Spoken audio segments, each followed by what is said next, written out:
A sudden realization struck Choi Soo-yeon, revealing to her the full depth of the impending disaster. The blow was crushing, throwing her body back with incredible force. It seemed as if space itself was being torn to shreds by the force of the attack, leaving only pain and destruction in its wake. A fearsome beast, clad in the skin of a white wolf, unleashed its fury, scattering everything in its path. And so, Choi Soo-yeon collapsed, her strength drained away, and the precious artifacts scattered across the ground. But the enemy knew no mercy. The orcs, riding on ferocious wolves, were already rushing forward, their battle cry tearing the air. She barely rose to her knees, trying to hold up her wounded body, and a desperate determination flashed in her eyes. Every cell in her body screamed in pain, but Choi Soo-yeon's unbending will did not allow her to give up. A new wave of enemies was rapidly approaching, their ominous silhouettes looming on the horizon. The sharp tip of the spear flashed before her, foreshadowing the inevitable retribution. The heavy stomping was approaching, the ground was shaking underfoot, and there was no doubt the enemy was already here. "Don't go," Choi Soo-yeon whispered, her voice full of despair, addressed to someone invisible. But her call was ignored as that same white wolf rushed forward, gripped by unbridled power. "I said, don't come here," her scream echoed across the battlefield, full of fury and sacrifice. The orc raised his spear for the killing blow, confident of his victory. But a moment later, he was struck by a powerful flash, and blood gushed from the wound. The white wolf, now agile and swift, pounced on the enemies, leaving only chaos and electrical discharges in his wake. One by one, the orcs fell, pierced by their own weapons, their cries turning to death rattles. Meanwhile, in the distance, 8 seconds separated the heroes from the explosion, counting down the last moments of hope. "Haenim, Soo-yeon!" The crowd's voices merged into a single, desperate cry, filled with fear and faith. The audience, holding their breath, wondered, did this mean that the heroes had failed to cope with the dungeon? But immediately, there were shouts about incredible ratings and anticipation of triumph if the heroes did come out. Inside, Park Suho, in the form of a mighty beast, desperately rushed through the ranks of his pursuers. Choi Soo-yeon, pressing herself against his back, said in a breaking voice, "4 seconds left, idiot." And the beast, with eyes burning with rage, only growled dully in response, "Hold on tight." Soo-yeon felt her heart pounding as she watched the end approach. Each blow of the orcish axe shook the air as Suho cut through the enemies. But time passed, and one of the blows caught him, throwing him back in a powerful wave. The giant orc unleashed his wrath on the ground where the hero had stood a moment ago. The crowd outside froze, shocked at what might happen, and the leader of the orcs, with his mouth bared, felt his victory. Entire squads of monsters rushed towards the exit, anticipating freedom. The earth shook from another flash, scattering stones and dust. Then came an explosion that scattered the orcs in all directions like fluff, and then a blinding energy tore 2 more monsters in half. The countdown ended, taking with it the last shreds of hope, but Park Suho and Choi Soo-yeon still didn't show up. An alarmed whisper arose among the audience. "What? Why didn't they come back?"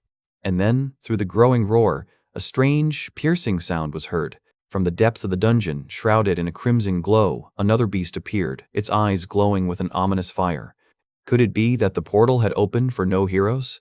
From it, one after another, only new, ferocious wolves emerged, heralding chaos.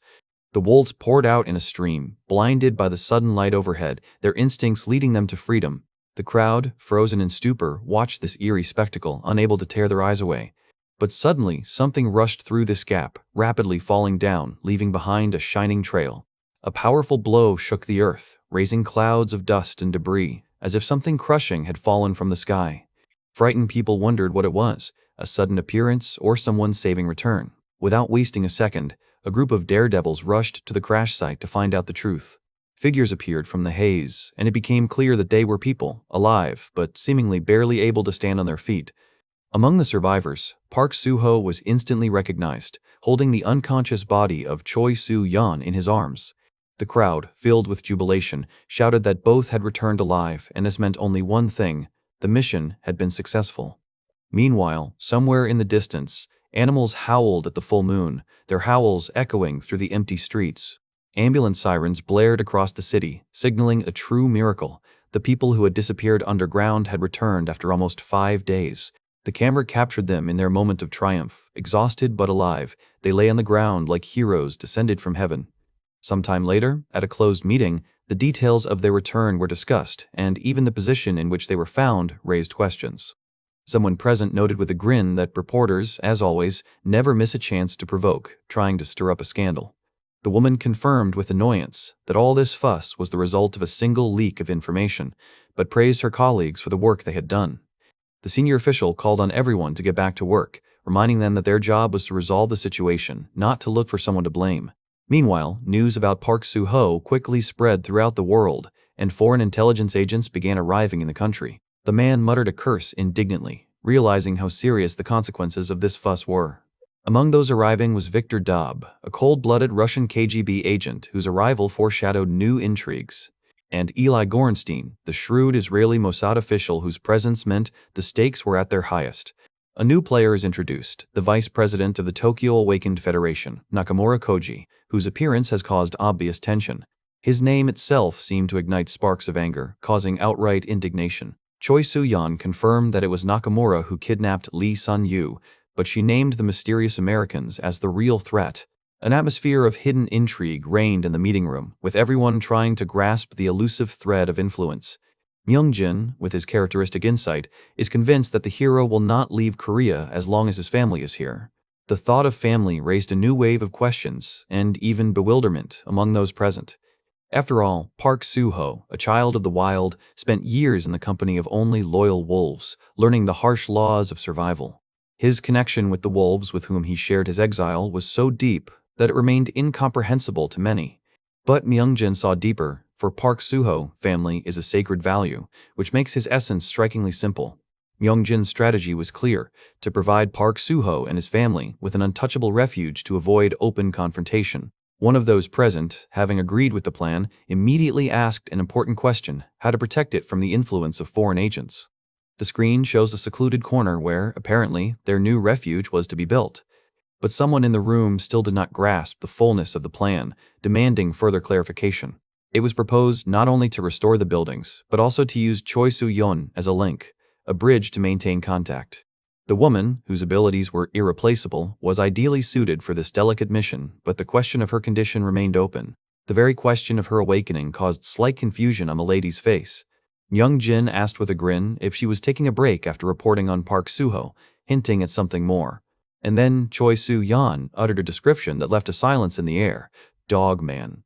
The word displayed on the screen silenced even the most talkative, emphasizing the unusual nature of the situation. Finally, with measured determination, the chairman called everyone to action, ready for the next steps. The chairman, like the conductor of a symphony of chaos, tears away the final curtains of secrecy, announcing the main event of the day.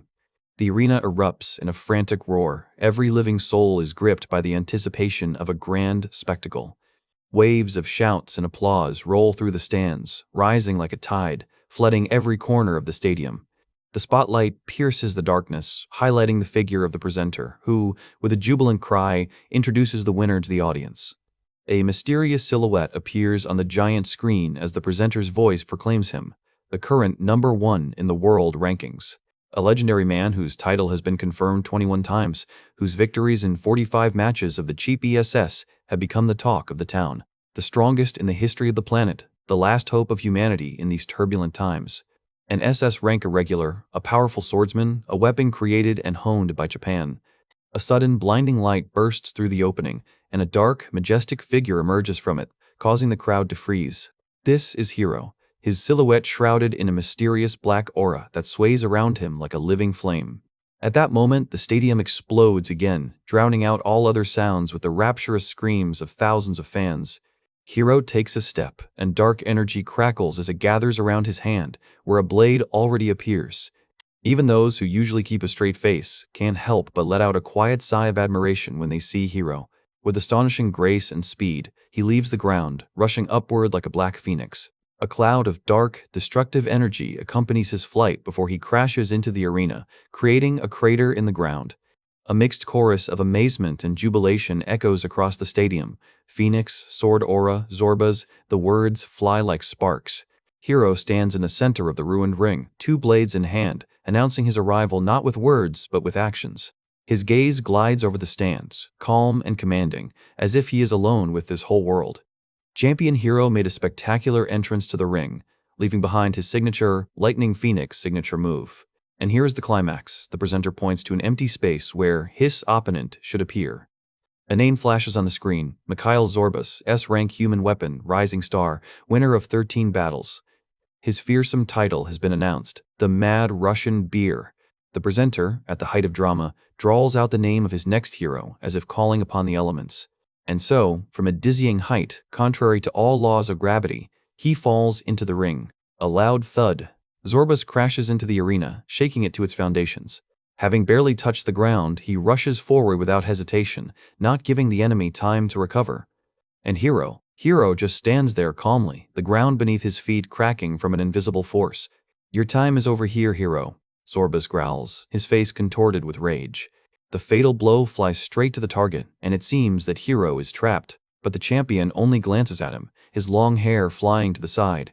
And again, an explosion shakes the ring. Zorbas's punch misses, crashing into the floor. The champion slips away, leaving behind only a residual trace, like a ghost. "Rat bastard," Zorbas hisses, his rage growing. He switches tactics, unleashing a barrage of deadly blows from his mechanical Gatling gun on Hero. But Hero moves with incredible speed. His every maneuver is perfection itself. The next moment, Zorbas's hand transforms, turning into a menacing bazooka. A deafening blast. The bazooka's charge explodes, engulfing the ring in a flash of light and debris. Through the smoke and flames, Hero emerges unharmed, his silhouette cutting through the chaos. Surprise flashes across Zorbas's face, but it is immediately replaced by a premonition of imminent danger. And here it is, the counterattack. Hero's sword aura, dark and swift, crashes down on Zorbas. Zorbas desperately tries to defend himself, activating his Gatling gun to deflect the crushing blow. But Hero doesn't back down. The aura of his sword comes crashing down again, forcing Zorbas to block. The tension builds. Zorbas clenches his teeth, holding back the incredible force that pierces through him. His eyes burn with determination, not allowing himself to give in even under this furious onslaught.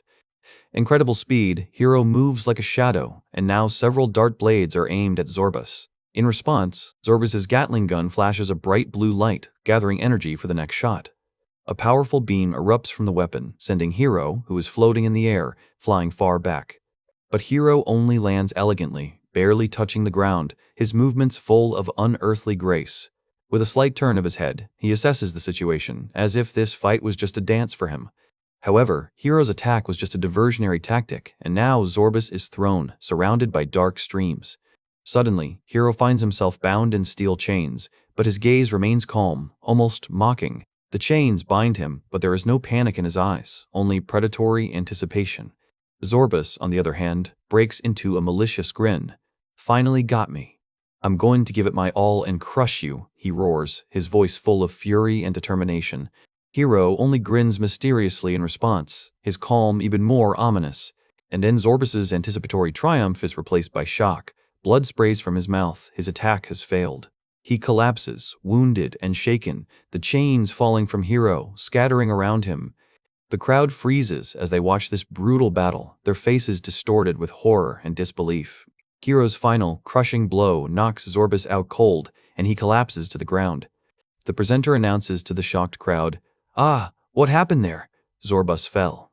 But instead of triumph, there was bloodshed. Zorbas collapsed, bleeding profusely, and the referee hastily called a timeout while the medical team rushed onto the field. The doctor's desperate attempts to revive him prove futile. The judge delivers a merciless verdict: there is no chance, Zorbas is dead. And now, in the midst of this chaos, Hero's star rises again, confirming his title of champion, invincible and merciless for the 22nd time. Amidst the cheers and glances of his mysterious companions, wrapped in dark cloaks, Hero leaves the arena, plunging into the semi-darkness of the corridors. In a quiet conversation with his close associates, he calmly explains his new, deadly technique, a stream of aura released at the enemy, leaving no chance of survival. Thanking everyone for their work, Hero suggests celebrating the victory later, his gaze still calm and distant. He seems to feel the weight of his actions, or perhaps he is simply tired of the endless battles, gliding away in silence. Suddenly, a gentle female figure embraces him, and for a moment, the world around Hero freezes. There is deep sadness and worry in her eyes as she quietly asks the agonizing question, "Did you kill him?" Hero, maintaining a stoic expression, explains his actions as inevitable. Zorbas was destined to become one of the 7 villains. She reassures him, urging him not to take all the blame on himself, and her words convey boundless support. As they continue on their way, the couple exchange questions about the past day, trying to return to the ordinary. The only thing that disturbed the peace was a call from the bureau, and the director's name sounded like a harbinger of new trials. The director ordered to take care of the girl's safety, and Hiro is in a hurry because they are already expected. Meanwhile, in one of the waiting rooms, a huge screen illuminates a mysterious silhouette, foreshadowing something important. The girl mentions another piece of news. Someone managed to escape from the 5th-level dungeon, an extraordinary event. Hiro's face becomes serious, and he listens attentively, realizing the full significance of these words. Everyone's attention is focused on this man, who is already being called the second son of Korea, and even the Department of Defense is showing increased interest in him. There is growing curiosity in his eyes. Who is this? The girl reveals the hero's name, Park Suho, the very one all the reporters were talking about, and whose story she had already managed to collect, anticipating Hiro's interest. The phone screen displays sensational news, the mystical return of a regular Park Suho from the 5th-level dungeon. But Myung-jin, whose memory holds hundreds of faces, does not recognize this name, and deep bewilderment is visible in his gaze. How can you not remember him? Choi Soo-yeon asks, seeing his confusion. She reveals another detail.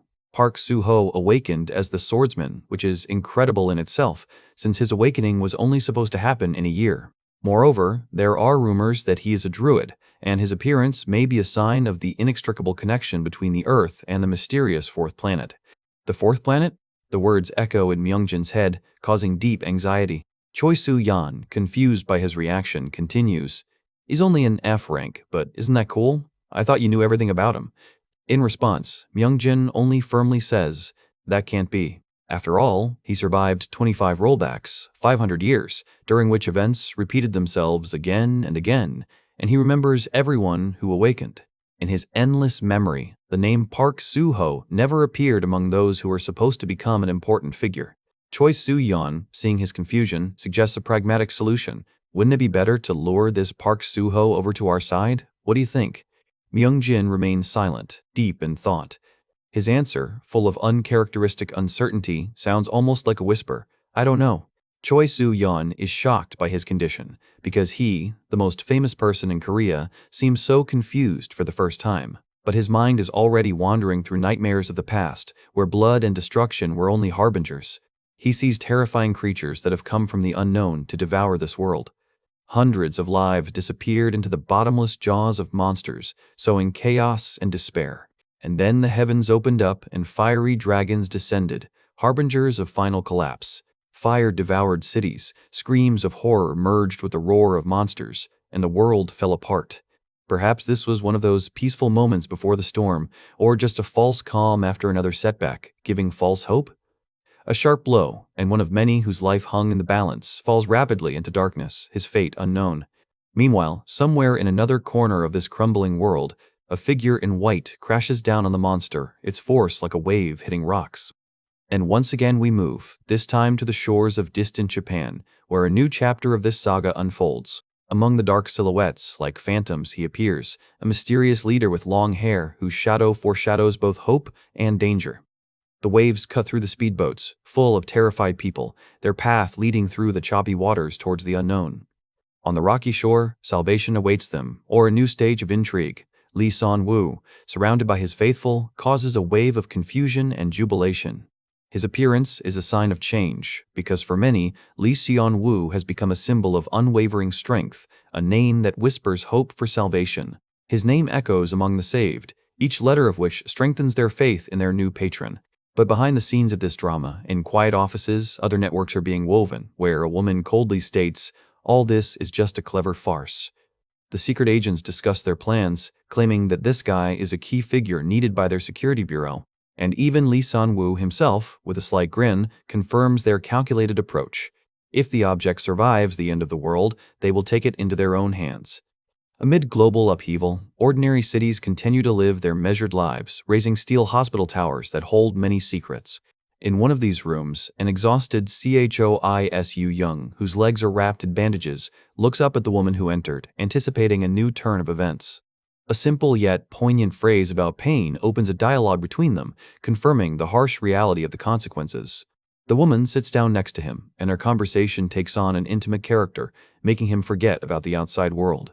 Despite her injuries, Choi Soo-yeon maintains a steely calm, though pain still pierces her being. A visitor shares mysterious rumors about a mysterious, masked stranger who visits the hospital every night, and the name Pak Suho immediately comes to mind. But the interlocutor only smirks, questioning the naivety of Choi Soo-young and her willingness to believe any legend. However, even in this hospital routine, there is room for caustic remarks about luck as the woman takes fried chicken and beer out of the bag. An unexpected treat, beer and delicious chicken, leaves Choi Soo-yoon genuinely surprised, interrupting their serious conversation. But her surprise quickly gives way to her usual demandingness. The dark beer offered doesn't meet her expectations, as she had requested a specific variety. The discontent grows, and now the chicken that was brought also turns out to be not what she wanted. It is definitely from the yellow olive. The accompanying woman's patience runs out, and she, calling on Soo-yoon to simply eat, emits a barely noticeable but perceptible magical glow. A flash of energy emanates from her hand, and the next moment, a can of beer and a container of chicken are knocked over onto the floor, demonstrating who is in charge here. However, once he has had his fill, Choi Soo-young suddenly relaxes and declares that this is exactly what should have been done, as if it were a healing ritual. But as soon as she gets comfortable, her companion, with an inscrutable expression, persistently reminds her that the time for rest is over and it is time to get down to business. Soo-young, already half asleep, tries to bargain for at least an hour of peace, but her attempt to shirk her duties does not go unnoticed. The woman's face darkens, and a bluish light flashes in her hand again, a silent but ominous warning about the consequences of such behavior. Meanwhile, the gaze moves far from the hospital room, taking in the panorama of the vast metropolis spreading out below. One of the monitors displays sensational news. A certain hero has finally crushed the powerful M. Zorbus, turning the balance of power upside down. In his office, Ma Young-jin, confused and angry, cannot believe that such a powerful opponent as Zorbus was defeated so easily. He realizes that such events could herald the emergence of a completely new level of threat, SSS rank, which changes everything. A subordinate standing nearby reassures him, informing him that, judging by the agency's latest photographs, each IIRO has not disappeared anywhere and remains in their field of vision. Ma Young-jin picks up the photographs, his gaze becoming focused, trying to unravel the mystery of this unusual hero. One of the photographs clearly shows Seoul Station, raising questions about the purpose of Hero's presence in such an ordinary place. And here he is, Park Soo-hye, the very same Hiro, captured among a flock of pigeons, as if feeding them, which raises bewilderment. What is he doing there? The subordinate adds that the Pak Suho has been frequently seen at the station recently, which only deepens the mystery of its appearance. His presence among the pigeons seems strange, almost detached, raising the question of whether he is abandoned, alone in his grandeur. Ma Young-jin, unable to contain his irritation, calls him an idiot, thinking that he could have arranged for him to meet much more interesting people. But behind these thoughts lies a steely determination. They cannot allow anyone but themselves to gain control of the PKSUKO. The special agents were sent to Korea that morning, but something unexpected slowed their mission. Ma Young-jin, whose patience had run out, demanded an immediate explanation, his gaze cold as steel. But the speaker spoke with obvious concern about unfavorable airspace conditions, hinting at serious obstacles. The chief didn't understand what had made the air routes so dangerous that even his agents couldn't advance. Meanwhile, high above the clouds, the routine flight continued on its way until the sky gave an alarming sign. The cabin was filled with the familiar atmosphere of flight. Passengers dozed, read, and dreamed of their imminent return to Earth. But suddenly, through the monotonous hum of the engines, the attention of one of the passengers is drawn to something unusual outside the window. A little girl, naively and enthusiastically, points to something she takes for a cute bird. The mother, smiling, leans in to share her child's joy, but her mild curiosity quickly gives way to concern. What she sees outside the window makes her eyes widen in disbelief, and her breath freeze in her throat. After all, it wasn't a bird. A bloodthirsty, albeit tiny, dragon whirled past the fuselage. As if playing with a giant bird, the dragon flew away and approached again, its piercing cry echoing in the sky. People in the cabin, attracted by the commotion, began to peer out the windows, trying to make out the unusual sight. From amazement to admiration, the passengers' emotions were intertwined as they tried to make sense of their strange companion. Could it really be a dragon? people trying to reassure themselves, hoping that the creature's small size meant it wasn't a real threat. But even if it was a chick, its very appearance at such a height raised questions that only foreshadowed trouble. One of the men, realizing the seriousness of the situation, considers breaking through the dungeon, promising to report to headquarters upon arrival. And then it dawned on him, if the dungeon barrier had really been breached, it meant something much more terrible than just a dragon. Panic took hold of him as the full picture of the disaster appeared before his mind's eye. And, as if to confirm his fears, there he appeared in the sky, the majestic and terrifying progenitor of the little birdie, eclipsing the plane with his power. A blinding, concentrated bolt of energy erupted from the monster's mouth, heralding imminent destruction. A giant red dragon unleashed a stream of incinerating flames on the plane, turning metal into molten dust. In the cockpit, the pilots screamed in despair, their world crumbling in a fiery whirlwind around them. There was a triumphant primal roar that shook the heavens and pierced the bones. The monster soared higher, leaving behind only the wreckage of the once mighty machine, engulfed in flames. A blade flashed among the falling ash and fire, symbolizing loss and helplessness in the face of disaster. The dragon's powerful wings carried him away, carrying the ominous shadow across the sky, as if he were the master of this world. His fierce gaze and menacing roar were a message. The invasion had begun, and there would be no retreat. And now he seemed to be dissolving into the azure heights, but the threat had not disappeared, it had only become even more extensive. Because emergency broadcasts flashed on the TV screens 12 hours ago, a flock of the same winged monsters broke through the rift of the dungeon. Meanwhile, 2 cars sped along dusty country roads, carrying our heroes into the unknown but clearly deep into the country, to the epicenter of a new threat. Park Jun-ho looked around and asked in confusion if they had already arrived at their destination, filled with a premonition. The driver, glancing into the distance, confirmed their arrival, his face expressing growing alarm. Myung-jin, looking closely, caught something ominous that made his eyes widen in insight. Jung Jae-sik and Park Suho, along with Park Jun-ho, were amazed by what they saw and wondered if this was a haunted house or the new headquarters of their guild. Before them loomed the silhouette of an abandoned 2-story mansion, shrouded in darkness and dust. Ivy, like tentacles, entwined the dilapidated walls, and broken windows looked out at the world with empty eye sockets. The eerie creaking of branches and ominous rustling sounds seemed to come from the house itself, plunging it into an atmosphere of unreal horror. And for a moment, in this whirlwind of events, a strange image, as if from another dimension, flashed, a look full of pain and despair. "This is impossible," they exclaimed, looking at what should have been their refuge, but turned out to be only ruins spat out by the abyss itself. The sound of wheels crunching on gravel broke the oppressive silence of this forgotten place. Having barely recovered from the shock, the group began to discuss everyday matters, although for some, the shadows of ghosts had already flickered here. But the sight of the mansion itself seemed to evoke only questions, fear, and even Buddhist prayers for salvation. Choi Soo, young, with wide eyes, couldn't help but scream at her elder. Her indignation was bursting out. She could not imagine life in such a place, but the answer was harsh and peremptory. One of the women, smiling, noted their inexperience, realizing that for many of them this was their first experience of this kind. She hastened to assure that the repairs would begin tomorrow, and there was nothing to worry about. But Park Suho, to everyone's amazement, declared that he liked it as is, and was ready to move in immediately. Choi Su Young grabbed his sleeve and asked him in shock if he had gone crazy. Ignoring their squabble, the woman suggested moving on to establishing territorial boundaries. The question of borders raised further confusion, but she explained that everyone could choose the size of their property. And then Park Suho stepped forward, surrounded by a soft blue glow, as if awakening something within himself. Waves of energy spread out around him, causing everyone present to freeze in amazement. "What is this?" someone blurted out, and Choi Young whispered with slight horror. "Forest spirits." Understanding dawned on them. These creatures, these abilities, were something beyond their ordinary existence. A tiny, weightless figure with transparent wings, radiating light, fluttered out of the radiance. Following her, one after another, other forest creatures emerged from the light, circling in the air. "What is he doing?" the woman asked in confusion, but Choi Soo Young only reminded her of her own request to set boundaries. The true meaning of what was happening gradually dawned on her, and the realization was stunning. Dozens of spirits quickly descended to the ground, touching it with light touches, each of which left a trace of magic.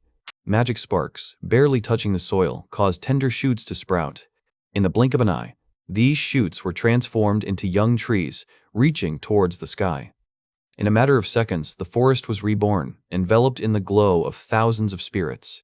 And now the giant trunks rose upward, forming a living, breathing wall. The mesmerized witnesses couldn't believe their eyes. An impenetrable forest appeared literally out of nowhere. "He's building a whole wall," one of them exclaimed, amazed at the scale. The trees grew, denser, each flicker of spirit strengthening their power. "They're incredibly huge," came the surprised cries as the gigantic walls of green appeared before them. And so, with a casual smile, Jan Jashik announced the completion of his grandiose creation. He explained that the radius of the new protection is 1 kilometer, reliably protecting the house at its very heart. Choi Soo-yeon seemed content with this state of affairs, readily agreeing to the proposed terms. From now on, the territory will be officially assigned to the Suho Guild, like a seal confirming the new ownership. Park Suho, surprised by such a generous offer, asked if the reward for his temporary absence was too great, to which he was told that it was protocol. However, Choi Soo-yeon added that their agency considers Mr. Park Suho to be part of their family, explaining their special care. These words seemed to please Park Suho, and a satisfied smile blossomed on his face. Without further ado, Choi Soo-yeon handed him the contract, which he readily accepted. But her companion, Choi Soo-yeon, tried to stop him, insisting that he read the document carefully. However, her senior colleague, with a slight chuckle, gently pulled the blonde aside, urging Park Suho to simply sign. With the signing of the agreement and mutual thanks, an important stage was completed. All that remained was to shake hands, sealing the promise to make every effort to open the portal as soon as possible. One of the parties to the agreement, with a smile on his lips, gave a personal promise that he would definitely keep his word. In response, the government representative, her eyes steely with determination, coldly reminded them of the need to trust the authorities. Meanwhile, Choi Soo-yeon, without losing her audacity, made a shocking demand, seeing off the departing car with an angry promise to run away if her request was not fulfilled. The driver, looking irritably into the mirror, muttered about Choi Soo-yeon's temper, to which her young companion only playfully stuck out her tongue. The car suddenly took off, leaving behind a cloud of dust, as if trying to quickly leave this chaos. Inside the car, the driver sighed. "This girl is becoming more and more willful," clearly referring to Choi Soo-yeon. A passenger in dark glasses, thoughtfully surveying the landscape, raised the question of the possibility of controlling such a vast territory with a small force. The driver replied with a barely concealed grin, "If they can't handle it, we'll have a reason to send our people there," which gave the passenger something to think about. Meanwhile, a certain order had already been given to gather and keep on standby elite groups above the 5th level, foreshadowing the coming events. In the distance, across the vast expanse of the ocean, a majestic cargo ship cut through the waves, seemingly moving calmly towards its destination. But beneath the deceptive calm of the water, a flock of small vessels, filled with ominous silhouettes, was rapidly approaching. A cry of triumph echoed across the waves as the armed pirate, his eye flashing, announced a jackpot and ordered fire. The whistle of bullets and the roar of explosions tore through the silence of the sea as pirate boats began a furious assault. The huge ship, which had previously seemed invulnerable, found itself in a deadly trap, subjected to merciless fire from all sides. Chaos reigned on the bridge as the panicked crew identified the attackers as the infamous Coral Queen Emerald and desperately called for help. In the operations center, a cold voice confirmed the distress signal received, pinpointing the exact coordinates of the attacked Queen of Emeralds. The warship was already racing to the rescue, but time was against them, and the latest instructions prescribed only one thing to the crew of the attacked vessel: to withstand the onslaught at any cost. Meanwhile, the pirates, quickly climbing the ropes, had already reached the side of the ship, their triumphant cries echoing across the deck. The captain's bridge rang with a new cry: "Enemies are on board, there are more of them, they are everywhere."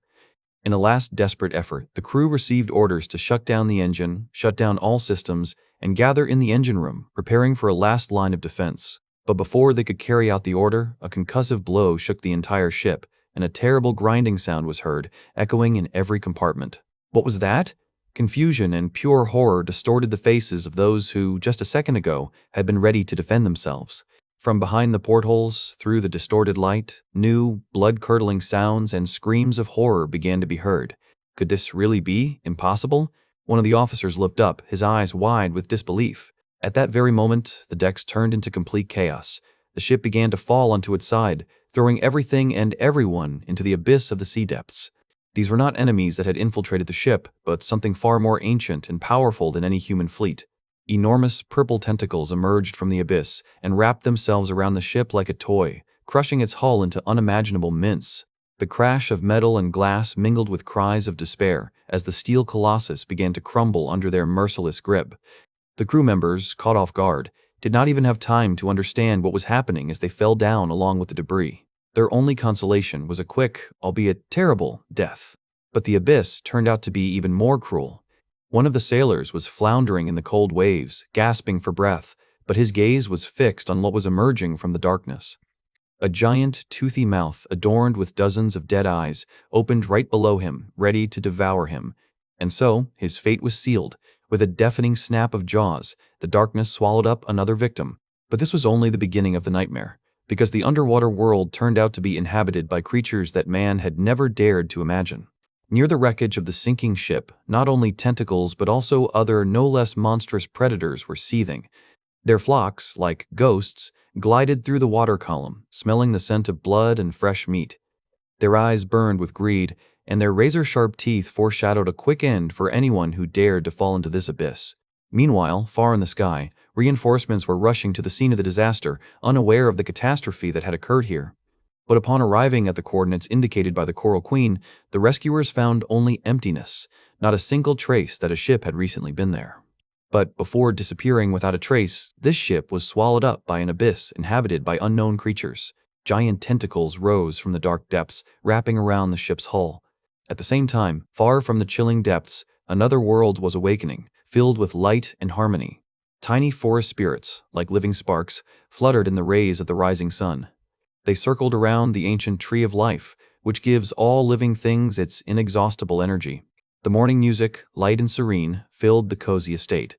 Gentle melodies carried through the rooms, where every corner breathed peace. But even in this idyll, a sharp ringing of the telephone could break the silence. Suho Young, still immersed in the sweet embrace of Morpheus, barely heard his insistent call. Through the haze of drowsiness, her hand reached out hesitantly toward the source of the noise. In a voice hoarse from sleep, she said a short, "Hello, Marm." On the other end of the line, in a stern office, her colleague didn't seem thrilled about this start to the day. Choi Soo. Yoon seemed to have completely forgotten about her work responsibilities, enjoying every moment of freedom. The voice on the other end of the line suddenly became stern, and the colleague asked directly about the location of Suho. The mention of Park Suho's name jolted Choi Soo Young out of her sleepy stupor, causing her to appear clearly confused. "Are you still in bed?" An indignant voice thundered over the phone, leaving no doubt about her displeasure. After hanging up, the colleague just shook her head, muttering to herself, This brat really?" Meanwhile, freshly brewed coffee was getting ready to fill the early morning. Choi Soo Young, already collected and cheerful, went out onto the balcony to greet the new day. With a hot mug in her hands, she gazed into the distance, ready for whatever this dawn would bring. She sipped her drink thoughtfully, acknowledging how quickly and efficiently PAKSU had handled everything. At this time, deep in the forest, a magical light penetrated the crowns of ancient trees, as if awakening nature itself. PAKSUHO stood with his back to him, peering intently at the flickering system windows that hovered right in front of him. A control panel opened before him, where each wolf was presented with its own characteristics and enormous potential. He concentrated on his next step, realizing that the development of these creatures was the key to future success. Soon, Choi Soo Young, still not fully recovered from sleep, approached him while Park Soo calmly greeted her. Park Suho explained that he was naming their new comrades, to which Choi Soo Young asked with slight disbelief, calling them family. Wincing from a yawn, Choi Soo Young chided him for not waking her up, feeling a little left out. Suddenly, a playful white wolf cub jumped out from behind the bushes, joyfully trotting towards them. Choi Soo Young leaned over with a smile, petting Snowball, and immediately asked where the rest of their unusual flock were. Pak Suho explained that the remaining wolves had set out to explore the dungeons at dawn, wasting no time. The sun rose higher and higher, and PAKSUO noted their incredible diligence despite the increasing heat of the day. He then suggested that Choi Soo Young take a walk to freshen up and enjoy the morning coolness of the forest. "Go for a walk?" Choi Soo Young asked in surprise, looking at him with slight bewilderment. In response, he extended his hand, which began to transform, becoming enveloped in shining energy, and its claws became sharper. Before her stood no longer a wolf cub, but a majestic, powerful wolf. whose eyes burned with an inner light, radiating unruly power. Choi Usu, Young grabbed his stick fur, playfully asking if he was tired of pretending to be an ordinary farmer. And now they were racing across the green expanses, Choi Su Young riding on his faithful, transformed companion. She looked back at Paksuho with a mischievous smile, as if reading his thoughts about wanting to show off his achievements. The wolf rushed forward, his gaze full of wild determination and unstoppable strength, carrying them towards new adventures. The wolf leaped upward, and Choi Su Young found herself on its back, as if soaring above the world in a whirlwind of freedom and speed.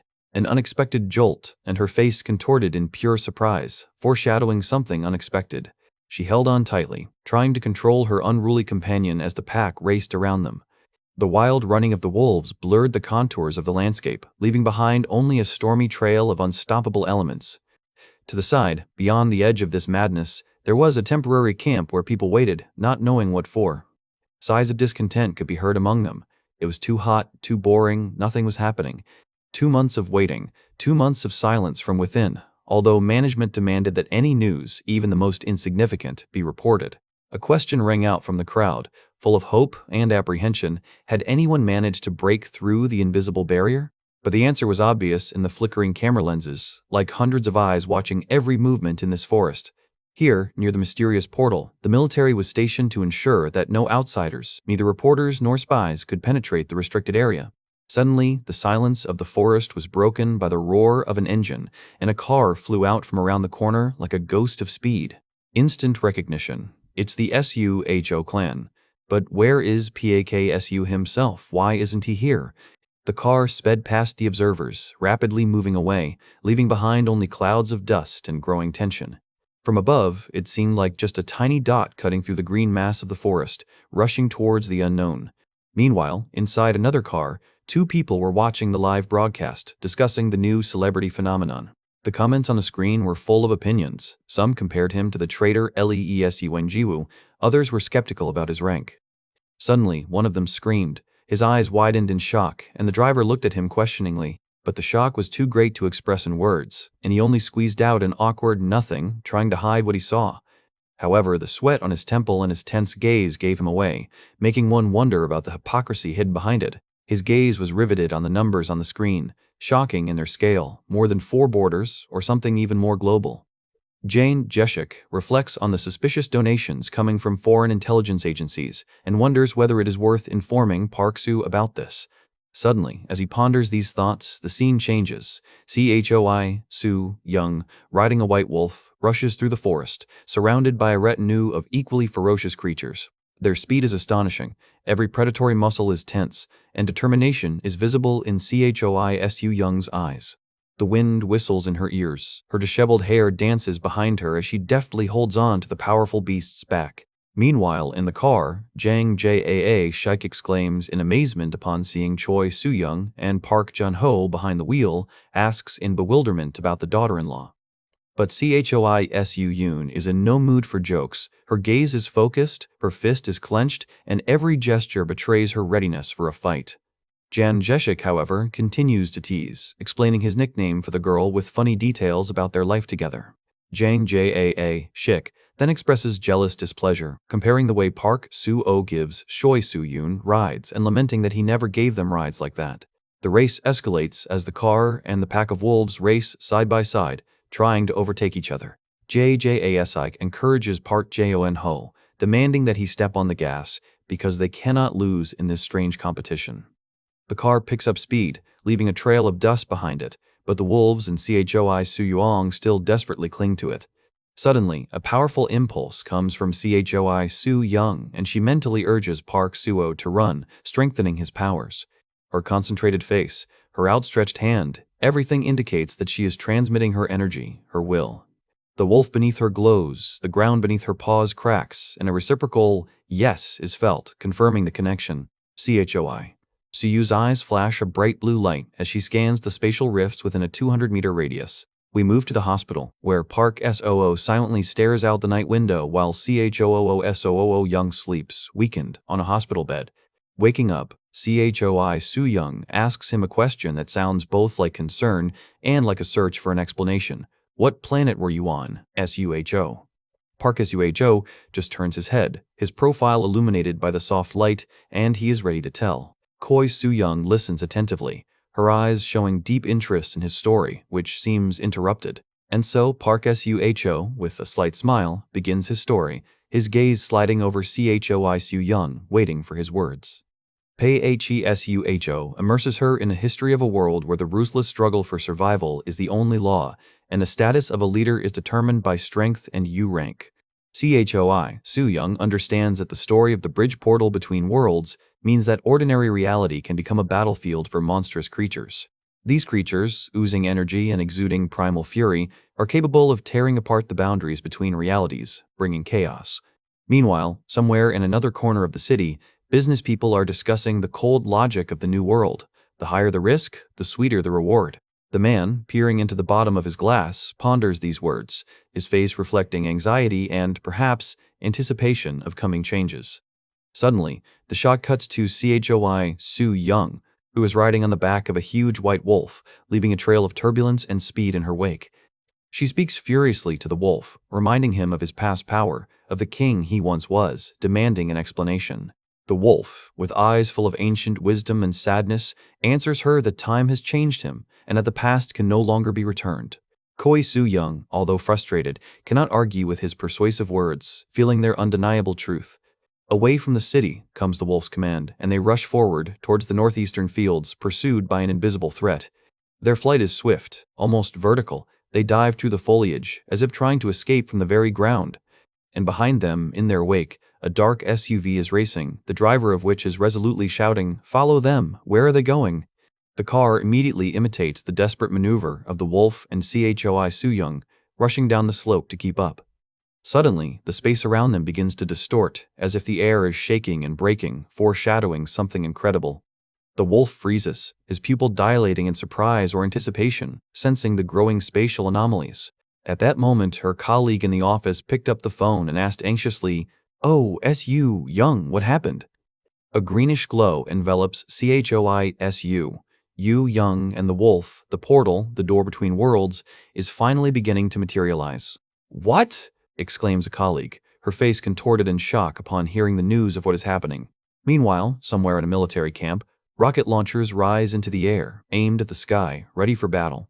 A massive military force is deployed. Iron monsters are lined up, heralding a counterattack that could change the fate of the world. Military forces are preparing for a large-scale shelling, reporting full readiness to fire. Myungjin, riding a giant beast, claims that this is not the planet he was on before, but just an ordinary dungeon. Choi Soo-young, shocked by his words, wonders how he can be so confident without special equipment. While she tries to comprehend what is happening, they continue moving, cutting through the snowy terrain. She explains that he may have gone through a repatriate portal, which might have felt different. But suddenly there is a look of alarm in her eyes, as if something important is slipping away from her understanding. At this moment, one of the men accompanying her anxiously reports that the devices are recording abnormally high spatial energy in the area of the portal through which Park Suho passed.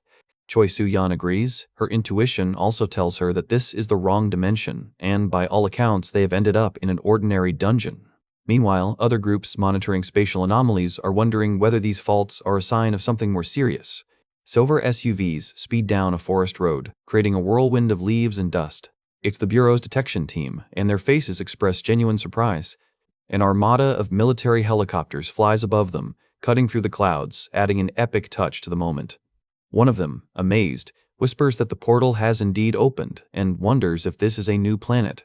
Park Suho, Choi Soo-young, and a small dog stand near a giant, shimmering portal shrouded in electrical discharges. Choi Soo-young realizes with a degree of surprise that it really is just a portal to a dungeon. She looks at Park Suho, a silent question in her eyes. For someone considered to have the best recognition abilities in the country, Park Suho was surprisingly quick in identifying the portal's type, even without the necessary training. The SUV, leaving Park Suho and Choi Soo-young behind, suddenly takes off, saying goodbye to them and disappearing into the distance. Amid the chaos, two men from the Bureau watch the cars drive away, one of them clearly confused. Suddenly, two more of the same SUVs appear on the horizon and stop right in front of the group surrounding them. An elite detection team, Squad 11, quickly deploys, ready to install critical measuring devices around the mysterious new portals. With practiced precision, they connect complex equipment, each click echoing through the air, underscoring the seriousness of their mission. Their goal is clear: to accurately calculate the level of the dungeon and predict the approaching rift that threatens their world. Meanwhile, the nervous team, including the astute CHOI Su Young, anxiously watches the first readings on their portable console. The display flickers, freezing on 4280, a number that instantly fills CHOI Su Yoon with shock and confusion. It's a level 4 dungeon, the analyst says, his voice thick with disbelief. But such low readings for a repatriated planet. CHOI Su Yoon exchanges a glance with Park Suho, silently acknowledging the surprise as the implications are still beginning to sink in. Across town, another operative sighs wearily into the phone, the news of a potential 4th-level dungeon filling her with skepticism and weariness.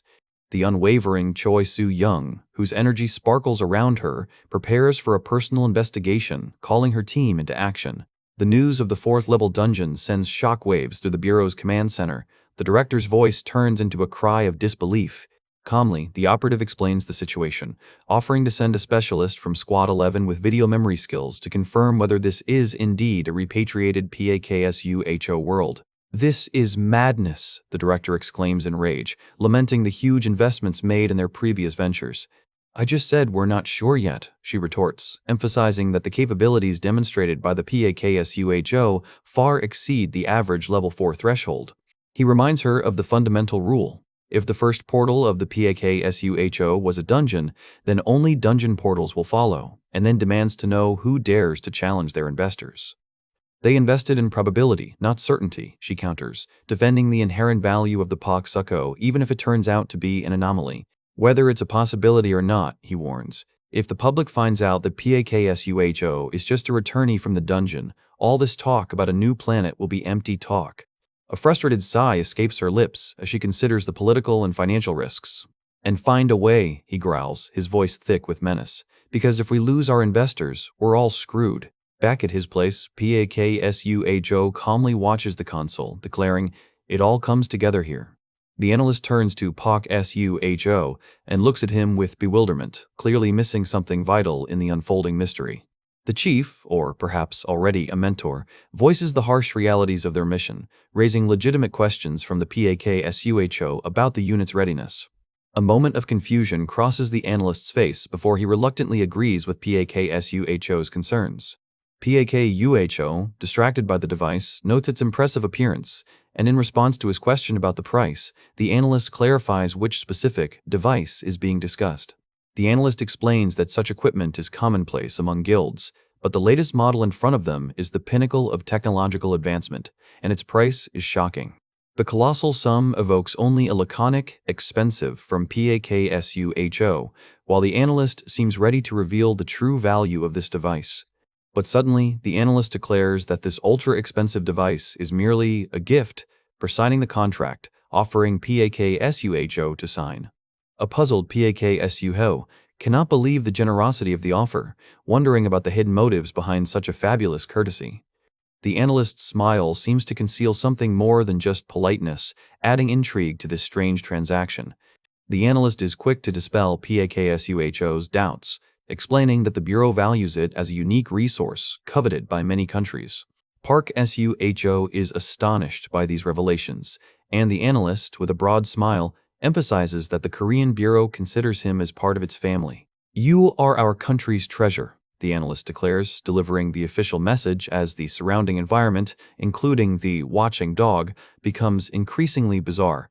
The mention of other countries confuses PAKSUHO, as he has not received any proposals, which immediately raises a puzzled question from the analyst.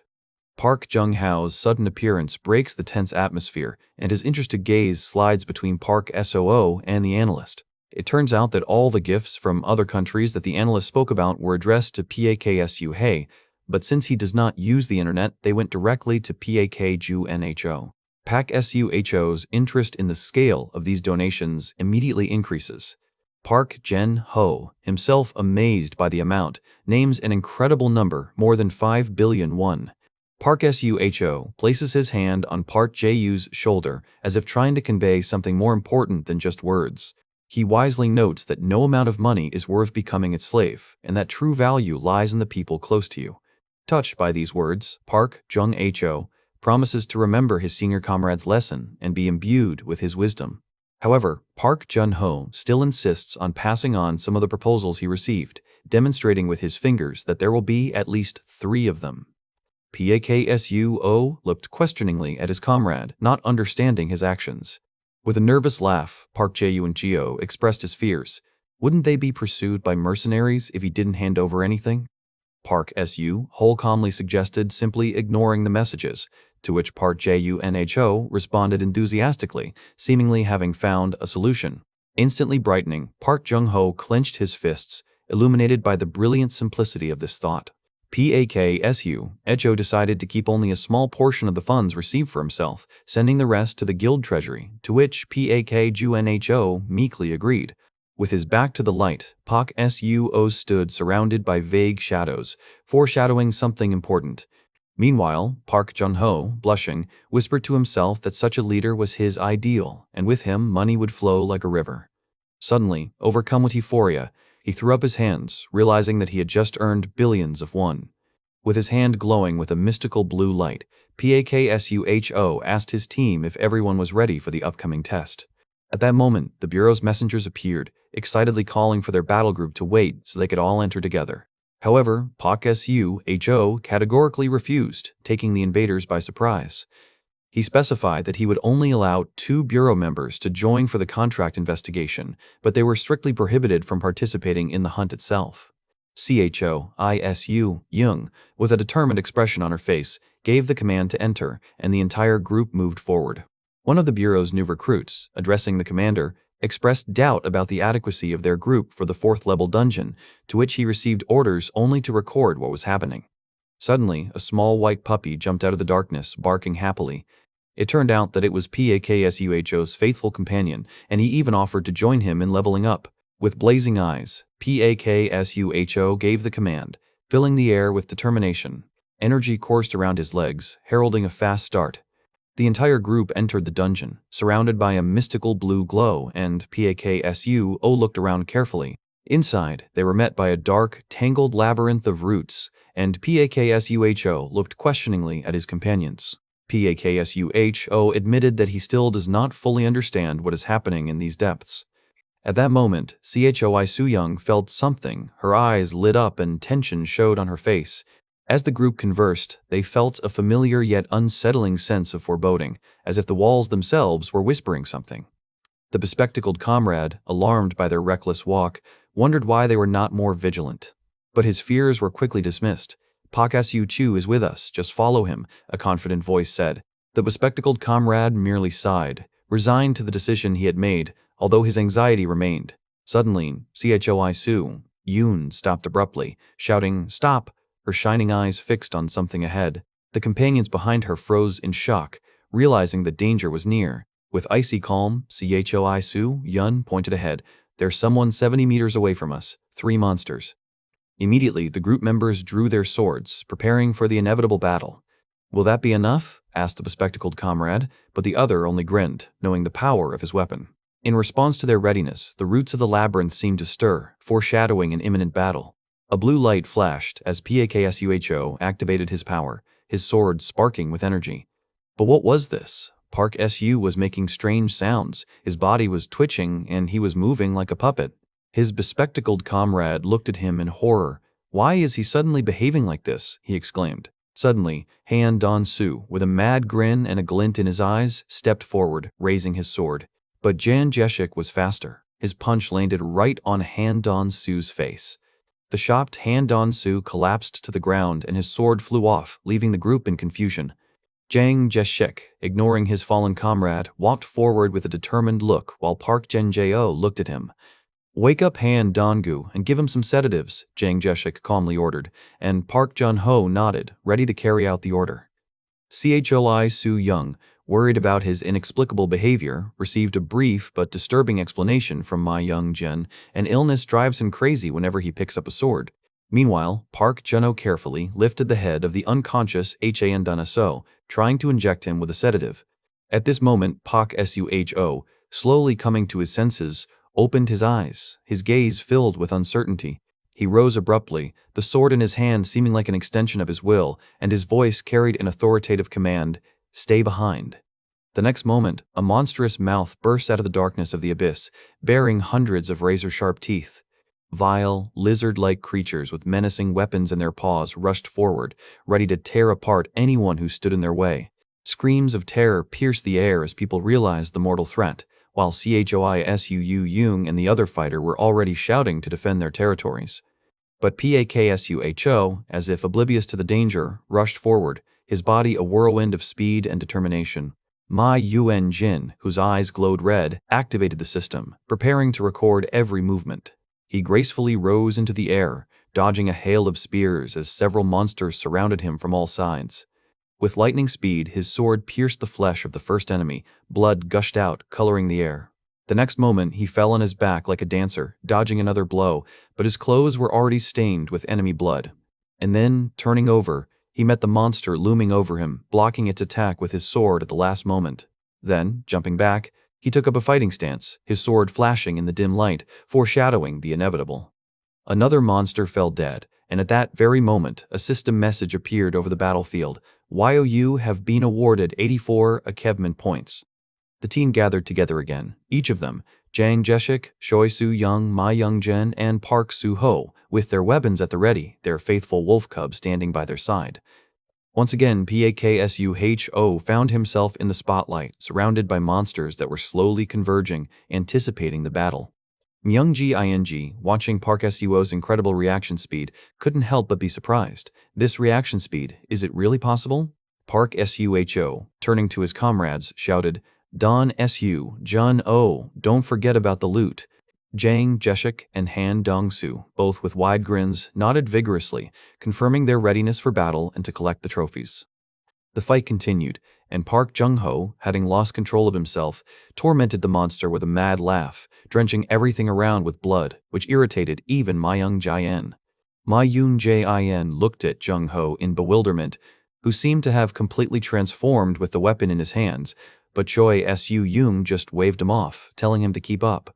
Meanwhile, Paksuho, with blood on his face, announced that from now on they would leave the enemy alive and told everyone to prepare for the next stage. Han Don So and Jang Jeshik, covered in blood, pulled out the blood crystals with predatory grins, excitement burning in their eyes. Myung-jin, on the other hand, was worried about what it meant to leave C-rank opponents alive when the team had a rookie and a psychopath like Jung Hae. Paksuho looked calmly at the small white dog, who responded with a loud bark. And then, pointing into the depths of the forest, he commanded his faithful companion to bring a few more monsters. Myung-jin let out a breath of shock, not believing his ears. The dog, without hesitation, barked joyfully and rushed into the thicket. His small figure quickly disappeared among the ominous, twisted trees. Ma-young-jin turned to Choi Soo-young and asked with concern whether this was animal cruelty. He wondered if hundreds of monsters were to flock here, would they be putting themselves in danger? But Choi Soo-young only coldly ordered him to continue recording. And so, Jan Jeshik and Han Dong-soo, with predatory grins and a bloodthirsty gleam in their eyes, joyfully announced, "They are approaching." At that moment, Myung-jin froze, his eyes widening in horror and realization. Park Jung-jo, with a mad grin and a blood-stained face, emitted a terrible, inhuman laugh. Myung-jin, covered in cold sweat, couldn't believe that this nightmare was starting again. He tried to reason with Park Jung-hae by offering him another tranquilizer pill, but he only continued to chuckle ominously. A wild laugh echoed throughout the area as Park Jung-ho, Jang Jae-shik, and Han Dong-soo, overcome with rage, rushed forward despite the desperate cries. Park Suho, glancing at the approaching threat, called out loudly to Han Dong-soo. Han Dong-soo, with a glint in his eyes, responded instantly, ready for any madness this fight would bring. The white dog, as if guided by an invisible force, rushed forward, its paws flashing in a frantic run. Swords whistled around, piercing the air as Paksuho and his comrade desperately tried to dodge the flying steel. And then Snowball, clutching an ancient spear in his teeth, rushed into the attack, like a small but formidable warrior. Snowball's spear pierced the body of one of the monsters with piercing force, leaving behind a spray of blood and a wild roar. The wounded monster, writhing in pain, swung his spear in impotent rage, trying to strike back. Paksuho, with fury in his eyes, rushed forward, his blades shining with the harbingers of imminent retribution. The monster opened its mouth, revealing rows of razor-sharp teeth, ready to devour its victim. But Paksuho was faster. He fell on the monster from above, striking with deadly accuracy. In sync with him, his comrade, using every chance, delivered a swift blow while the monster was disoriented. The monster's blood gushed out as the two warriors pounced on it, surrounding it from all sides. Even Snowball, despite his modest level, clung to the monster's flesh, adding his contribution to the attack. Park Jung-gae-oh, stunned by the sudden turn of events, desperately shouted, trying to warn his comrades. Pan Don Gsu, with blood on his face but with unwavering determination, stood face to face with the snarling mouth of the monster. At this moment, while the monster rushed towards Han Don-su, one of their allies, who had kept his cool, was closely watching the battle. Meanwhile, Park Jung-ho, having gathered his strength, took aim with his crossbow, his body enveloped in a mysterious light. With lightning speed, he released a charge that seemed to cut through the very fabric of space. A powerful electric shock struck the monster, immobilizing it and forcing Han Don-su to retreat. Paksuho, seizing the moment, delivered his decisive blow, his sword cutting through the air with furious force. The weakened monster, caught between two furious opponents, could no longer resist their barrage of attacks. Finally, the monster collapsed, and its status, E-Level 1, was attributed to Park Jung-ho.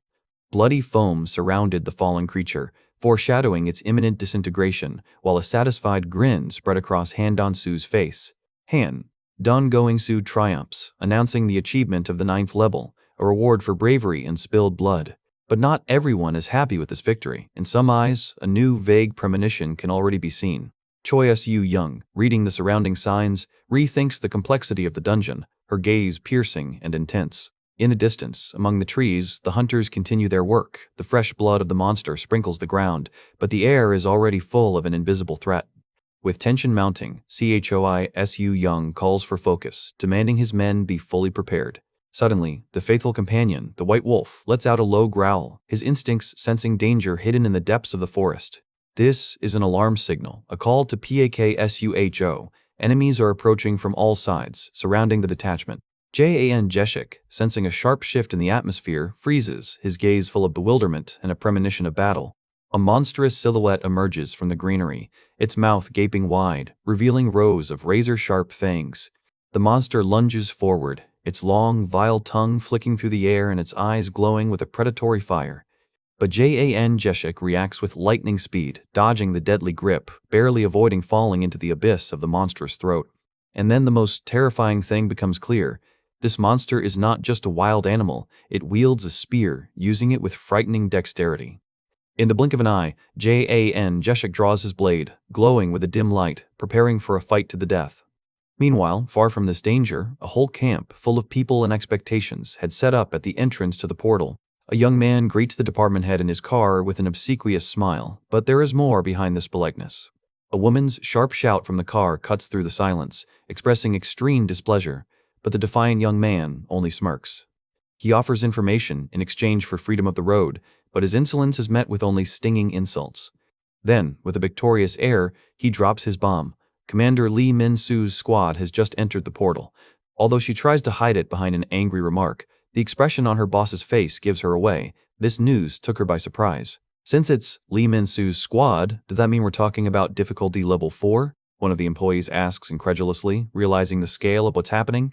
The boss is silent, but the tension in her gaze betrays the storm of thoughts rushing through her head. And Jong-ho, pleased with the effect produced, just smiles. Meanwhile, chaos reigns at the portal. The crowd presses against the barriers, blocking passage, and someone has to shout to clear the way. The chief's car takes off, leaving behind clouds of dust and the grateful cries of random witnesses. There are sighs from those gathered. "What a waste of time," says one, but Junho, with a satisfied smile, announces that the returnee from the 4th level dungeon is already here, and they can pack their things. Choi Su-yeon's car speeds away, swallowing up the distance between itself and the problems it leaves behind.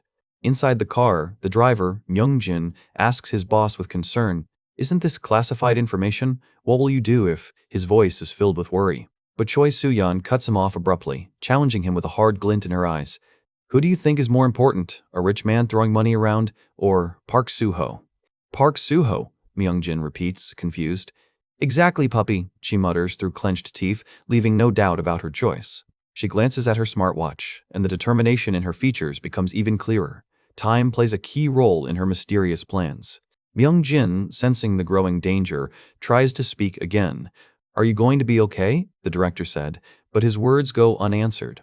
The car's speed increases, and the landscape outside the window turns into a blur, reflecting the internal tension of the passengers. Meanwhile, in a completely different place, preparations are in full swing. Attack Team Number 13, entry readiness complete, a voice reports, and the squads line up in front of the portal gates. Among them is a mighty warrior, Captain Lee Min-soo, wearing a tactical helmet, his gaze piercing and his poses filled with indomitable strength. He appears in full height, the embodiment of determination and readiness to challenge any danger. Behind him are dozens of fighters, each of whom is the embodiment of discipline and honed, deadly readiness. "Let's go and kill these monsters." His voice thunders over the formation, igniting a fire of anticipation in the hearts of the fighters for the inevitable battle. But then a panicked cry rings out. "Just a minute, Captain Lee Min-soo. The order has been given to remain where you are," and bewilderment hangs in the air like a cold blade. Lee Min-soo's furious gaze darted towards the messenger. An order that contradicted his intentions seemed to have struck his will like a blow, freezing the impulse to act. Footsteps echo across the deserted space as a mysterious figure approaches the lined-up squad. A woman in a formal suit, smiling discreetly, greets Captain Lee Min-soo on this anxious morning. The captain, whose face is hidden under a tactical helmet, abruptly breaks the silence, demanding an explanation for such an unexpected visit. She stands straight, her gaze piercing the air, heralding a message that could disrupt the usual course of events. With categorical directness, she announces that Park Suho has refused to cooperate, thereby vetoing any violation of the agreement. The captain's face contorted with indignation. Violation? What nonsense is this? His voice bursts out, full of disbelief. He indignantly asks why they, the team that dropped everything and rushed to the scene, are now being denied action. The woman seems confused for a second, then gathers her courage, her tone becomes softer, but the essence of the message remains unshakable. Captain Lee Min-soo points out an obvious contradiction. The contract only provides for reconnaissance, not a full-scale invasion. With a slight, almost condescending smile, she declares the need to adjust the terms of this very contract. They stand motionless, watching his retreating back, like spectators in someone else's game, where the rules change as they go. Lee Min-soo grits his teeth, not understanding why he had to create such incredible complications when time was of the essence. The playful wink and the offer to continue the conversation alone in the car only reinforced the feeling that there is something more behind all this. Meanwhile, elsewhere, from the depths of a dangerous fourth-level dungeon, Jang Jae-sik and Choi Soo-yeon emerge from the ruined walls, their destinies intertwined. In the office, the official reports to the minister in a panic. It appears that a serious error has occurred, requiring an immediate investigation and an official statement. But the phone on his desk never stops ringing, its insistent ringing piercing the silence, foreshadowing new problems and troubles. He clutches his head, exhausted by the chaos that has befallen him, realizing that this nightmare will take him to an early grave. Suddenly, a furious cry is heard, demanding immediate contact with a certain Kim Mi-so, whose name seems to be the key to resolving the escalating crisis. Meanwhile, the sun rises over the city, illuminating the serene facades of buildings, contrasting with the internal storm of human destinies. And somewhere in another office, Myung-jin, with an expression of concentration, silently works at the computer, perhaps holding the threads of these tangled events in his hands. Myung-jin carefully examines the dossier open on the computer screen. He mutters thoughtfully, his eyes running over the lines that mention the fourth level of the dungeon. For Myung-jin, following this man is like watching a drama unfold, full of unexpected twists. Suddenly his gaze narrows, catching something that had previously seemed insignificant, but now changes everything. His thoughts take us back to a story of survival, where Park Suho remembers the ocean's abundance. Here he is, exhausted but strong, emerging from the turquoise waves, carrying his prey, proof of his will to live.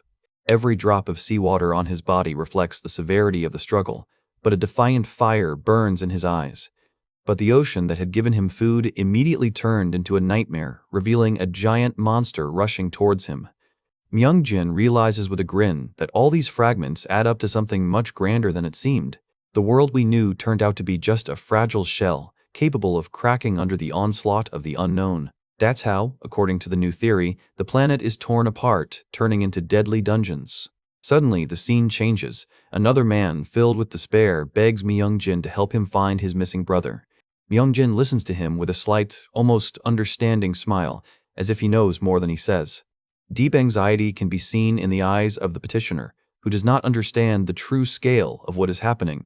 But Myung-jin's gaze is full of hidden meanings. He sees in this man something more than just a desperate brother. The phone on the table remains silent, like many secrets yet to be revealed. Myung-jin recalls, this man promised to reveal all the secrets when he was reunited with his brother. An F-rank repatriate, an ordinary man who claims to have been the king of the jungle for 1,000 years. Who would believe him?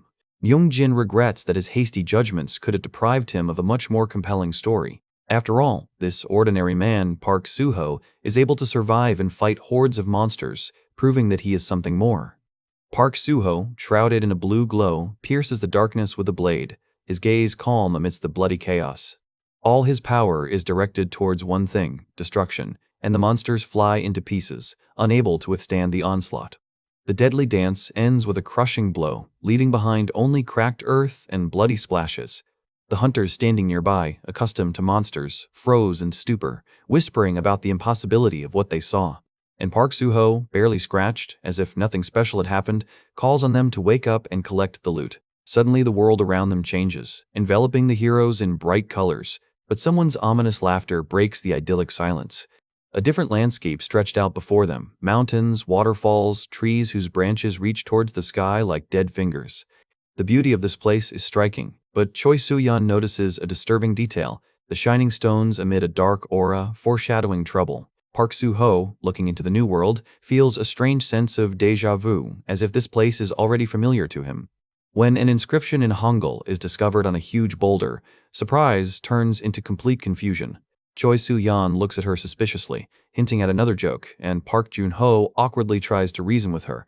Soo-yeon, holding back her emotions, decides to accept what is happening, focusing her keen eye on the details.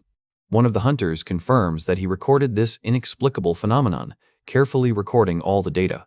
But the question remains, how did Korean writing end up in this lost world? Suddenly, Choi Soo-yeon feels something that makes her eyes widen and her gaze become intense. Park Suho, without waiting for anyone, begins climbing the rocks, driven by intuition or an unknown goal. "Move!" Choi Soo-yeon commands decisively, urging the others to follow him, realizing that time is of the essence. The group quickly climbs the winding paths, obeying the unspoken leadership of Park Suho. He stops at the edge, his silhouette disappearing into the misty haze that obscures the path ahead. His eyes reflect determination, and he is ready to face everything that this mysterious, alluring world holds. The heroes come across an unexpected discovery, a mysterious cave in the middle of nowhere, with the premonition that something unknown is hidden behind its entrance. Suddenly, a blinding flash of energy envelops them, carrying them into the very heart of this mysterious place. A stunned Park Jun-ho, along with Han Don-ji-soo, cannot believe their eyes as they watch the mystical transformation. Once inside, Park Suho freezes, amazed by the sight of the cave, whose walls are covered with luminous writing. Surprise turns to bewilderment when Park Jae-yu and the others discover that the mysterious inscriptions are written in Korean. Anxiety and laughter mingle as Park Jun-ho reads the rather mundane and desperate notes left behind by someone seemingly in complete solitude. Jan Jeshik looks thoughtfully at the walls, trying to understand what kind of mysterious messages he sees. Suddenly, even stranger, almost shocking words come into view, causing an immediate reaction. Jang Jeshik indignantly recoils from the obscene inscriptions, but the curious Park Jang-ho is already greedily searching for them with his eyes.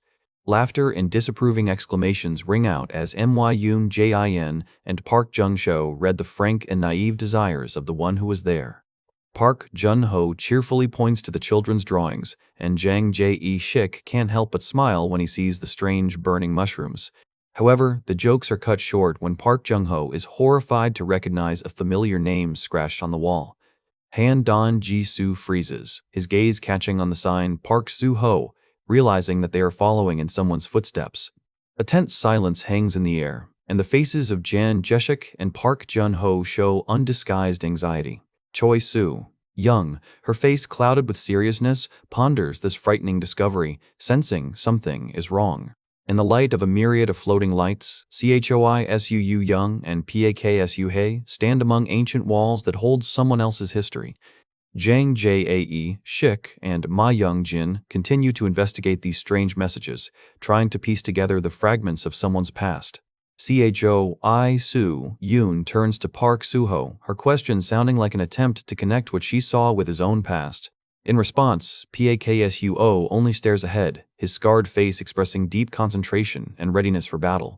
Memories flash with a vivid picture, a merciless fight with a formidable black beast, foreshadowing new trials. The beast's eyes glow with a merciless light, reflecting primal horror and threat. But Park Suho, despite the pain and fatigue, clenches his jaw, his gaze burning with indomitable will. Choi Soo-young, noticing his condition, asks worriedly if he is okay while Park Suho looks puzzled. The moments blur once again into a brutal battle where Paksuho, armed with a primitive blade, fights a furious monster. Suddenly, his body is illuminated by a radiance, as if awakening an unknown power within him, changing his appearance. His face expresses shock, his eyes reflect the awareness of something incredible that is happening right now. Meanwhile, deep in the ice cave, Park Jung-ho finds a pile of unfinished blades gleaming in the dim light. These blades, sharpened from stone, are striking in their sharpness and quality, making one wonder if they are ancient artifacts. Suddenly, Paksuho takes off, rushing towards the shining portal, leaving his comrades in confusion. Park Jae-ho screams after them in panic, trying to understand where their leader has disappeared to so quickly. Choi Soo-young, without thinking, rushes after him, her long hair fluttering in her swift movement. One of them, trying to find the reason for his impulsive act, accuses the other of ridicule, but he only objects in bewilderment. A moment later, the Paksuho lands with a thud, nearly losing its balance after the rapid transition. He finds himself on top of a cliff, with a breathtaking view of the endless blue sky and picturesque mountains. His eyes are wide open, a mixture of surprise and deep awareness of something important. Choi Soo-young finally catches up with him, breathing out his name, trying to understand his silence. She asks if this place is his home, trying to figure out the reason for his sudden escape. Paksuho confirms the similarities, but his intuition tells him that something in this landscape has changed. Something is wrong. Far below lay the forest, green and lush, but something about it didn't match his memories. He points to a grove of fruit trees in the distance, trying to put a specific spin on the strange sensation. Far below lies a forest, green and lush, but something about it doesn't match his memories. He points to a grove of fruit trees in the distance, trying to pinpoint the strange sensation. Choi Soo-young turns to him with narrowed eyes, asking the question that had been swirling around in his head for a long time. Shouldn't there be a sea there? Park Suho confirms that this was the Roaring Sea, a place where no one dared to approach, and Choi Soo-young, frowning slightly, repeats this strange name. The sea in a fourth-level dungeon?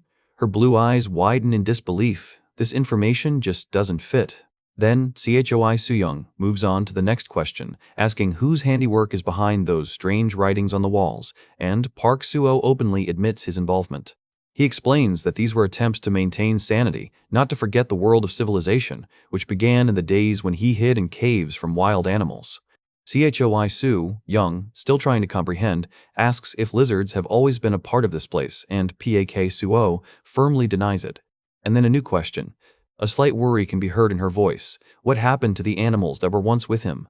Park Suho looks away, remembering the dark truth that is not so easy to say. This was leopard territory, he says, implying that they were not so weak as to retreat in the face of some lizards. Suddenly, Choi Soo-young interrupts him, pointing to the fog swirling in the distance. Do you see the fog over there? This fog is the end of the dungeon, the limit of their path, a place beyond which they cannot pass. Park Suho freezes, his eyes wide in shock. The end of the dungeon? And at that moment, below, there is a rustling sound. Screams, lizards are bursting out of the thickets. There are too many of them. Realizing the scale of the threat, Choi Soo-young exhales sharply, her eyes turning blue. It's an ambush. The count goes into tens. 78, 80. The horde of monsters is rushing straight at them, leaving no chance for retreat. Park Jung-jae, Zhang Jae, Shik, and Ma Young-jin struggle to climb up, shouting that without Park Suho and Choi Soo-young, they won't survive. A new wave of horror, 102 lizards all at once, are advancing on them. Their number is unimaginable. Choi Soo-young, surrounded by lightning, angrily asks why the hell they all attacked at once, as if on command. And then, from behind the backs of simple monsters, he appears, the Lizard King, the true culprit of this nightmare. The skull-faced monster's terrifying roar pierced the air, signaling the beginning of the massacre. A spotted, predatory creature burst forth from the crowd of creatures, its eyes glowing with madness and anticipation. Pak Suho did not look away. His eyes showed a cold determination, ready to face any threat. He ordered Choi Shu Young to stay behind, protecting the others, as if he knew he was in for something different. Without waiting for an answer, Pa Shu made a daring leap from the top of the cliff, rushing into the very heart of danger. The whistling of the wind, the endless abyss beneath his feet, he fell, knowing no fear. Choi Soo-young, shocked by his action, cried out his name in despair, asking about his crazy plan. Below, hordes of lizards, bristling with spears and sharp fangs, were already ready for battle. And, far from here, in the peaceful silence of the city streets, an ordinary pigeon indifferently pecked at crumbs. The elderly woman watched him with a tender smile, wondering how much he could eat. But suddenly, the bird was transformed, enveloped in a mystical blue glow, as if an ancient power had awakened within it. The old woman's piercing scream, a blinding flash and falling feathers, the moment of the birth of new power. On the battlefield, Choi Soo Young's eyes widened as she suddenly realized the true reason for what was happening. For at that very moment, Pak Suho, hovering in freefall, spread his enormous wings, woven from electrical discharges. One of the lizards threw a spear with a skull-faced tip at him, trying to pierce the daring enemy. But Pak Suho, focused and invulnerable, only slightly dodged, feeling the flow of power. The spear flew past with a deafening whistle, digging into the ground without reaching its target. Then, like an arrow shot from the sky, he rushed into the very thick of the monsters, leaving them no chance. With outstretched wings, he landed among the stunned enemies, every gesture of which spoke of boundless power. And at the same time, somewhere in the distance, a small white dog, enveloped in the same mysterious energy, met his own fate with a deafening bark. Deep underground, a mysterious blue energy enveloped the mouth of an unknown beast, causing a piercing howl to come out. It was echoed by the deafening roar of a red monster, whose face was distorted by a bone mask. In the mad whirlwind of the battle, the white spirit and the scarlet monster, intertwined in a deadly dance, fell from the heights. The inexorable fall through the emerald green of the forest seemed endless, bringing them closer to the inevitable point of collision. And then the earth shook with a deafening blow, enveloping everything around in a blinding flash of pure light. Above, Choi Soo Young, shocked by what she saw, whispered about the recklessness of the one who decided to do such a thing. Park Auno stood next to her, his shocked gaze directed at the void where the fighter had just disappeared. She, holding back her panic with authority, scolded him for his reckless jump, while others, including Park Auho, asked in horror about what had happened. But Choi Soo Young remained unperturbed, her words sounding with firm confidence, "He is alive, no matter what." She firmly shut down any further questions about the incredible height from which he had fallen, emphasizing once again that he was not dead. But the time for debate was running out. A new, vile enemy was rising from the abyss, pierced but not broken. Choi Soo Young, with a sword in her hand, through which electric discharges ran, loudly commanded to prepare for battle. The lizards were already close. One of the fighters, with his arms crossed, was already taking a fighting stance, demonstrating fearless readiness for battle. Park Jung-ho, taking aim with his crossbow, shouted a defiant warning at the approaching creatures. And Han Don-soo, with fury in his eyes, swung a huge boulder, ready to bring it down on the enemy. In response, a guttural, gurgling roar was heard from the monster, whose mouth was oozing poisonous saliva. The next moment, the bowstring of Pak Jung-ho's crossbow sang, releasing arrows towards the target. The precise shots hit the enemies right in the eyes, causing them to let out agonizing cries. And in the depths of the gorge, the white spirit and the scarlet monster once again clashed in a mad confrontation, shaking the earth with their collision. The scarlet monster's wounded mouth twisted into a silent scream as its body was thrown back by the force of the blow. But the white spirit, ignoring the previous blow, rushed into a furious counterattack, unleashing a hail of crushing attacks. Blood sprayed like a fountain as the white spirit's claws and fangs tore at the scarlet monster's flesh, turning the fight into a bloodbath. Wounded but indomitable, the white beast let out a menacing roar, its fur stained with scarlet splashes. Each blow was aimed at weakening, at suppressing the enemy, in order to extract answers from him. Having knocked the exhausted monster to the ground, the white spirit crushed him, giving him no chance to escape. The scarlet monster, its skull crushed and wounds oozing, trembled under his weight. "Where are the leopards?" The white spirit's furious roar broke the silence, his eyes burning with demand. Dark, pulsating threads emerged from the monster's torn mouth, as if something inside was resisting. At that moment, when the white spirit let his guard down, a moment of confusion flashed in his eyes. The scarlet monster, gathering the last of his strength, delivered an unexpected, crushing blow with his fist to the enemy's head. Pure, primal rage flared in the white spirit's eyes as pain pierced his consciousness. The monster pushed him away, trying to break free, their bodies locked in a new, desperate struggle. The white beast's pupil dilated with sudden realization. This creature was not just prey, it was a predator. A powerful explosion shook the ground, throwing away rock fragments and wood splinters around the two furious fighters. A blue vortex of energy threw the white spirit high into the air, sending it flying away from the fighting monster. Meanwhile, on top of the cliff, Myungjin, with a war cry, brought down a boulder on the terrifying purple abomination, while another warrior stood ready to come to the rescue. The stone struck with a dull thud, crushing the monster's head as its brethren darted below, unsure where the next blow would come from. And at that very moment, another soldier took aim and released a barrage of energy from his weapon, shouting, "Die, you bastards!" A powerful shot slammed into the ground at the foot of the cliff, raising a column of dust and rocks. The hideous purple creatures fell, struck down by the hail of rocks and the blast wave, their bodies flying apart under the onslaught of destructive force. In the heat of battle, even the most experienced fighters questioned the nature of their power, the use of spatial energy. Myungjin, with his cold calculation, only confirms that the power of an attack has its limits, depending on the skill of the owner. But there is no time to think. Ugly creatures, like living nightmares, crawl from under the ground, hissing and licking their lips.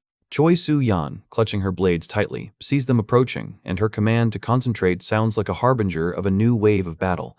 Han Dong-soo, with a mad gleam in his eyes, is already enveloped in electric discharges, his battle cry merging with thunder.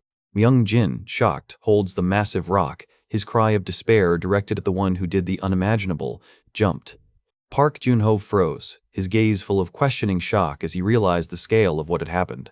Two figures shoot into the sky like a released arrow, leaving behind a trail of pulsating light, attracting everyone's attention. Choi Su-yan can't believe her eyes, her face distorted with a mixture of surprise and alarm. Myung-jin, his face covered in blood, only gasped out one word, full of horror. And there, above, in a heavenly ballet of death, a mighty wolf figure tears apart a crimson monster, painting the air with bloody foam. And only now does it become clear. The top of the mountain, which seemed like an impregnable bastion, is teeming with countless hordes of vile creatures. The wolf warrior, having completed his deadly dance, rushes downwards, leaving a trail of bloody chaos in his wake. Panicked, Park Jun-ho screams for everyone to seek shelter from the impending disaster. Legions of creatures, like a living purple stream, crawl uncontrollably upward, threatening to devour everything in their path. A powerful explosion shakes the earth, leaving behind a huge crater, as if from a falling comet. The mountain then explodes into pieces, turning into a fireworks display of rocks, dust, and flying monster bodies. The sudden disintegration of the cliff leaves Han Dong-soo and his companions scrambling for support, realizing that their world is crumbling. Choi Su-yan glides through the falling debris like a whirlwind, her only thought being to survive. And Park Jun-ho, covering his head with his hands, lets out a desperate cry of horror as the very ground gives way from under his feet. A whirlpool of destruction swirled around her, but Choi Su-yan had already found her balance in the air, as if defying gravity itself. Countless creatures, the creations of this chaotic energy, are scattered in all directions by the impact of falling boulders. With a deafening roar, the earth swallows up the debris, turning what was once solid into deadly crumbs. The sky is crumbling with stones, and every blow echoes in the tormented world. But even in the midst of this apocalypse, Choi Su-yan finds her footing, landing with astonishing grace. She rises, her gaze firm, her determination evident in every movement, despite the chaos she has experienced. Not a second's hesitation, she rushes forward, her steps light and swift over the crumbling stones. Meanwhile, one of the survivors struggles out from under the rubble, shouting in relief that So Min-soo is okay. Another warrior, having narrowly escaped the deadly crush, exhales, realizing how close he was to the end. And here is another victim, lying among the rocks, his wounds bleeding while his faithful dog tries to bring him back to his senses. Suddenly, through a shimmering rift in space, Park Suho appears, his figure shrouded in a mysterious glow. Choi Soo-yeon turns around instantly, her face distorted with surprise and confusion. Anyone who has just emerged from the rubble freezes with their eyes wide open in shock. But then others run out of the portal. The full team is back together, rushing towards new challenges. One of them, breathing heavily, tries to comprehend what is happening, his face expressing deep shock. He turns to Choi Soo-yeon, unable to believe his eyes, wondering, how is this even possible? At that very moment, a new force appears before them. A group of people in formal suits and a squad of fighters in full gear, among whom one can recognize the seasoned Han Dong-soo. And now Jan Jesk, sparkling with energy, bursts out of the blue glow, his appearance heralding a new phase of the battle. A woman in a formal suit, smiling reservedly, announces that everyone is leaving, as if predicting the inevitable. And their leader, with a cold and penetrating gaze, silently watches the unfolding events, his face a mask of unwavering determination. The exit began, and the group moved forward, shrouded in a mystical glow, as if stepping towards the unknown. Under the supervision of the High Command and dozens of watchful eyes, the main group moved to the front line. Park Suho, whose fate seemed to be hanging by a thread, looked thoughtful, his gaze fixed on the foggy future. But not everyone shared this tension. One of the captains assessed the Suho with a dismissive smirk, finding it insufficiently powerful. Meanwhile, the woman in the formal suit, continuing her role as the host, addressed Suho by name. He took a step, firm and confident, as if asserting his presence despite anyone's doubts. She had barely begun her greeting when a sharp electric discharge tore through the air, foreshadowing something unexpected. In an instant, the flash materialized into sharp, feather-like shards of light, causing those around to flinch. From this radiance, a majestic, ghostly dove emerged, spreading its wings and soaring upward, causing amazement and admiration. The woman in the suit, stunned by the sight, could only utter the question, "A dove?" Behind, among his soldiers, their leader watched the flight silently, his gaze as inscrutable as ever. He turned to his men, and one of the soldiers hesitantly asked if this was true, to which the captain, with a slight grin, offered to catch him and roast him. Meanwhile, the woman in the suit turned to Choi Soo-yeon and remarked with surprise, "But didn't you say it was supposed to be a dog?" Choi Soo-yeon, somewhat puzzled, merely asked what was wrong before sharply ordering her to return if her presence was just a nuisance. Confused and worried, the woman in the suit inquired about the fate of the recording, realizing that something was not going according to plan. Without further explanation, Choi Soo-yeon decisively ordered a certain So Min-soo to return to headquarters with the squad leader Kim Mi-so. But then, turning to the woman, Choi Yu suddenly announced that she would have to join them, leaving the woman completely confused. Choi Soo-yeon, with a serious expression, just waited for the question that was bound to come. Why? "The mission to monitor Park Suho is complete," explained Choi Soo-yeon, "and you are being reassigned." Shocked and angry, the woman in the suit screamed in desperation, demanding an explanation. "Hey, where?" The stranger, whose appearance had already foreshadowed changes, calmly revealed the details of her new assignment, maintaining the border in the north of Daegu, a serious and responsible task. But for Choi Soo-yeon, it sounded like a death sentence, like a banishment into the unknown, and her cry of "Daeg" broke the tense silence. Meanwhile, another group, which had arrived here for its own purposes, discussed who would remain, 4 representatives of the portal department, the minimum number for cleaning the equipment. With false politeness, they assured that they would take care of the guests, adding that the department would probably need more people to handle the operational work. His smile, too wide and self-assured, was laced with a hidden mockery, as if there were something more behind his words. One of his companions cast a wary glance at him, wondering inwardly which of these guises was the real one. And Choi Soo-yeon's anger spread to her companions, and one of them, Han Dong-soo, shouted in rage, demanding to know what "we're going back" meant. Choi Soo-yeon, trying to take control of the situation, offered to go back and discuss the payment issue, ignoring their confusion. "The director is already waiting for us," she said without looking back, and with a firm gait, she moved forward, demonstrating that the discussions were over. But Han Dong-soo wasn't going to back down, and a bitter revelation rang in his voice. "What's wrong? Park Suho refused to cooperate with us?" These words caused a flurry of vicious comments from the men in the other group, who took pleasure in lashing out at Suho and his fake fifth-tier guild. Han Dong-soo, gritting his teeth, tried to calm his men down, offering to simply leave, but the humiliation from his opponent's words burned inside him. The cars tear off, leaving behind only clouds of dust, a symbol of their hasty and possibly shameful retreat. Their movements were swift, as if they were running from something invisible but tangible. Elsewhere in the office, the director, red with rage, was shouting into the phone, accusing Choi Soo-young of leaking information to the press, which put him in an awkward position. Choi Soo-young, sitting in the car, listened to these accusations with an expression of genuine shock, although perhaps she was only pretending to be.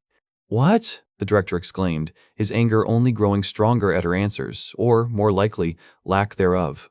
A new scene unfolds under a bright sky, above glittering skyscrapers, symbols of power and high technology. On the monitor screen, an analyst explained how a certain man, and the viewer already understands that he is talking about Paksu, Ho suddenly soared into the sky and threw down the Lizard King. Although it was impossible to capture this inside the dungeon, the camera outside captured something incredible, a mysterious creature resembling a huge white bird whose feathers fell like snow, confirming speculation about its ability to blend in with domesticated animals. The analyst ended the demonstration by turning off the screen, but the silence that fell over the room spoke louder than words. Han Dong-soo couldn't believe his eyes, exclaiming that it was terrifying, and found it hard to comprehend how the Lizard King could be dealt with in such a way. Ma Young-jin, maintaining an outward calm but with obvious tension in his voice, reminded him that the Lizard King was from a level 4 dungeon, and asked whether such an opponent could be considered at least B rank. Analyst Jang Jae-shik corrected him, clarifying that the monster he had defeated was an A rank, and that Park Suho had defeated it with such ease that Han Dong-soo could only gulp in shock. Meng Jin looked down, deep in thought, realizing that Park Suho's abilities were beyond the ordinary. Choi Soo-young, with her characteristic clarity, explained that Park Soo-soo's spatial energy is currently only at E rank, but his combat skills are S+, and after fusing with a tamed animal, he reaches an unimaginable SSS rank. And most importantly, he has no restrictions on skill level growth, unlike all the other awakened. Han Dong-soo, amazed by these revelations, questioned the limitlessness of his development and inquired whether all irregulars possessed such abnormal abilities. Choi Soo-young replied that she could not speak for others, but Park Suho's case was unique and unprecedented. Min Jin, realizing the depth of his potential, wondered if he was so strong now, then what were his true stats before his mysterious return? The analyst, with a bitter smile, stated that if all the disappeared awakened returned with similar abilities, their country would have long ago become a world hegemon. He added that the chances of others like the Paksuho appearing are negligible, as passing through the portal without equipment is tantamount to suicide. Yoon Jin, returning to the main topic, clarified, "Didn't the first tests already confirm that Park Suho is a repatriate from the 4th level dungeon?" But Choi Soo-young sharply objected, emphasizing that this data is still only preliminary and requires further confirmation. She admitted that she didn't want to believe such versions, but one thing was clear: this was not a new planet from which he returned. Ma Young-jin interrupted, focusing on a much more important issue. He stated that the true secret of Paksuho's incredible abilities was hidden in the depths of that very dungeon. The woman present at the table, who had been silent until then, nodded in agreement, confirming his words. Yoon Jin, however, wondered, if this is the case, then why does Park Suho continue to remain silent? Han Dong-gu, irritated by his secrecy, assumed that Park Suho simply did not want to share the secret of his strength, and in his heart called him a greedy bastard. Choi Soo-young immediately stood up for him, confidently declaring that Park Suho is not the kind of person they are trying to portray him as, and suggested holding another round of negotiations, sighing heavily from the hopelessness of the situation. But even Choi Soo-young's proposal to hold new negotiations was met with a wall of anger, as the director was outraged by Paksuho's growing demands. The calm voice of the woman, Commander Kim Mi-so, reminded us that it was precisely this difficult situation that required unconventional solutions. But the director only pressed his lips together tighter, unwilling to give in, demanding an explanation of what else they could offer. Choi Soo-young, leaving them, desperately muttered, "Idiots," wondering what kind of secret power was behind all this chaos. Meanwhile, in another place, in a secret room, their own bidding was already underway, where one of the participants intriguingly inquired about the interest of his counterpart. He boldly offered to take full responsibility for the formation of the 37th Detachment of rank C and above, promising to solve all problems with government investments. This idea, although bold, brought a sly smile from the director, who saw potential even in simply collecting loot. The terms were incredible. Triple salary and a 780% bonus, but with one strict condition: full responsibility for success would fall on him. Meanwhile, the director, returning to the discussion of PAKSUHO, approached Commander Kim Mi-so with a question about what could be offered in exchange for his unhindered access to the dungeon. Commander Kim Mi-so, with a mysterious smile, hinted that they had something in abundance that could tip the scales. The director tilted his head in bewilderment, trying to solve the riddle. What is it that they have in abundance? Away from the tense intrigues, on a sunny morning, a completely different picture of peaceful village life unfolded. Surrounded by his disciples, My-young-jae-in calmly supervised the harvest of tomatoes, potatoes, and hot chili peppers.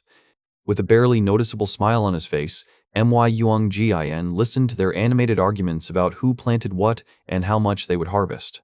But then the idyllic scene gave way to alarm. In the depths of the dark warehouse, an ominous figure appeared, hiding in the shadows.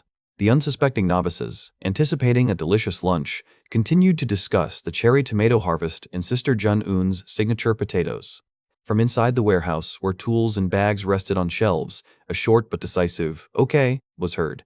Suddenly, everything went dark, and a distorted, bloodshot eye appeared before my eyes, pulsating with rage and pain.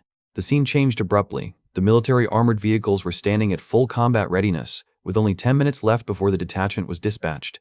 The Special Forces commander, with a clear report over the radio, confirmed the full readiness of the 2nd Platoon to carry out a deadly mission. Reports on the readiness of the units sounded one after another, only increasing the tension in the face of the unknown. The commander's face remained impassive, but the gravity of the upcoming task could be seen in his steely gaze. Among the dark silhouettes of the fighters, Choi Soo-yeon stood out, her attention suddenly riveted to the screen of her smartphone. A coworker called out to her, noticing the unusual distraction, and Soo-yeon's gaze shot up in surprise. A look of profound shock instantly appeared on her face, as if she had just seen something incredible. And finally, the commander's ironclad order was given. Doubts were cast aside. The operation began. The heavy armored vehicles, their engines roaring, moved forward, shaking the air with anticipation of the inevitable battle. Inside the armored compartment, Choi Soo-yeon sighed heavily, her face revealing incredible exhaustion. Deep in thought, Soo-yeon silently listened to her colleague's question about the strange absence of the reconnaissance team. Her gaze was directed somewhere into the distance. At that moment, she seemed to be thinking about something personal and very fragile. Suddenly, through the monotonous roar of the engines, someone's angry cry, full of despair and pain, broke through. But then the scene suddenly changed. A peaceful sky above a luxurious mansion, where children were playing their games carefree. The forest deer calmly grazed on grass in the sunny forest, their world untouched by the events raging outside the walls. A call from Blondie on a forgotten smartphone was the only echo of another reality in this idyllic picture. And in the distance, on the floor among the greenery, lay a young man, his posture radiating complete and, perhaps, deceptive peace. His face was serene, as if he had sunk into the deepest and longest sleep ever seen. Meanwhile, another person at the laptop noticed with alarm, Suho was sleeping unusually long. This was not like him at all. His anxiety grew with each passing minute, because, after returning from underground, Suho had changed beyond recognition. He turned slowly to the blank screen, trying to make sense of what was happening, searching for answers in the flickering silence. But a sudden realization filled his eyes with horror. After all, we were talking about simply unimaginable, colossal amounts of money. The sudden creak of the door broke Park Suho's concentration, causing him to flinch in surprise. "Hey, have you tried knocking?" he said irritably, while Yan Jeshik joked lightheartedly about porn without any embarrassment. Park Suho just shook his head, trying to drive away the bad thoughts as he looked at the screen filled with boring files. But the slight serenity immediately vanished when Jung Jae-shik asked about Myungjin. He still hadn't called. Jung Jae-shik's face showed concern. Myungjin was unavailable, and this could not help but be alarming. Park Suho, however, dismissed the idea, suggesting that the elder was simply enjoying time with his children, serenely. But a strange expression froze on his face, as if an inner voice suddenly asked him, "What is this?" Yan Jeshik, not noticing his thoughtfulness, handed over a bag of medicine. "Grandma isn't feeling well," he explained. And then Park Suho fell into a memory, a laughing boy running away from his grumpy but loving grandmother, driven by the joyful barking of a dog. "How long have you been here?" Yan Jeshik's voice pulled him out of his sweet dream, informing him that he was about to wake him up. Once again, his consciousness was transported to another place, a room filled with golden light where he sat on soft green grass. Before him towered a gigantic tree, its crown touching the sky, and each leaf shone like thousands of little stars. He believed that he would be able to see his friends again if only this portal to his true world opened. But instead of the desired faces, he was met only by hordes of infected creatures, their vile movements filling his heart with anxiety. There he was a warrior, surrounded by his faithful companions, a fierce family of red wolves and other mighty beasts. His body moved in the whirlwind of battle, striking at the monsters that tried to break through his defenses. Jackie, his mental call sounded as he crushed the mouth of the huge primate, drenching everything around with blood. Where are they? The piercing question echoed in his soul, tormented by the fear that the giant snake had forced them to flee. But, be that as it may, he felt an inner certainty. If fate was kind, their paths would cross again one day. Let's go eat. Yan Jashik's simple voice finally pulled him out of his deep thoughts, returning him to everyday life. Park Suho, who had just woken up from sleep, responded with a slight smile, admitting to a sudden feeling of hunger. Meanwhile, somewhere outside the window, a telephone ringing broke the silence, leaving its mark on the wooden floor. A familiar name, Blondie, flashed on the smartphone screen, causing a feeling of bewilderment. Park Suho intuitively sensed something was wrong and looked around, noticing that something was missing in the house. Had she really left? His gaze expressed complete incomprehension of what was happening. And outside, under a spreading tree, life was already in full swing. Jang Jae-sik, Myung Jin, Park Jun-ho, and Han Dong-soo were carefreely enjoying the morning. But Park Suho still couldn't stop thinking about her, wondering how she could have missed such a breakfast. Han Dong-soo and Park Jun-ho exchanged worried glances, feeling the tension growing. Park Jun-ho, shocked, started to say something, but the words stuck in his throat. Park Suho, continuing to eat, turned to them, completely not understanding the reason for their concern. You know her real name, right? Park Jun-ho finally squeezed out, looking at him point blank. This question left Park Suho even more confused. Her name? Isn't it Blondie?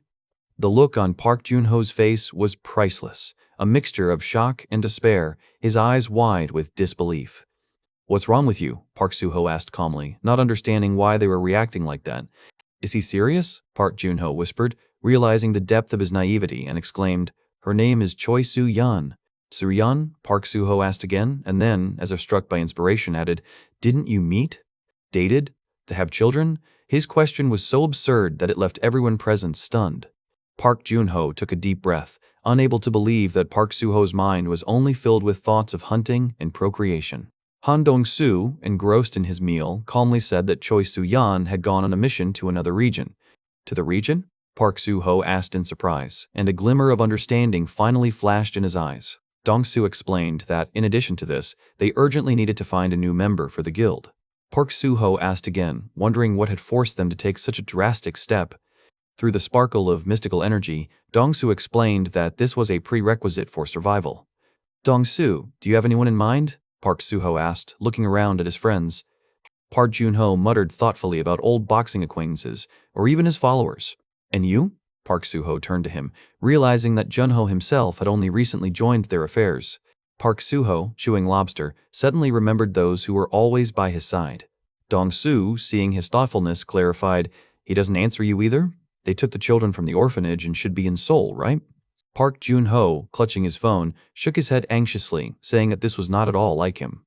Meanwhile, far away from them, a column of armored vehicles moved through the ruins of a once thriving city. In one of the armored vehicles, Choi Soo-yeon heard an order. They were entering the red zone and needed to cut off communications. Red zone flashed through Choi Soo-yeon's mind as she scrolled through the map on her phone, trying to find the marker. A shadow of worry flashed in her eyes, foreshadowing the difficulties to come. The words, "Power off," slowly appeared on her phone screen. The armored vehicles shook as they made their way through the dense thickets under the blinding rays of the sun. Suddenly, an incoming call from Blondie lit up her screen again. At the same time, Park Suho stared in surprise at his phone, which suddenly came to life. He went outside to hear better, putting the receiver to his ear. His face, usually open, now expressed seriousness and slight confusion. In the distance, rumbling and raising clouds of dust, a column of armored vehicles continued on its way. The contrast was striking. On one side was a terrifying column of equipment.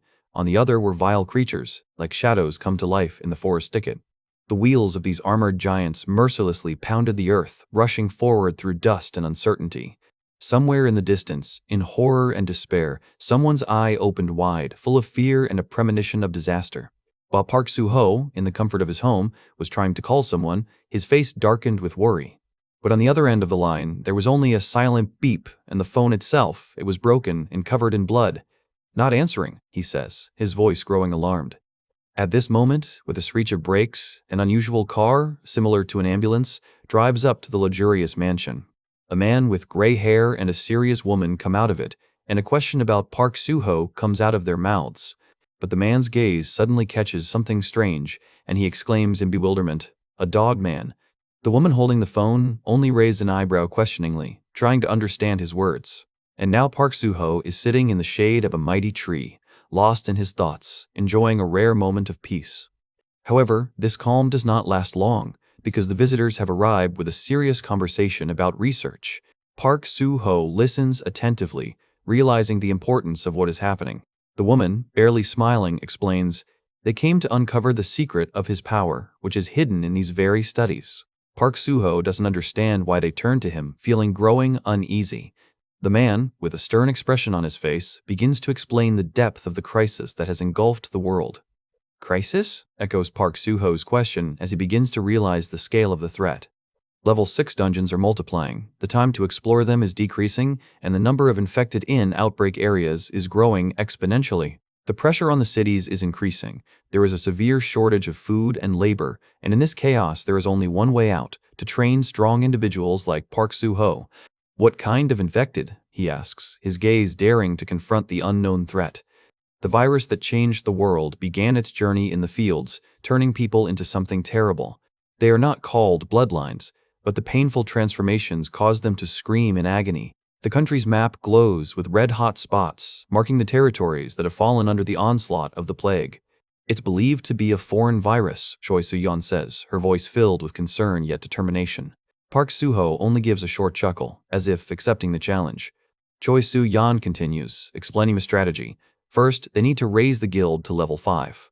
Then we have access to the 5th level dungeons," Park Suho asks, feeling his excitement growing. Choi Soo-yeon only confirms with a nod, her gaze focused and confident. "What about the second point?" Park Suho asks the next question, preparing for the next stage of the plan. "I'll give you territory," she says, pointing to a map on her laptop screen. He is offered northern Gwangju, abandoned land on the outskirts of Old Gyeonggi-do, too close to Namyeongju. Park Suho touches his chin thoughtfully. If this is just a field, then it is still abandoned, and now it is a question of defending Seoul from the east. After all, most regions, with the exception of a few large cities, have long since turned into uninhabited wastelands. The survivors, tired of constant fighting, seek refuge in safe cities, but even there is not enough room for everyone. "Place them in Gyeonggi-do?" A glimmer of hope flashed in his eyes. Choi Soo-yeon explains that if they can attract people, they will rebuild the city, develop shopping areas, and clear agricultural land. This is a chance if the guild demonstrates the ability to manage the territory and prepares for any scenario, even the sudden appearance of a portal. Park Suho finally smiles, assessing the prospects. The conditions aren't that bad. And then Myung-jin, looking intently at Park Suho, asks a question that hangs in the air. What is happening in North Korea now? His voice turns dark as he talks about the coup d'etat, the system that has collapsed, and how the real monsters are already out there. Myung-jin continues, "The situation has gotten out of control, and all eyes are on the north, expecting a mass exodus." Park Suho listens attentively, doubt creeping into his thoughts, which of them is telling the truth and which is lying. Despite his inner struggle, Park Suho smiles confidently, as if he has accepted the challenge. Next to him, a woman with a tablet nods, confirming what was said and hinting at further details. Tensions rise when Myung-jin asks a follow-up question about the cancelled 100-day events in Korea, and the woman confirms it. Park Suho understands that there are two key moments that will determine their future. She hands him the tablet, inviting him to focus on the information that is about to be revealed. The first of the two secrets is the spatial energy meter, a game-changing tool. The woman eagerly asks about the second, apparently more mysterious, aspect of their mission. Park Suho replies that the second problem is related to Myung-jin himself. The woman's surprise turns to concern when it turns out that Myung-jin has not been in touch. But she quickly pulls herself together, declaring with a smile that these tasks are mere trifles for them. Myung-jin stands up resolutely, announcing the start of a quest that promises to be fateful. The shot then moves to a majestic skyscraper, a symbol of power and influence. Inside, in formal suits, applicants sit waiting, attracted by the recruitment announcement for the prestigious Scylla Guild. Among them is Park Suho, whose determination is palpable even in his motionless weight. He knows that this is not just an interview, but a rigorous selection process for the mercenary company Scylla Group, a major conglomerate, where many do not even pass a preliminary check. Images of heroic battles and the military glory he aspired to flash through his mind. Meanwhile, Jan Jeshik, grasping at this one opportunity after the collapse of his own guild, nervously clenches his fists. And then the long-awaited message arrives on his phone. Congratulations on his successful completion, confirming that all his wanderings and efforts were not in vain. Despite the first successful completion, the tension does not subside, because this is not the end, but only the beginning. Of the 50 candidates who passed the initial barrier, only 10 selected ones will be able to pass this new, decisive selection. This is his only chance, and Jan Jashik, gritting his teeth, is ready to cling to it until his last breath. But suddenly, like a sign of fate, his phone screen lights up, promising something completely different than he expected. And now Jan Jashik, number 50, looks at his mobile phone in confusion, sensing something is wrong. Meanwhile, in a light-flooded office, the commission completes the next stage of the selection process, releasing some of the applicants. The candidates, dejected or relieved, leave the room, not knowing their future fate. However, senior examiners do not hide their dissatisfaction. This year's intake seems extremely weak to them, as if they were only criminals. They doubt everyone until one of them notices. One of the candidates turns out to be a swordsman. Jan Jashik's resume appears on the screen, confirming that, yes, he really is a swordsman, and also, Jan Jashik, only an E-level in 3 years? The senior examiner asks skeptically, not hiding his disappointment. But Han Dong-soo, after carefully studying the profile, sees potential in him and decides to take Jasik under his wing. The command is immediately given to invite the next candidates. The process must continue, no matter what. The assistant announces, enter numbers 46 to 50, heralding the imminent appearance of the last hopes. But only 4 people enter the room, leaving 1 seat empty, and a tense silence hangs in the air. The senior examiner, frowning, asks, why are there 4 of you? Where is number 50, Jan Jashik? One of the candidates, in a trembling voice, announces the shocking news: he ran out. Han Dong-soo, whose intuition rarely failed him, only frowned thoughtfully, anticipating something large-scale. And as if to confirm his thoughts, the token with the number 50, representing Jan Jashik, crumbles to dust. But Jang Jae-sik is already racing ahead, driven by a mysterious message that promises him the role of savior and the hottest job in Korea. Armored vehicles cut through the wet mud, their booming roar echoing along the narrow road cut between the rocks. A cannon on one of the towers comes to life, its steel interior mechanically grinding, preparing for an unknown battle. Inside the cabin, one of the soldiers watches the monitors with a smug grin, his voice full of contempt. Ha ha ha, look at them. And they said that these pros had experience, but they're running away in fear, sounds over the radio, but the invisible interlocutor remains silent. However, despite the bravado, a certain sense of foreboding hangs in the air, and the sergeant is already giving the order without waiting for an answer. And then, from the darkness, like ghosts from nightmares, it appears, a crowd of rotting, bloodthirsty zombies. Thick fog or smoke envelops the surrounding area, giving the painting a surreal and ominous atmosphere through which silhouettes emerge. Mr. Kim? One of the fighters whispers anxiously, turning to his comrade as if facing an unclear threat. Meanwhile, the second car takes off, pushing through mud and small obstacles, hurrying forward. And finally, the armored soldier, shocked by what he saw, exclaims, his voice full of despair and horror, "Fuck, what is this?" A monstrous scene unfolds before them. Zombies, clinging to a gigantic body, tear it apart in a bloody bacchanalia. The zombie's eye, red and inflamed, is filled with madness, reflecting an inexplicable thirst and hunger. Rotted, torn limbs, exposed bones, the embodiment of a nightmare that has now become reality. But the cars don't stop. They rush past this abomination, desperately trying to get through hell before it's too late. One of the soldiers, pale with horror, suggests that they immediately unleash the full force of anti-tank missiles on them. But the sergeant, gritting his teeth, gives a new order, his gaze focused on the next target, the Dobang Air Battalion's combat zone. The first soldier just exhales, his face expressing confusion and fear, realizing the inevitability of the coming battle. A sharp click of a button, and the machine prepares to unleash its deadly fury. The rocket launcher begins to move, aiming, loading, and making an ominous, mechanical grinding sound. "Let's go!" the sergeant shouts, and a salvo of rockets shoots into the gloomy sky, leaving behind only an echo of despair. Horror distorts the faces of those who gave the order and those who carry it out in a single cry of doom and rage. Explosive devices release their deadly cargo, tearing apart the night with fire and steel. Another cry, drowned out by the roar, carries with it a desperate hope for salvation. The sky is torn apart by the black silhouettes of missiles, bringing destruction to the very heart of the enemy. The ground trembles beneath the wheels of armored vehicles as blast waves shake the air around. The ghouls, caught off guard, let out an inhuman howl from their mutilated throats. The horde of monsters freezes, their glassy eyes turned to the blazing horizon, gripped by wild amazement. A resolute call breaks through the chaos, and the world plunges into an even greater meat grinder. Tanks tear through the ranks of the undead, their treads grinding everything in their path, staining the ground with blood. The howls and groans of the dead merge into a single chorus, foreshadowing their imminent, terrible retribution. Armored vehicles rush forward, leading behind clouds of dust and smoke, rushing towards the unknown. The heavy machine gun swivels, preparing to unleash a hail of fire on the approaching threat. Hundreds of infected people rush to their deaths, their bodies torn apart by a hail of bullets. Soldiers standing at the front line shout that the enemy is advancing, ordering them to open fire to kill. The armored personnel carrier bursts into flames, sending a blast of destructive force into the crowd of undead. One of the monsters flies to the side, torn to pieces by a direct hit. Dozens of the infected fall, their limbs scattering in a bloody mess, but those who remain do not slow their onslaught. And somewhere above all this madness, the planet watches the unfolding catastrophe, lit only by hope. Off to the side, a white van speeds down a dirt road, its wheels leaving a trail of dust behind it, as if it were the only witness to this apocalypse. The van accelerates, disappearing into the greenery as the world around it descends into a fiery inferno, carrying its own, as yet unknown, mission. But the dead do not sleep, and their guttural cries once again break the silence, foreshadowing trouble. And while horrors haunt the outside, an alarming symbol lights up inside the van. The fuel is running low. Byung-jin, gripping the steering wheel, makes the only possible decision, to reach the camp at any cost. A dilapidated signpost, entwined with greenery, barely beckons with hope, pointing the way to salvation.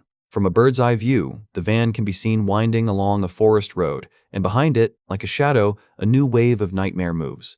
Every meter is difficult, but Myung-jin clings to the thought, just a little more, and they will reach the mountain camp. He frowns, cursing the day these creatures appeared, not even suspecting that they would be here too. A fleeting thought flashes through his mind of a carefree past, of the children to whom he promised food. Myung-jin's name comes out of someone's mouth in the van, like a call to his strength, to his determination. Casting aside his doubts, he focused again. The most important thing now was to break away from his pursuers in order to provide the children with at least a brief moment of peace. A faint smile touches his lips. They will get there soon, and the children will be able to eat. But behind me, more and more screams are heard. The creatures are inexorably catching up, thirsting for blood. A lonely building with its doors wide open appears before them like a mirage, and Myung-jin hears a desperate cry, "Slow down." Myung-jin squints into the gaping opening, his eyes blazing with cold calculation. Addressing the children, he speaks firmly, without panic, explaining that now they will have to run as fast as they can. Small faces, full of fear and bewilderment, look at him, entrusting their destinies to him. His gaze pierces through illusions. This time, he will save everyone, no matter the cost. The van's wheels kick up dust as they take off with a deafening screech. One of the creatures, with a wild cry, falls under the wheels, but this is just a drop in the ocean. A countless horde of zombies is hot on your heels, turning the path to salvation into a desperate race with death. The crowd of survivors made a desperate rush towards the car, trying to escape the clutches of the approaching nightmare. "Myung-jin, behind us," someone shouted as the horde of zombies closed in on them, closing the last meters to salvation. Myung-jin looked back, his gaze filled with cold determination, but also a hint of awareness of imminent danger. Right behind them, a hideous creature with an open mouth was catching up, stretching out its clawed paws towards the fugitives. In panic, people screamed, trying to speed up their already inhuman running, while the monsters were breathing down their necks. "Run, and don't look back," Myung-jin ordered, pushing the survivors forward, preparing to take the fight himself. His hand gripped the staff shaft tightly, and a stern gleam flashed in his eyes, foreshadowing a fight. The first strike was lightning fast and merciless, splitting the zombie's skull and turning the air scarlet. Surrounded on all sides, he cried out, Amitabha as he plunged into a deadly dance among his enemies. Myungjin's staff became a blur, raining down blows that sent the dead into oblivion. Every move was precise, every hit fatal, but there were too many of them. Amitabha, there are too many of them here, he whispered, feeling his strength leaving him and his hope fading. Suddenly, his eyes widened, catching something incredible in the very epicenter of the chaos. Particles of light sparkled around Myungjin, heralding the appearance of something truly wonderful. The horde of zombies that rushed towards him collided with an invisible barrier, shrouded in a mystical glow. It was a tiny fairy made of pure energy that appeared next to Myungjin, radiating light. In the blink of an eye, a powerful wave threw the zombies away, tearing them apart like dry leaves. A deadly whirlwind of light swirled around Myungjin, sweeping away the dead and cleansing the land. The survivors, shocked by what they saw, watched from the safety of their shelter, not believing their eyes. Myungjin stood unwavering, his gaze filled with new determination, and within him there was a sense of unknown strength. His power was already boiling in his veins, ready to burst out. Meanwhile, Park Suho assessed the scale of the recent attack as he saw his opponents fall. But even Myungjin himself was stunned by the power he had awakened within himself. The other monks, hiding behind him, also could not believe what was happening. Their faces were distorted with amazement. And, on the roof of the destroyed building, stood Park Suho, as if observing the world from a new height. Myungjin, recognizing him as his benefactor, could not help but smile with gratitude. Park Suho, with his characteristic self-confidence, ordered everyone to step back, warning of the impending danger. And so, a horde of bloodthirsty creatures rushed forward, their distorted faces foreshadowing imminent reprisal. But an inexorable whirlwind stood in their way, swirling the dead in a deadly dance. Park Suho, demonstrating his incredible strength, summoned one tornado after another, wreaking havoc all around. Myungjin watched the blinding storm, feeling the world around them change. And Park Suho just smiled contentedly, enjoying the spectacle of his power. The lifeless bodies of the zombies were scattered into pieces, unable to withstand the elements. It was a massacre caused by the sheer will of a man transformed into a destructive force. Elsewhere, amidst this anarchy, a military detachment attempted to establish communication, requesting a connection to the Dobong Zone 7 network. Headquarters, this is Mole A3, the soldiers shouted in desperation. We're being pursued by the necroviles. Request reinforcements immediately. But the answer came not from headquarters, but from the sky, in the form of giant debris. Something massive, colossal, was falling right on them, shaking the earth. The armored vehicles were crushed like tin cans under this crushing attack.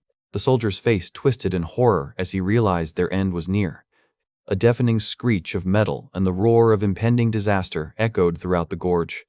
The elite squad screamed in panic, trying to hold their positions, but the merciless force was already crushing their defenses. The armored vehicle flew into the air like a toy, and the bodies of people flew in all directions, doomed to death. A cry of horror froze on the soldier's face, his eyes reflecting the merciless sky. Every cell in his body screamed in pain as he realized the inevitability of the end. With a roar and a crash, the armored vehicle collapsed, shaking the ground and leaving behind only dust and destruction. One of the surviving soldiers reports in horror that the second vehicle has crashed, ordering a retreat. Choi Soo-yan, sensing the approach of an unknown threat, looked ahead tensely, her power beginning to awaken.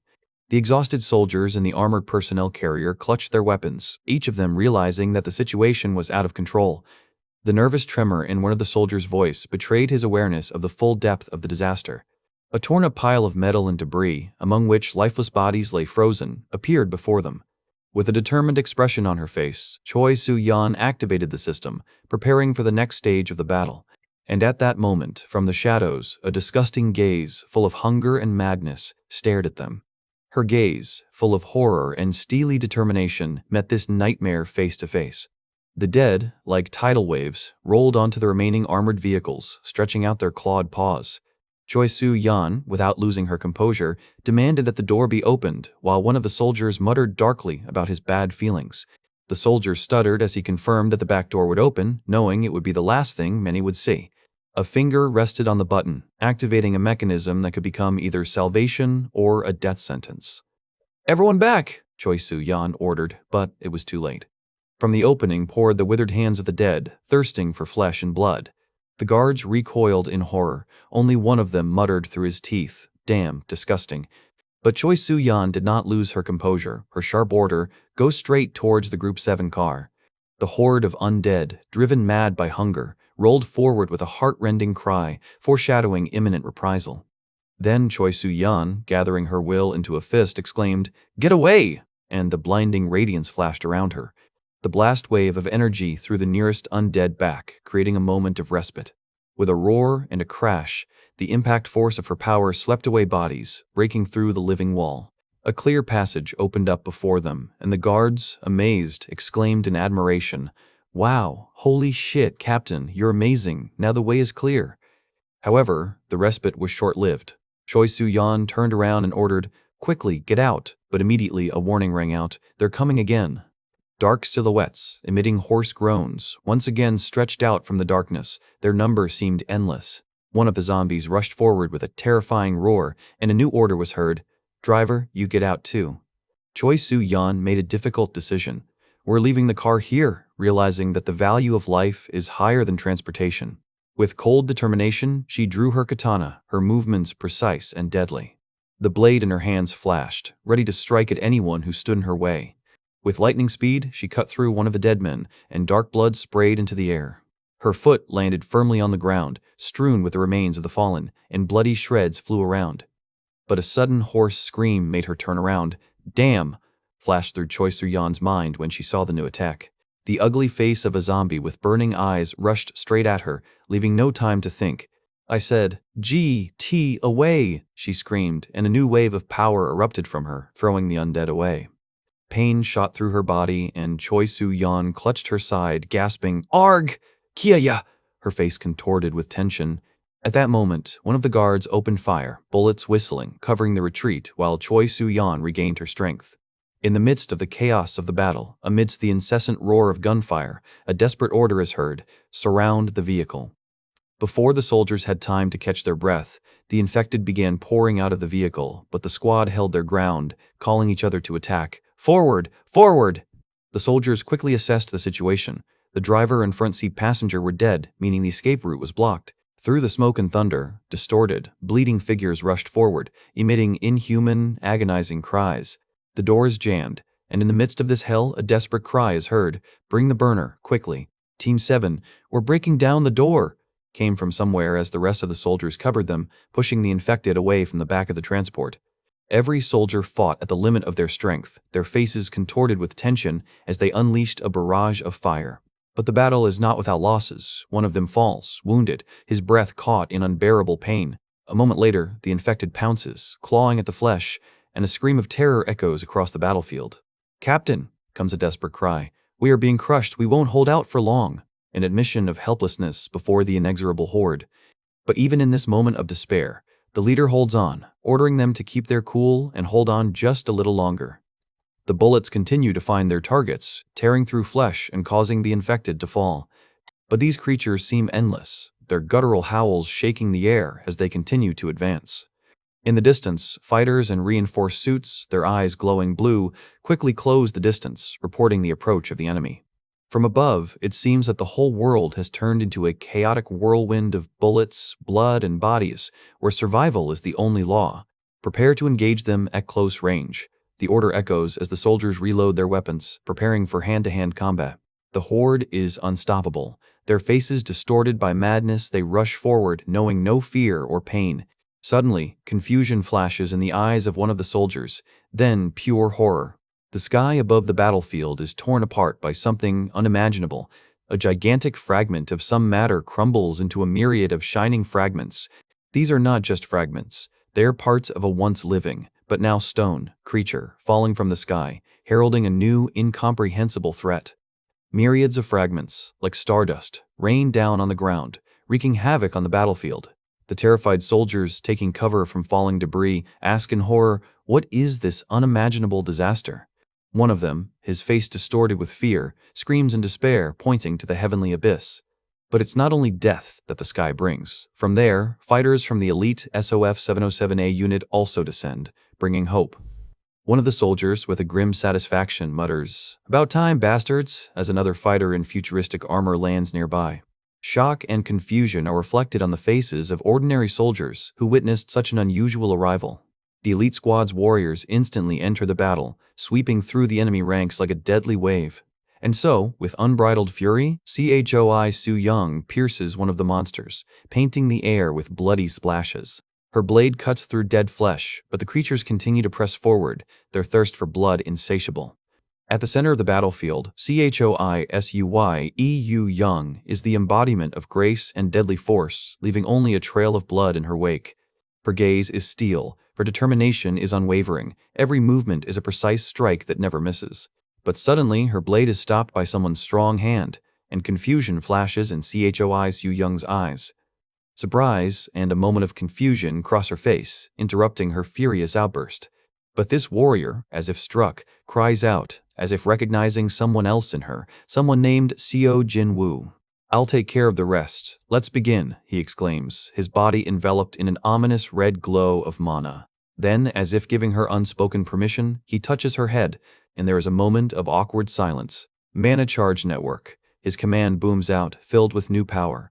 And so he unleashes streams of energy, bringing down fiery spheres on the ground, stunning even his allies. The red flame of mana consumes the hordes of monsters, and their death cries echo across the field. The ancient creatures, consumed by blazing energy, crumble to dust, their distorted faces frozen in silent amazement. Finally, that same fiery power is released that shakes the universe itself. The earth trembles, and at the epicenter of this cataclysm, the bodies of the creatures fly into the air, torn apart. A blinding golden light envelops the figure standing at the center of the storm as everything around him crumbles. Under this destructive cover, a mysterious protector holds Choi Su-young tightly, shielding her from the deadly wave. The roar of explosions echoes across the emerald field, leaving behind only torn earth. Above the ruined spires of cities, helicopters hover, and voices on the radio report the situation. The military is asking for a full casualty report as it struggles to understand the scale of the recent clash. But suddenly, an alarm signal appears on the radar screen. Something is rapidly approaching. The pilots in the helicopter cockpit are stunned when they are informed of the approach of an unidentified object. The eyes of one of them widen in horror, sensing something is wrong. Meanwhile, on the ground, the last remnants of the monsters are blown to pieces. A rain of blood washes over the fallen. Jan Jeshik, illuminated by a ghostly glow, smiles contentedly, seeing the result of his work. Myung-jin, unperturbed amidst the chaos, watches the last of his enemies fall. The bodies of the monsters continue to fall around him, and behind him, in the distance, a group of people can be seen. Children, surrounded by adults, look at what is happening with delight and amazement. Myung-jin looked back at them and smiled slightly, catching their admiration. The children's joyful cries of "Monk Ma Young-jin" echo across the field, announcing the victory over the monsters. Jan Jeshik, with a satisfied smile, states that the battle was exciting, and now it's time to return. Myung-jin and the children look up, their faces full of confusion and unspoken questions. Among the defeated monsters, Myung-jin turns to Jang Jae-sik, wondering how he was able to find them. Finally, Myung-jin and the others can't stand it any longer, wondering out loud, who is this mysterious stranger? Jang Jae-sik just shrugs, throwing a wide, carefree smile in their direction, and in his hands he holds a familiar staff. Meanwhile, somewhere in the distance, Park Suho looks up at the sky, his face clouded with deep worry. The monster's severed limb, covered in blood, lies on the ground, a gruesome testimony to the recent battle. The other warriors' faces also show concern, sensing that this is only the calm before the storm. And indeed, in Osaka, Japan, a scarlet portal tears through the horizon, collapsing a bridge and causing panic. A monstrous beast looms over the city, crushing buildings as residents flee in terror, their screams echoing through the streets. Amid the chaos, a baby stroller, knocked out of hands, rolls across the pavement, leaving a frightened mother in its wake. A woman, with tears in her eyes, calls out for her child, Naoka, desperately trying to reach the stroller. The stroller rushes towards the edge of the destroyed bridge, every moment threatening to be the baby's last. But at the last moment, someone's hand intercepts it with lightning speed, preventing the inevitable tragedy. The mother, hardly believing her eyes, looks at her savior, her shock mixed with enormous relief. A tall man in a long coat appears before them, his gaze cold and penetrating, but there is strength in it. He is not one to show sentimentality, and his serious face makes it clear that he has come without ceremony. The crowd around him recognizes him. People's voices whisper, "It's Mr. Okita, hero." Meanwhile, another defender, dressed in a black hood, with two blades at the ready, swiftly flies over the city. He moves with incredible speed, jumping on the walls of buildings, and mercilessly attacks monsters like a shadow. One of the monsters, startled by the unexpected attack, raises its head, its terrible gaze full of bewilderment. The next moment, powerful explosions of light and fire rain down on the enemies, causing them to shudder. And just as suddenly as he appeared, the warrior disappears in a puff of smoke, leaving behind only the echo of the word stealth. And now, after the mysterious disappearance, the earth itself trembles from the destructive force that erupts from the heart of the battle.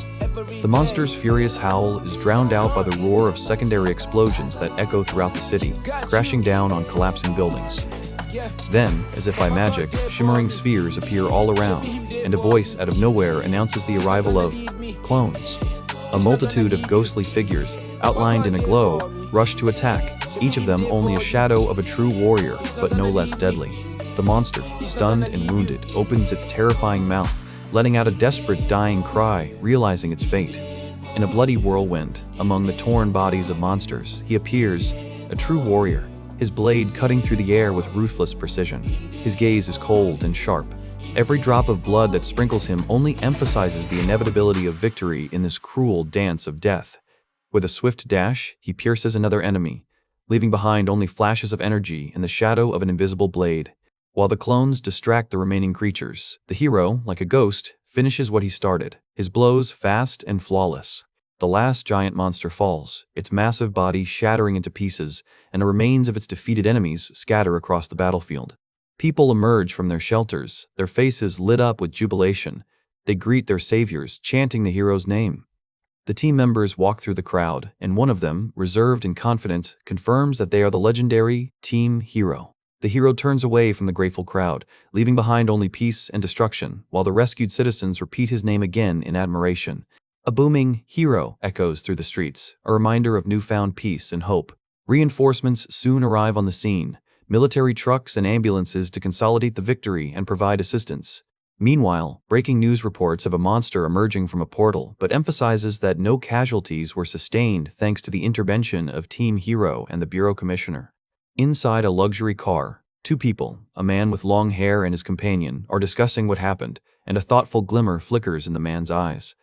The woman shows him the news about the deep analysis of Park Suho's guild, reminding him that this is the same warrior she told him about. He asks in surprise if Park Suho is in trouble again, but she explains that the hero just returned from a dangerous dungeon. Meanwhile, on the news, a serious-faced announcer declares that the Bureau, despite everything, is not at all disappointed. However, this cold-eyed man considers such a fuss over a simple return from the dungeon to be completely unnecessary, but his gaze suddenly catches something alarming, expressing undisguised bewilderment. The woman sitting next to him shows him something on her tablet that makes him wary, increasing his sense of anxiety. A photograph appears on the screen of Park Suho standing next to a little boy surrounded by his new comrades, and the image is deeply disturbing. His eyes widen in shock, and only one exclamation escapes from his chest: "This boy." The woman, noticing his reaction, immediately asks if he recognized anyone in this photo. A terrifying vision appears before his inner eye, and the words "eighth evil" escape his lips, full of undisguised horror.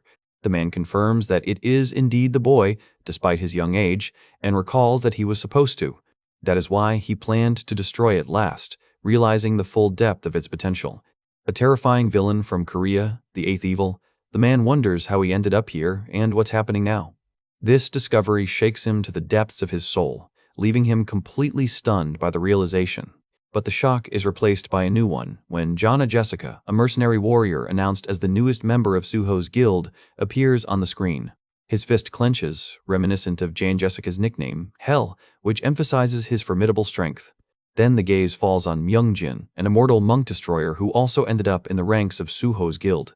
The man is perplexed, unable to comprehend. Why? How could all these powerful and dangerous people gather in one place and under the banner of Suho? The woman tries to explain that she put all this information together to show him the big picture and her concerns. But her next conclusion is even more stunning. none of them seem to be under anyone's control. This thought makes his eyes widen, realizing the full depth and danger of the current situation. And at that moment, as if confirming her alarming words, the hero, Park Suho, falls to the ground, bleeding, his fate seemingly sealed. Rising from the depths, something sinister yet incredibly powerful unleashes its primal wrath. The mighty blow shakes the earth and explodes into a shockwave, leaving only destruction in its wake.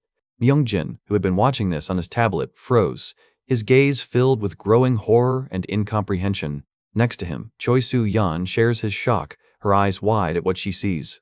"He's not just someone from a dungeon like that," Myungjin says, his voice tense. "That means he's as special as you are," Choi Soo-yeon adds, making him pause. Myungjin's thoughts wander, trying to comprehend the implications of what he called special.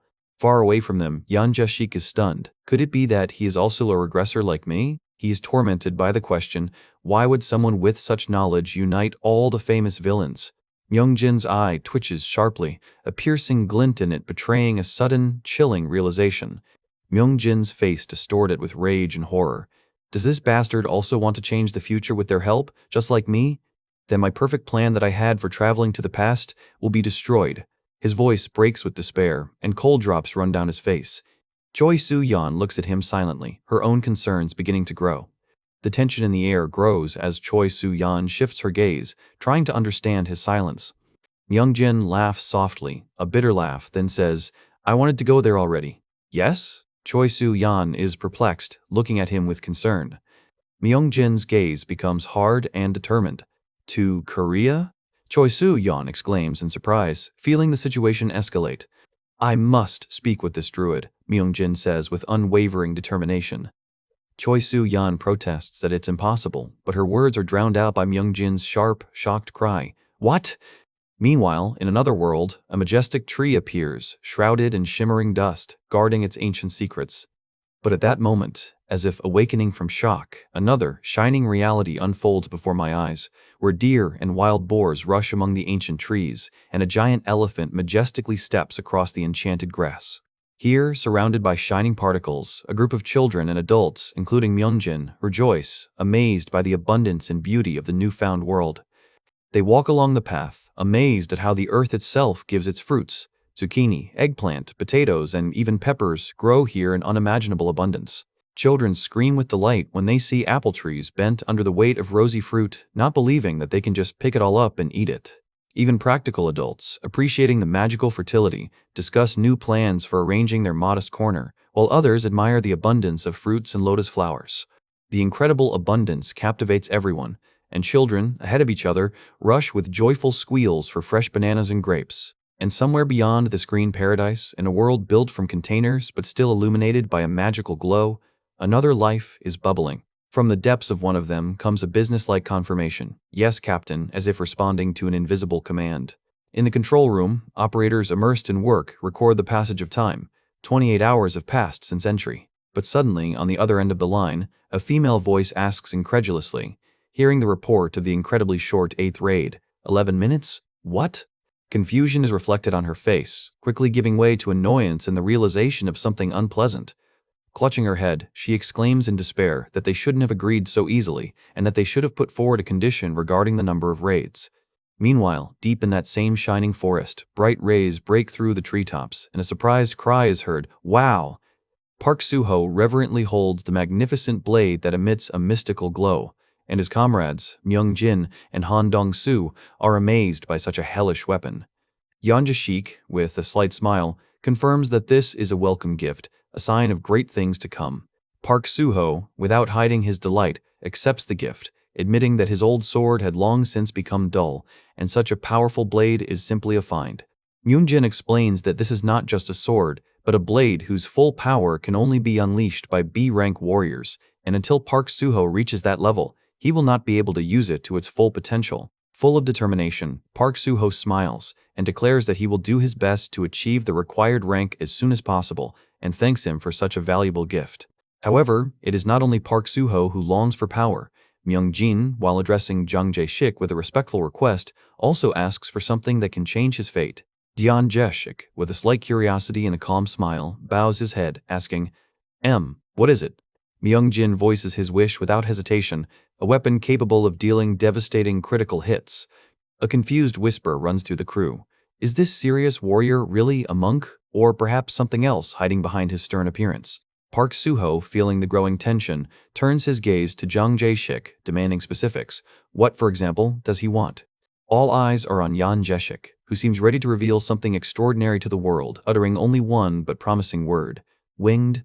With a flick of his wrist, Yan Jae-shik summons a holographic image of a polearm, which he claims instantly upgrades to A rank. And then, as if by magic, a shining golden spear appears in Park Suho's hands, from which a powerful aura emanates, forcing him to look questioningly at the artifact. The team is delighted. Myung-jin does not hide his amazement, confirming, "Yes, this is it, the winged spear," his voice full of anticipation. Myung-jin grips the polearm tightly, and in his hands it gains new strength, ready to strike down enemies. His movements impress even his seasoned companions. With undisguised gratitude, Myung-jin swears to Yan Jae-shik that he will repay his generosity with endless curses and the blood of his defeated enemies. Park Junho asks about curses with confusion, and Han Dong-soo explains with a grin that Myung-jin's specialty is special, extremely nasty debuffs. Jang Jae-shik turns his gaze to Han Dong-soo, smiling as if he were reading out a list of possible gifts, asking if he needed anything. But Han Dong-soo just smirked contentedly, pointing to his brand new crossbow. "I have enough already, thank you." His gaze spoke of complete satisfaction. And then the conversation takes an unexpected turn. Someone jokingly asks about the elephant in the house, another nods in agreement, and a third, perplexed, tries to understand the meaning of this strange metaphor. Park Junho thoughtfully notes that the F-rank team can handle a level 4 dungeon with such ease, and he still can't get used to it. Suddenly, Jang Jae-shik addresses Park Junho by name, and Park Junho, slightly startled, looks at him questioningly. Jang Jae-shik sternly asks Park Junho if he took his medication, and someone from the team jokingly notes that otherwise he will have to be forced. Suddenly, everything around freezes as an ominous figure, surrounded by an electric glow, steps out of the shadows, clutching blades in his hands that glow with mysterious energy. Han Dong-soo, his face distorted with horror, covered in cold sweat, seems to recognize this threat, which foreshadows something bad. And then, in the very center of the growing chaos, a familiar, ominous grin appears, foreshadowing that the line between reality and nightmare is about to be erased. Far from the epicenter of events, in the car, Choi Soo-yeon asks with wide eyes, "Why?" her voice filled with despair and a premonition of impending disaster. "All air travel is currently unavailable," says driver Choi Soo-yeon, her eyes widening in horror. The man next to her, amazed, tries to comprehend what he heard, asking what it means. Their eyes are glued to the tablet, on the screen of which a terrifying picture unfolds. The sky is filled with dragons, harbingers of a complete collapse of air travel around the world.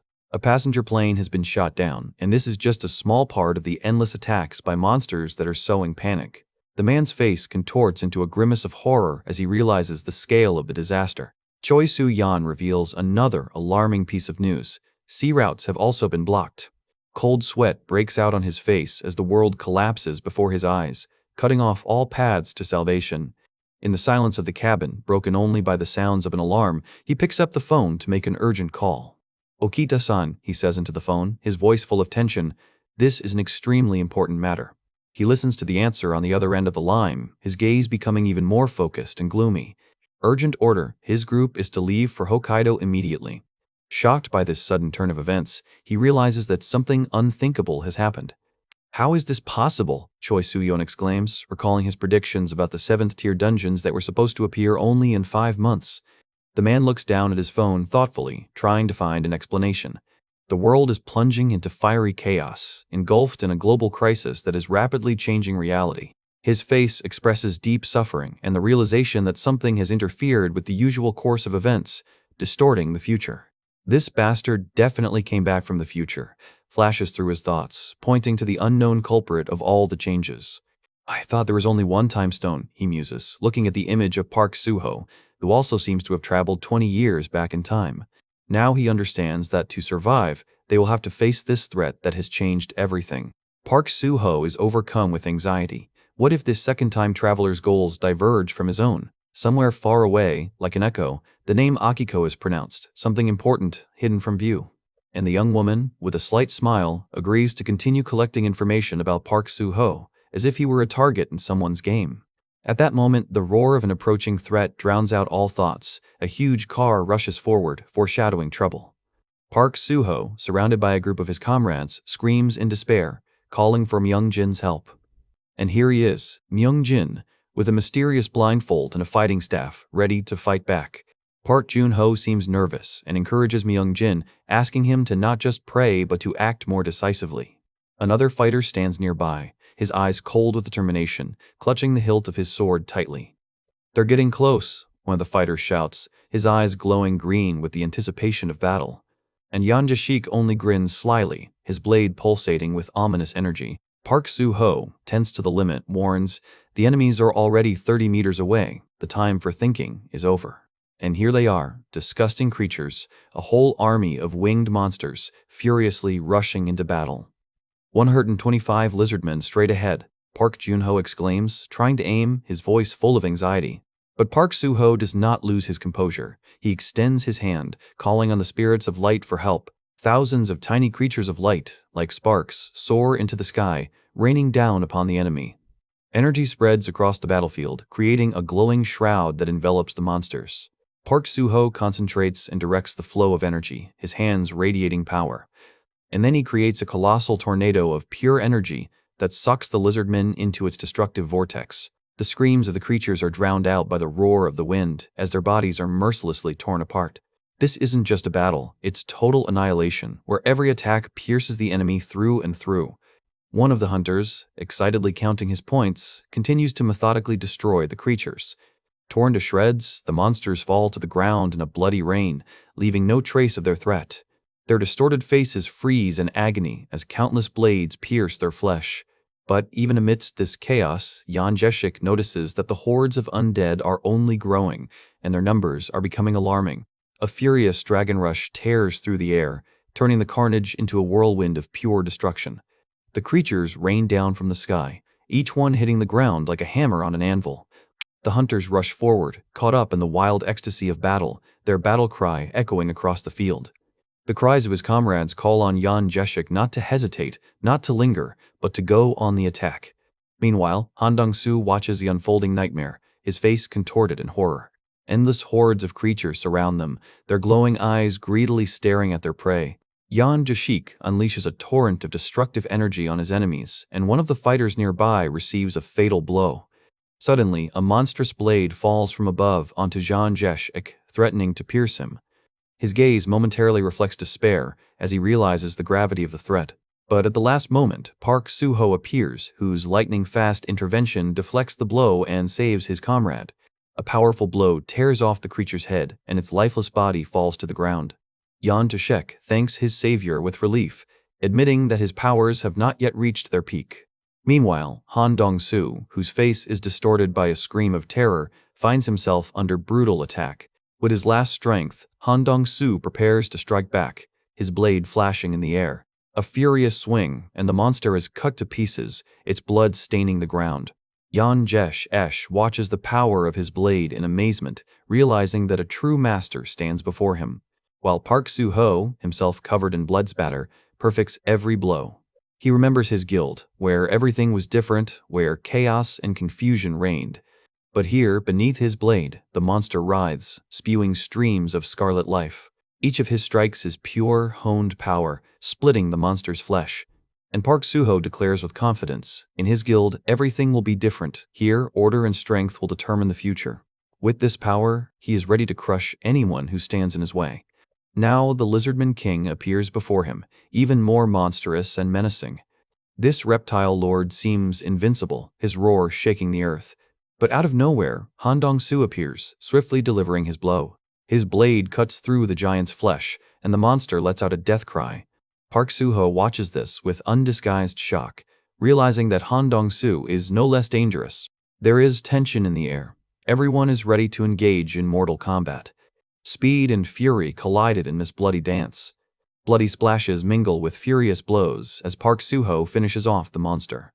With its last breath, the monster collapses, defeated by Park Suho's skill. Yan Jeshik stands stunned by the sight, his gaze filled with awe, and Park Junho, a witness to the battle, utters a quiet, "Ouch!" shocked by what he saw. Park Suho himself cannot believe his eyes, realizing that it was he who beheaded the Lizardman King. But then Park Junho turns to Jang Jae-shik with displeasure. Why was it necessary to kill the king so quickly? After all, now they will have to throw away valuable blood crystals again without getting them all. Myung-jin looks at Jang Jae-shik in shock, realizing that the value of the moment is irretrievably lost. Park Jun-ho looks at the defeated monster with an expression of utter bewilderment, and Yang Jae-shik himself just shrugs, apologizing for his haste with a playful grin. But time is running out. The portal, their only way back, begins to flicker, counting down the last 5 minutes until it closes. Park Suho calls for everyone to leave immediately, and the others quickly agree, realizing the mortal danger. One of them involuntarily laments the lost profits, as hundreds of millions worth of treasure remain here. But another, more pragmatic one, reassures him, reminding him that he can return for the loot later. Even Myung-jin, despite the rush, manages to exchange jokes about food with his comrades, pushing away the tension of the moment. Suddenly, a crunch is heard under the foot of one of the runners, and a sharp pain pierces his body. He involuntarily steps on the head of the defeated monster, whose eye still glows ominously red in its death throes. Myung-jin realizes with horror that it wasn't just a crunch, but a painful bite that penetrated the defense. Meanwhile, in another corner of this world, the quiet whisper of the forest envelops inconspicuous shadows. Electronic signals break the silence of the forest, hinting at the hidden presence of high-tech units. In the command center, the operator contacts the second group, requesting a report on the current situation. They report the absence of anything noteworthy, confident that Park Suho would have certainly left a mark if he had discovered something. The group leader, with unwavering determination, gives the order to move on to the next sector. Suddenly, the operator screams, alerting Team 1 to the movement of 6 targets in the immediate vicinity. The leader of the first group calmly acknowledges receipt of the information, preparing for a new clash. He orders not only to deal with the enemy, but also to immediately seize the valuable blood crystals. Meanwhile, another squad contacts the base, requesting the exact location of the Lizard King, anticipating a new, dangerous hunt. The recon team reports that the Lizard King is moving into Sector 12, and the operative at the control panel begins searching. Park Jun-ho sighs wearily as he acknowledges the information, but his anxiety is palpable. In the open air, among the shady trees, he continues his vigil, surrounded only by technology and anticipation. Suddenly, Yan Jesh, analyzing data from another post, notices something unusual on the monitor. From the depths of the forest come ominous rustling sounds, foreshadowing imminent danger. His eyes flash blue as he realizes the monster is getting very close. Right in front of him, disgusting lizards with burning eyes and sharp teeth appear from the darkness. One of them, slippery and fast, rushes straight to the shelter. A grin of anticipation plays on Yan Jeshik's face. He is ready for the fight. "Well, do you see me?" he says into the communicator, challenging the enemy. A red laser beam cuts through the darkness, pinpointing his position. "Cold-blooded bastards, just come here," he growls, enjoying the deadly game. Meanwhile, Park Jun-ho, watching from afar, feels a cold sweat of horror running down his face. Fear grips him as he sees the true extent of the threat he faces. Directly above him, the Lizard King's gigantic, bony head emerges through the foliage, and a cry of terror escapes his lips. "F!" is the last thing he manages to scream before despair consumes him. But far from the ambush site, another squad is already extracting valuable crystals from the defeated lizards. Suddenly, Han Dong-soo, the commander of one of the vanguard units, turns around sharply, sensing something is wrong. And then a desperate cry comes over the radio. "The base is under attack. Begin defense immediately," and an explosion thunders behind us. "Damn!" Han Dong-soo curses, and the entire squad, without thinking, rushes to the defense, realizing that this is not a drill. Something terrible, something out of a nightmare, bursts out of the shadows, its piercing roar echoing throughout the surrounding area. But Myung-jin is already here, his weapon glowing with energy, and he rushes fearlessly into mortal combat. A powerful blow shakes the monster, knocking out a terrible scream and shreds of flesh. Each of his precise thrusts cuts through predatory flesh, turning the battle into a bloody dance. He doesn't give the monster time to recover, raining down a hail of blows on him, filled with fury and determination.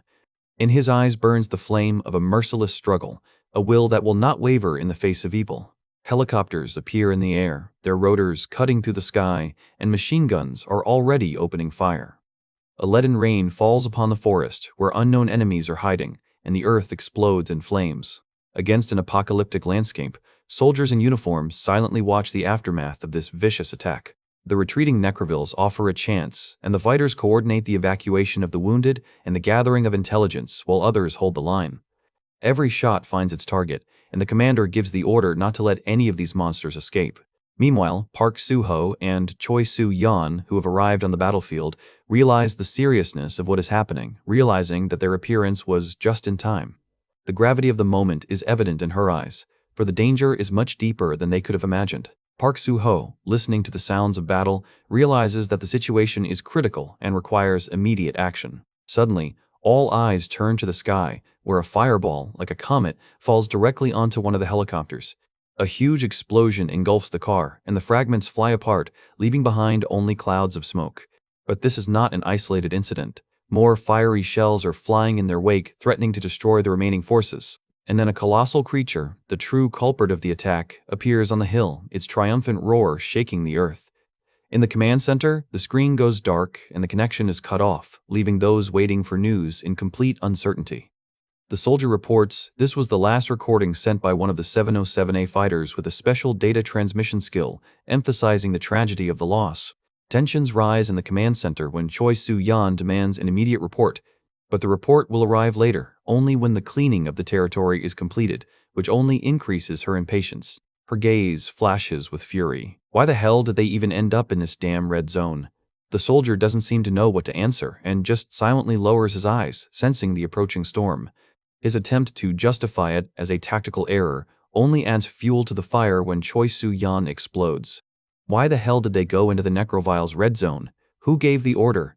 Her scream shakes the walls of the center. Choi Soo-yeon's face was distorted with pure anger, her patience exhausted, leaving only a fierce determination.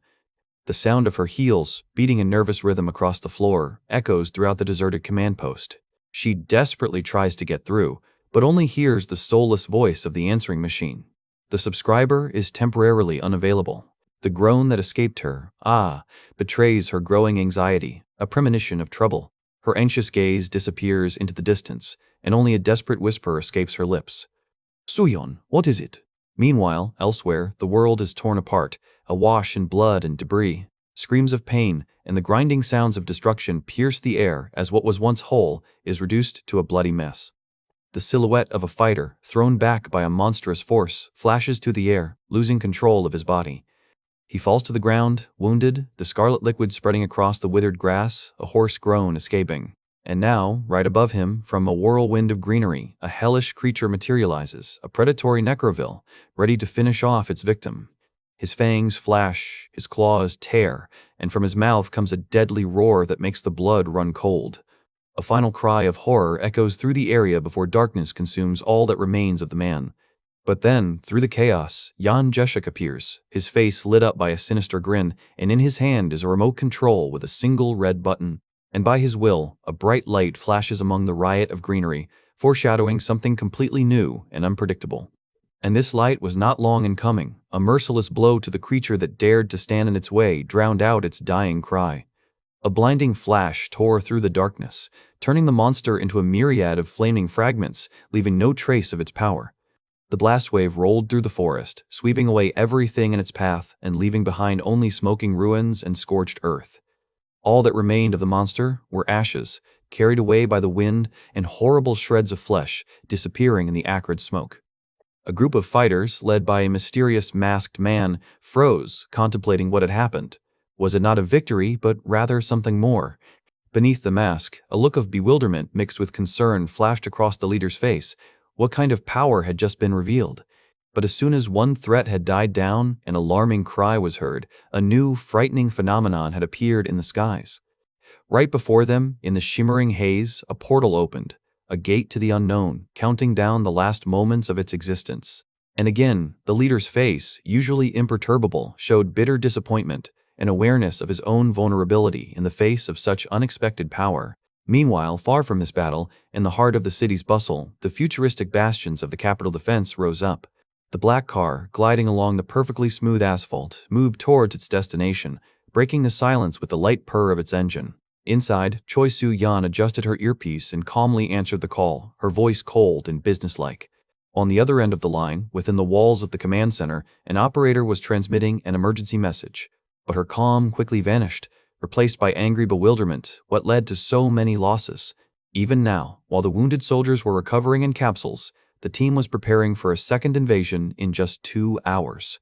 A stern expression froze on Choi Soo-yeon's face, revealing determination and readiness for any challenge. Her gaze slid over the steering wheel, and the next question, a more pragmatic one, was already forming in her head. Were any artifacts or valuables found that could justify such a risk and such losses? However, the answer was disappointing. The fighters were too busy surviving to look for anything of value. A heavy sigh escaped Choi Soo-yeon's lips, her face reflecting disappointment and perhaps a premonition of future difficulties. But new reports continued to come in, and one of them confirmed the existence of temporal anomalies in the dungeons. Amazingly, after spending 48 hours inside, the group noticed that time moved twice as fast there as outside. John Ajashika seemed only amused by this news, his usual confidence unshaken. Perhaps for those who experienced the horrors of the dungeons, time itself lost its meaning. The concept of time became elastic, distorted, subject only to the whims of mysterious anomalies. But for the analyst listening to the report, every second carried its own weight, causing anxiety. Meanwhile, Park Suho's group successfully completed clearing the dungeon, making 50 entries in 7 hours. Now they had to head to the bureau to update their awakened warrior files. A cold sweat appeared on the female analyst's face. These figures were unthinkable. The fast-moving vehicle, carrying the fighters away, cut through the city landscapes, leaving a whirlwind in its wake. Behind the wheel sat a driver who seemed to be just starting out on his journey, judging by his E-level. In the back seat, Park Jun-ho and the other fighters were sleeping, completely exhausted, their levels showing evidence of hard battles. Park Suho turned to Jang Jae-shik, whose face was glowing with cheerfulness, and asked the question that had been bothering him. It all feels like a dream, Jan Jeshik replied, his smile just as carefree. A dream in which the boundaries of reality are blurred and feats seem too incredible to be true. What exactly? Park Suho stared at him, trying to understand the depth of these words. Jan Jeshik only narrowed his eyes, immersed in his own memories. Perhaps he was remembering his own battles, where every sword strike was on the border between sleep and reality.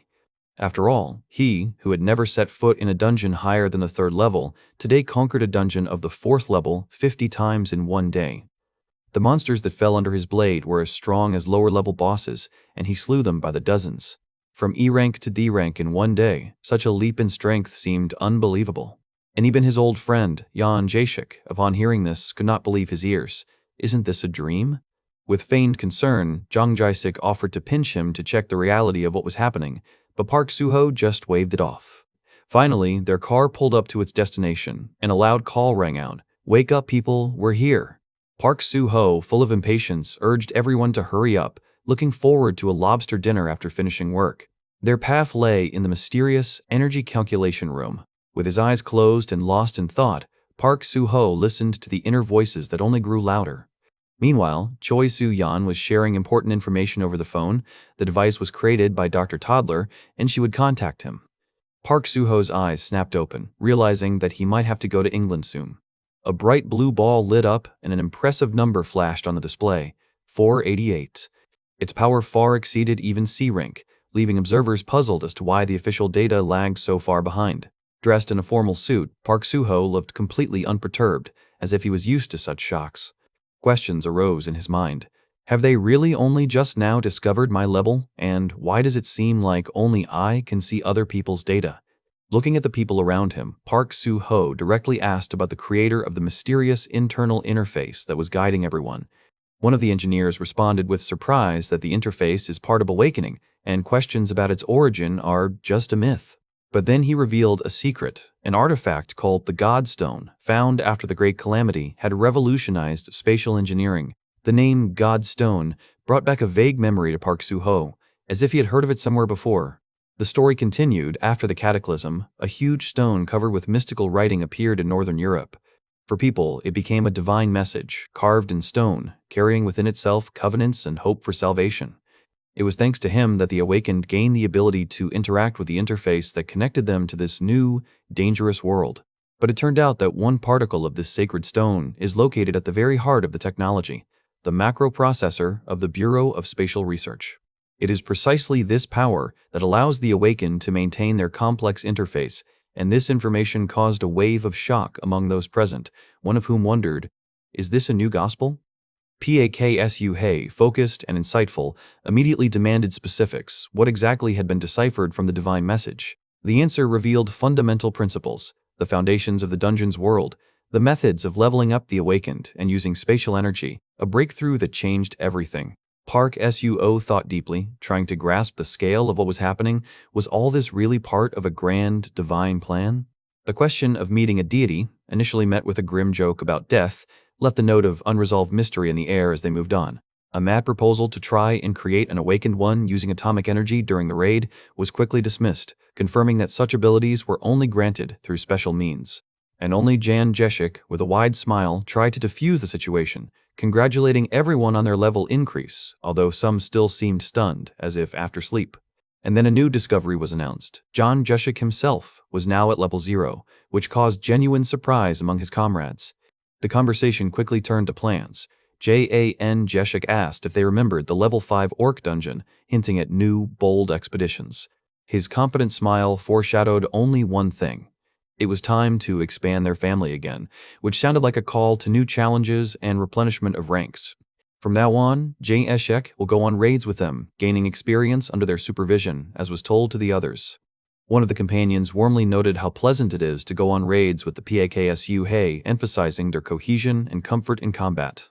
They then discussed the financial side. As their levels increased, so did the government payments, although, as one of them noted, their earnings in the dungeons were much more grandiose. Park Jung-ho, shocked, finally realized the true extent of their wealth. "We are rich now," he exclaimed.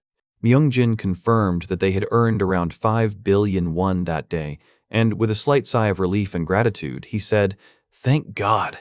Park Jung-jo laughed, remembering that they hadn't even collected a whole bunch of blood crystals yet, which meant their fortune was even greater. But then Jan Jeshik, correcting his comrade, reminded him of the guild's share of 50%, specifying that the remaining 2.5 billion won would be divided equally among everyone. The shocked young man couldn't believe his ears. 500 million won, and yet he felt like he had done almost nothing. Jan Jeshik simply smiled, attributing this generosity to Park Suho's kindness, and the overall atmosphere ended with light laughter and a feeling of incredible good fortune.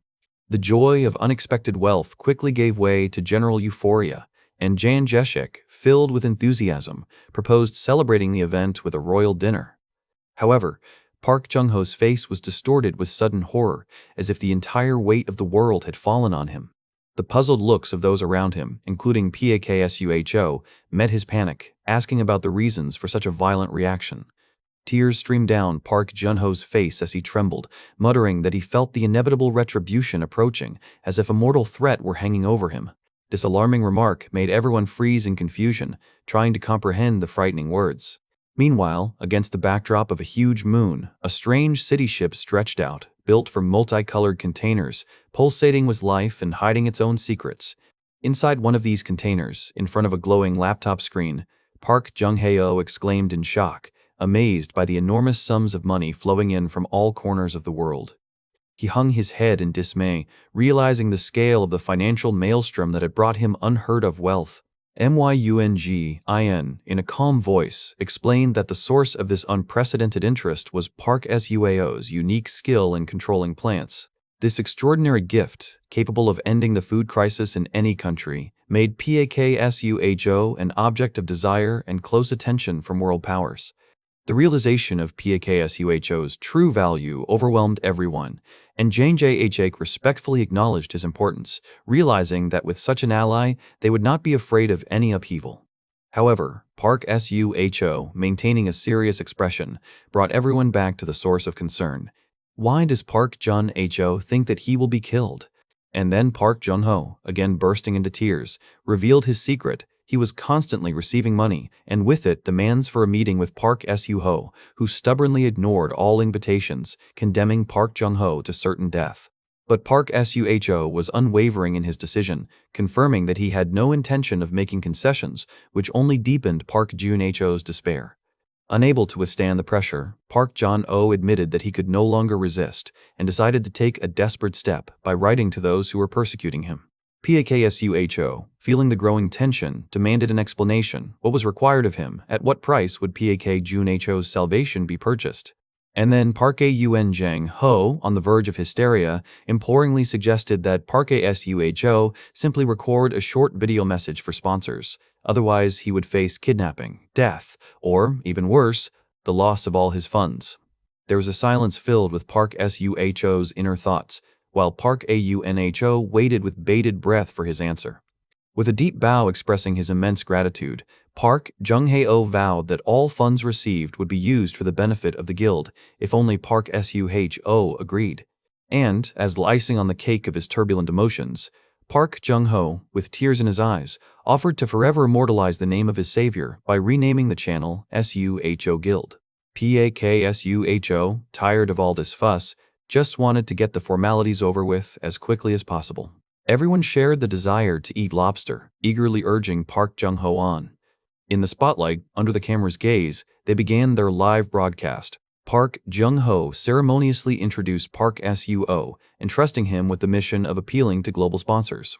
The excitement was building in anticipation of a great performance. But Park Suho suddenly announced that he would not budge. His priorities remained the same. Lobsters came first. Shock and disappointment distorted Park Jung-ho's face. Was that all his savior would say? Park Suho, ignoring the bewilderment, was already heading towards the food, pulling the others along with him. In a panic, Park Jung-ho tried to save the situation by conveying the sponsor's offer to come to them. An unexpected turn of events made everyone freeze. Will they come themselves? Park Jung-ho confirmed, sponsors are ready to come here for a serious conversation with Park Suho. Park Suho glanced to the side and briefly expressed his agreement. It was so unexpected that Park Jung-ho couldn't help but let out a surprised cry. A logical question hung in the air. Who can stop influential sponsors? At this point, it became known that the initiative came from Japan, causing further surprise. At the same time, somewhere in the distance, a man in a formal suit and glasses was intently considering his plans. The lights of the big city, neon signs, and the endless stream of cars, the world continued its bustling life. In one of these cars, the driver was confirming an order to his boss, and in the back seat, another man in a suit was looking at his phone with irritation, complaining about some old man. Tired and dissatisfied, the man in the suit said, "I'm damn tired today, let's go to the club already." But his plans were interrupted by an insistent ringing of the bell, which made him jump. Irritated, he raised the phone to his ear, squeezing out a short, "Yeah, what?" Finding himself no longer in the car, but in the middle of a noisy square, he listened to every word of his interlocutor. The voice on the other end of the line was announcing someone's plans to go to the 5th-level dungeon, where a mysterious incident had recently occurred. A predatory smile flashed across the man's face. "Then keep him there." Meanwhile, high in the night city, the lights of the DG Bent building shone like harbingers of brewing intrigue. In one of the offices, the director, clearly a busy man, answered the phone, waiting for instructions. And then a question was asked about a certain Song Guai, a member of the VITA group, whose car flashed by on the road. The director confirmed, "Yes, you are right, we have one." And the man in the suit, with a cynical smile, was already formulating a new strategy. New song coming soon? Great. Let's give them publicity through the scandal. On the other side of the line, the director could barely contain his astonishment. Black PR? The change of priorities was instantaneous. "Hey, turn around, we need to pick up one client," came the order. The tires squealed and the car turned sharply, obeying the will of its owner. The red brake lights flashed in the darkness, and the car took off, picking up speed. "We're turning around. We have a new client," the man repeated firmly, not brooking any objections. With a screech of tires and a grinding of metal, the car changed direction again, following a new course. And again, the annoying call, but now a menacing name appeared on the screen. Chairman. The man in the suit instantly transformed, putting on a polite smile. "Yes, Mr. Chairman, I'm listening." But as he listened to the words, the smile slowly disappeared from his face, replaced by a thoughtful seriousness. The son tried to justify himself, complaining that he was devoting all his energy to the DGB company, without understanding why the anger was falling on him. But on the other end of the line, the voice was full of rage. The father frantically ordered him to come to him immediately, promising that if his son moved from this place, his life would be over. The son, however, appeared unperturbed, lightheartedly assuring his father not to worry. There was a cunning look in his eyes, or perhaps just a hint of a willingness to defend his position. But the father's screams did not subside. His rage grew. With a sly grin, the son announced his plans to pacify a certain Park Suho. This news only further inflamed the parents' anger. "Petty," the father growled, hearing his son brazenly declare his own affairs. The young man merely shrugged mockingly, surprised by his father's distrust. Meanwhile, someone else was chatting cheerfully on the phone, perhaps asking, "Brother?" The same man, as if forgetting about the growing conflict, changed his tone to a casual one, asking, "How are you doing?" The girl, full of energy, moved in time with her words. The black car raced along the wet asphalt, leaving behind only a trail of speed. With a satisfied grin, he said, "Good," as he looked up from a screen. But in reality, his thoughts were far away, where his father's silhouette with burning eyes loomed on the horizon. General Manager Chan, he thought to himself, we need to control the same youth. His gaze filled with cold determination, and his lips curled into a sinister smile, foreshadowing the strengthening of his power. Skyscrapers, entwined with greenery, stretched towards the unnaturally blue sky, plunging the city into a strange, eerie silence. A black helicopter flew overhead, disturbing the peace, and vile silhouettes moved in the shadows of the buildings. The black silhouette of a helicopter circled above the rooftops, its blades cutting through the dead silence of the night. Suddenly, a scarlet beam burst from its womb, piercing the darkness and outlining the contours of the building. The laser beam pulsed like a searching gaze, sliding along the walls and windows of the lifeless high-rise buildings. Inside, among the flickering instruments, the pilot could not contain his bewilderment. So much effort was being thrown into searching for one person. The instruments began to sound alarms, and the co-pilot leaned over the panel, peering intently at the readings. And then, on the thermal imager screen, a faint but distinct silhouette appeared, a person, alive, in this dead city. The red light flashed again, fixing the target, and the whole world seemed to narrow down to this single point. There, below, on the rubble, huddled in a ball, lay a man, bathed in that ominous light, his strength seemingly at an end. It was Jan Jeshik, his face distorted with pain and fatigue, and the old scar on his cheekbone burned with tension. But even in this position, he tried to rise, the spark of unbroken will still burning in his eyes. The helicopter hovering above the city became a beacon, drawing attention to its target through the flying dust and debris. Something terrible suddenly happened on the thermal imaging screen. The lone silhouette of Jan Jeshik was surrounded by many other threatening forms. "Damn," the pilot cried out as the full extent of the situation hit them. Jan Jeshik was trapped. From below, from the shadows, those same vile silhouettes were already approaching him, their predatory shadow hanging over the hero. One of the monsters, with a bared mouth and sharp fangs, was already a step away from him, ready to pounce. "Speed up, we need to save him," one of the pilots shouted, and the helicopter shot forward, picking up speed. But Jan Jeshik did not wait for help. He raised his weapon and, gathering his last strength, opened fire, his cry of despair echoing through the ruins. One of the vile creatures collapsed, spraying a fountain of blood onto the ground, but the rest did not retreat. He stood alone against the horde, his pistol belching flames, every movement a desperate attempt to survive. The monsters were hot on his heels, but Jan Jeshik was not going to give up, continuing to run in the hope of salvation. The silhouette of a helicopter suddenly appeared over the battlefield, descending from the sky, like some kind of savior or harbinger of a new threat. Jan Jeshik, with a bloody face and despair in his eyes, continued to shoot back at the attacking creatures. Every shot was at the limit of his strength, but he could not afford to miss, knowing that the price of a mistake was his life. He raced up the stairs, firing as he went, until another monster collapsed, struck down by his bullet. In an instant, the creature's head shattered into a bloody mess, but new silhouettes were already looming behind it. In the heat of battle, he tripped, caught on something invisible, and lost his balance. A sharp pain shot through his body as he collapsed to the floor, the gun slipping from his weakened hand. The weapon, his only defense, flew off, leaving him defenseless against the approaching threat. The huge monster pounced on him, ready to tear him apart, and Jan Jeshik could only scream. But at that very moment, something rushed past, cutting the monster in half, and its blood sprayed in all directions. The sudden rescue caught him off guard, and he looked up and gasped in bewilderment. "What?" Above him, shards of glass glittered, through which mysterious figures in uniform descended, their eyes glowing a menacing red light. The monsters retreated, as if on command, and the noise of the helicopter's rotors grew louder. These were not saviors, but soldiers armed to the teeth, their faces hidden, and deadly weapons in their hands.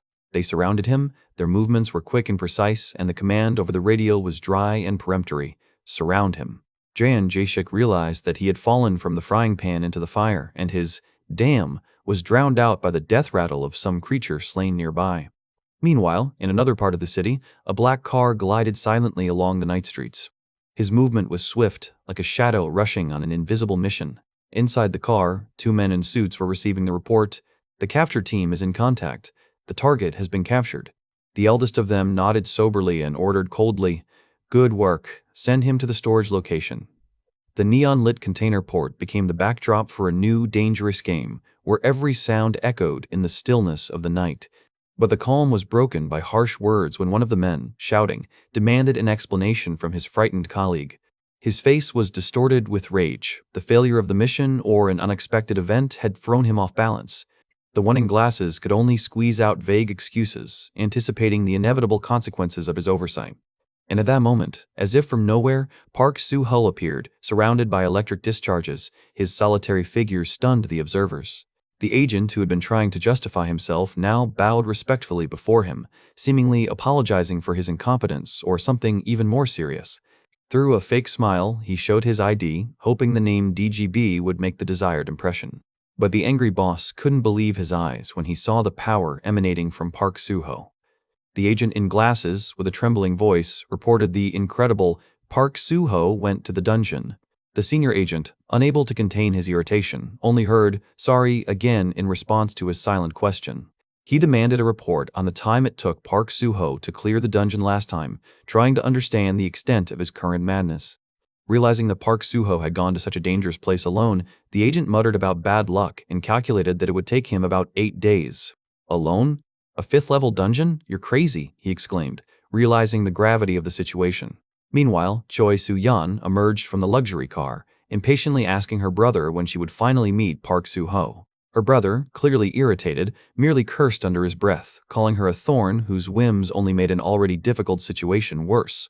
And far below, under the fiery red sky, Park Suho stood on the mountain of fallen enemies, the embodiment of inexorable power. He checked his stats with satisfaction. All the druid points had been earned, and only a little experience remained. But when he looked at the requirements for opening a new hunting ground, his face expressed slight surprise.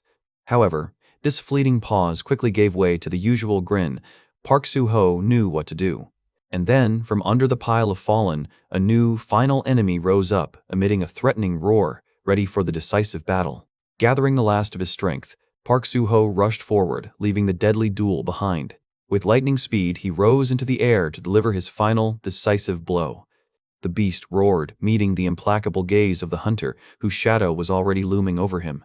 A powerful blow shook the ground, and the monster, unable to withstand the onslaught, collapsed, bleeding.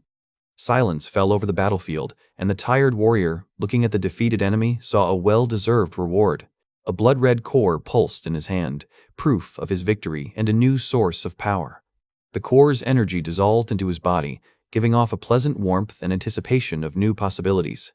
The familiar holographic menu appeared before him, offering a path to further development. A map appeared on the screen, inviting you to choose a new location for your future exploits. His finger confidently pointed to a certain area, his own Suho land. The choice was made, and the system confirmed the designation of the new hunting ground. Park Suho's gaze slid over the lines of information, considering his next strategy. Suddenly, the ground shook, and heavy footsteps were heard from the shadows. The system required me to select a summoning command, but where did these sounds come from? He raised an eyebrow in surprise, wondering, the summoning? Was it really starting already? And then a wave of new enemies fell upon him, a whole horde hungry for battle. However, Park Suho only smirked, placing his finger to his lips, choosing the perfect answer to this challenge. One of the monsters roared in rage, but his cry only angered the hunter. In the sunset light, Park Suho stood motionless, radiating a calm yet deadly confidence. His hand flared with a bright blue light, heralding the beginning of a new, grand battle. The power that had slumbered within him was now awakened, pulsing with energy around his determined face. He soared into the air, leaving behind only a trail of electrical discharges and destruction. Below, a horde of fearless monsters rushed towards their inevitable fate. With a gleeful grin on his face, Park Suho charged at his first opponent, anticipating the carnage to come. But they were countless, and new waves of enemies rolled in one after another, threatening to engulf him. Beneath him, like a guardian spirit, a huge white beast materialized, ready for battle. The wolves, summoned by his will, tore through the enemy's ranks like a whirlwind, fighting shoulder to shoulder with their master. Meanwhile, somewhere else, Jan Jeshik, his face stained with the soot of battle, looked at his trophies with satisfaction. And while some were fighting for survival, others were indulging in carefree fun to the rhythms of night music. However, not everyone shared this jubilation. Jan Jeshik, sitting at a table, noticed a strange melancholy in the crowd. But a sudden call from the mysterious MIB interrupted their conversation, hinting at new, urgent matters. Jan Jeshik picked up the phone, his face reflecting slight bewilderment. The voice on the other end of the line said the name Park Suho, and shock froze in Jeshik's eyes. Is this really possible? Flashed through his mind as he tried to comprehend what Suho had accomplished in just a couple of hours. Bewilderment gave way to irritation. Him again? Thought Jeshik, anticipating new problems. Meanwhile, in a completely different location, an influential officer was discussing Park Suho's incredible achievements on the phone.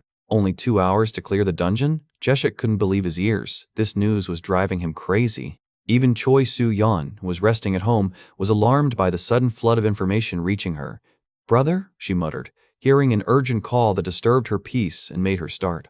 Meanwhile, Park Suho continued his deadly dance, turning his enemies into bloody chaos, unaware that his name had already become a legend.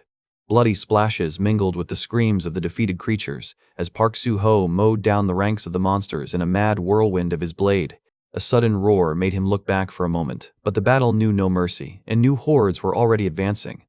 Consumed with rage, he clenched his teeth, feeling the ancient power awakening in his veins, ready to burst forth.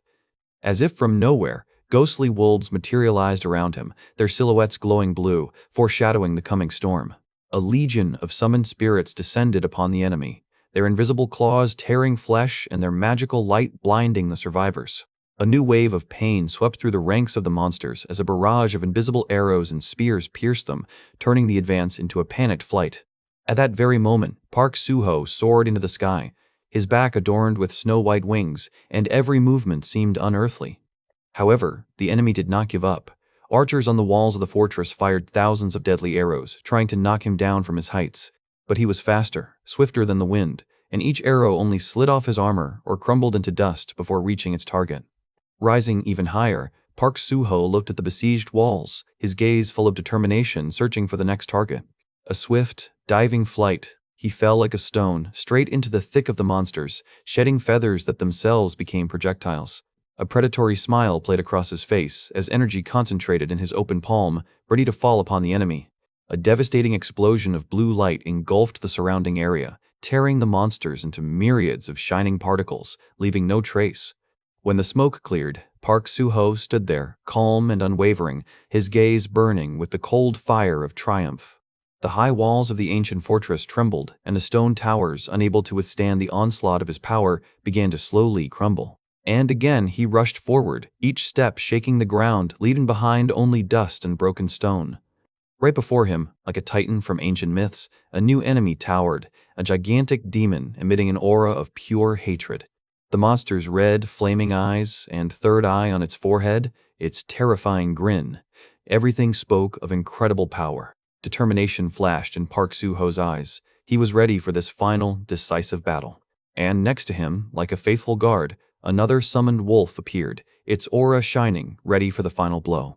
The wolf unleashed his fury, his claws coated in poisonous green energy piercing the air.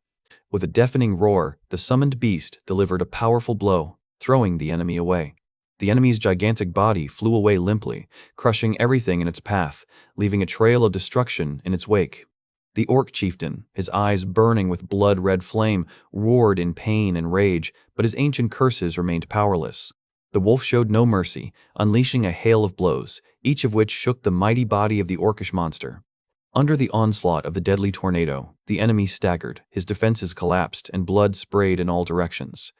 Like a white whirlwind, the wolf rushed into battle again, his movements lightning fast and merciless. He whirled in a deadly dance, creating a vortex of pure force that tore through flesh and bone. The final, crushing blow sent the orc chieftain crashing to the ground, leaving him sprawled out. Everything shook from the powerful landing as the wolf put an end to this fight. There was a dull thud as the enemy's mangled arm fell lifelessly to the cracked ground. The orc chieftain was defeated, his massive body lay in the dust, his last breath escaping his chest. At that moment, a glow enveloped the summoned wolf, indicating its rapid evolution and growth. A bright flash marked the triumph. The wolf stood over the defeated enemy, radiating a victorious glow. The system confirmed his success, his level was raised, and development points generously replenished his reserves. With the leader defeated, a space-time portal opened, offering a path to salvation, but time was running out. However, the celebration was premature. A whole horde of new, enraged orcs burst out of the darkness. The summoned wolf turned around without wasting a second, his gaze full of cold, predatory determination. Without hesitation, he rushed forward to meet the new threat, his silhouette blurring as he ran. And right on the run, as if on a whim, Park Suho activated the mysterious ability, Taming. But who was he going to subdue? What kind of force was Park Suho preparing to unleash on the advancing horde? And so, instead of meeting the enemy himself, he summoned a whole pack of ferocious wolves led by a majestic leader. The mystical energy of the ability engulfed the leader, enhancing his power and accelerating his rapid run. The entire flock, as if obeying a single will, rushed forward, ready to tear apart anyone who stood in their way. The leader's furious roar pierced the air, foreshadowing a fierce battle. At that moment, somewhere in another dimension, Park Suho felt the echoes of his newfound power. Sparks shot through his body, every muscle tensed with a torrent of unbridled energy. But each time, the side effects of this transformation became less and less predictable, requiring superhuman efforts from him. Despite this, he was already considering the next step, seeing how this one action opened up new possibilities for conquering unknown depths. But then his thoughts were interrupted by an unexpected guest who appeared out of nowhere. It was Choi Soo-yeon, whose appearance was always a harbinger of something grand or just very noisy. Park Suho, still in slight shock, tried to understand the reason for her visit. There was tension between them, but Choi Soo-yeon seemed to be enjoying the moment, slowly building up the suspense. And behind them, in the shadows, the crowd was already whispering, unable to contain its curiosity. Was something really brewing between these two? The air filled with excited shouts and encouraging cries, anticipating the romantic development of events. Even the manager standing nearby could not hide his excitement as he informed someone about the long-awaited meeting. Choi Soo-yeon, feeling her charm starting to work, continued her advance, and to her delight, Park Suho could no longer remain indifferent. Somewhere to the side, Yeon Jae-shik was watching this with a sly smile, probably knowing in advance how it would all end. And so, to everyone's delight, they headed to the cafe together, their figures seeming to exude a special aura. Yeon Jae-shik just grinned smugly. The plan seemed to have worked perfectly. Yeon Jae-shik's car takes off, racing into the night at his command. Suddenly, a bright blue light fills the square, accompanied by melodic notes, as if the space itself is singing. The air fills with a festive feeling as crowds of people flock to the central building. But not everyone shares this jubilation. Someone's voice, full of bewilderment, hangs in the air, foreshadowing disappointment. Myung-jin looks around in horror, trying to understand. His companions seem to have disappeared without a trace. Nearby, someone's girlfriend, who had recently been the center of attention, now sits, sobbing in bitter despair. She, who came here with her gentleman, found herself abandoned as soon as he had time to wet his throat. Myung-jin can't believe her ears. Did this bastard really leave her so unceremoniously? Sniffling, the girl relays the cruel words. He rejected her because he considered her weak. An indignant Myung-jin, noticing the shot glass of alcohol, suspiciously asks if she's been drinking anything. The girl jumps up, furiously denying that she touched alcohol. Suddenly, in a fit of anger and despair, she decides to become a huntress to prove her strength to the whole world. Her words echo in Myung-jin's mind, making him remember that the guy was looking for a strong companion. He feels everything going wrong, realizing that the situation is much worse than it seemed. His companion reminds him that there are suitable awakened women in their clan, asking for specific examples. And immediately before their mind's eye appears the image of a powerful warrior, capable of conquering any enemy. Myung-jin, clearly not thrilled with such an ideal, pushes these thoughts away and sharply asks about Park Suho's whereabouts. They tell him that Park Suho has gone into the dungeon again, as if trying to forget himself in battle. But suddenly, a shout rang out. Park Suho appeared again, causing everyone to hold their breath. He stands in the rays of unearthly light, as if reborn, full of new determination and some unknown secret. Park Suho only smirked, feeling the looks on him, full of surprise and confusion. Caught off guard, the people around them freeze, their faces distorted by a mixture of shock and disbelief. One of them, Park Jun-ho, rushes forward with blazing eyes, calling on everyone to follow him. "Mr. Park Suho!" A desperate cry rings out as the pursuers try to close the distance. Turning around, Park Suho only looks at them questioningly, not understanding the reason for such persistence.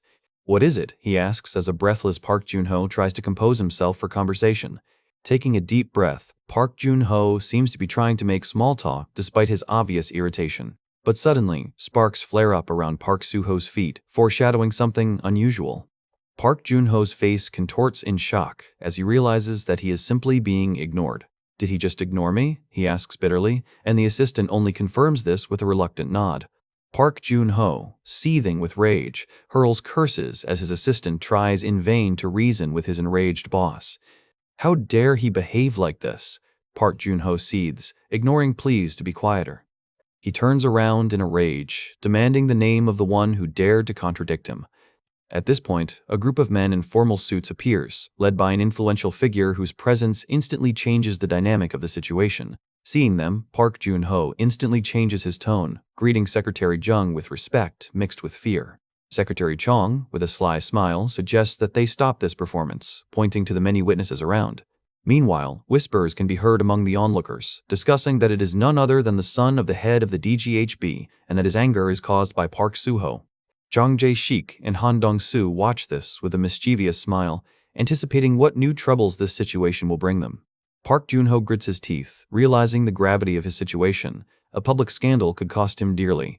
"Sorry, this is clearly not a good day," sighs Park Jun-ho when Secretary Jung, who has already taken control of the situation, suggests that he step aside. Park Jun-ho, seething with indignation, cannot hide his irritation because he was the one at the center of events. However, Secretary Jung, with a sly smile, pays tribute to his excellent work, promising new opportunities to get closer to Park Suho. Park Jun-ho's surprise betrays his inexperience, but Secretary Jung's assurances reassure him. Believing in the promises, Park Jun-ho decides not to interfere, giving up room for maneuver. Surrounded by faceless figures in dark suits, the scenario plays out according to Secretary Chong's plan.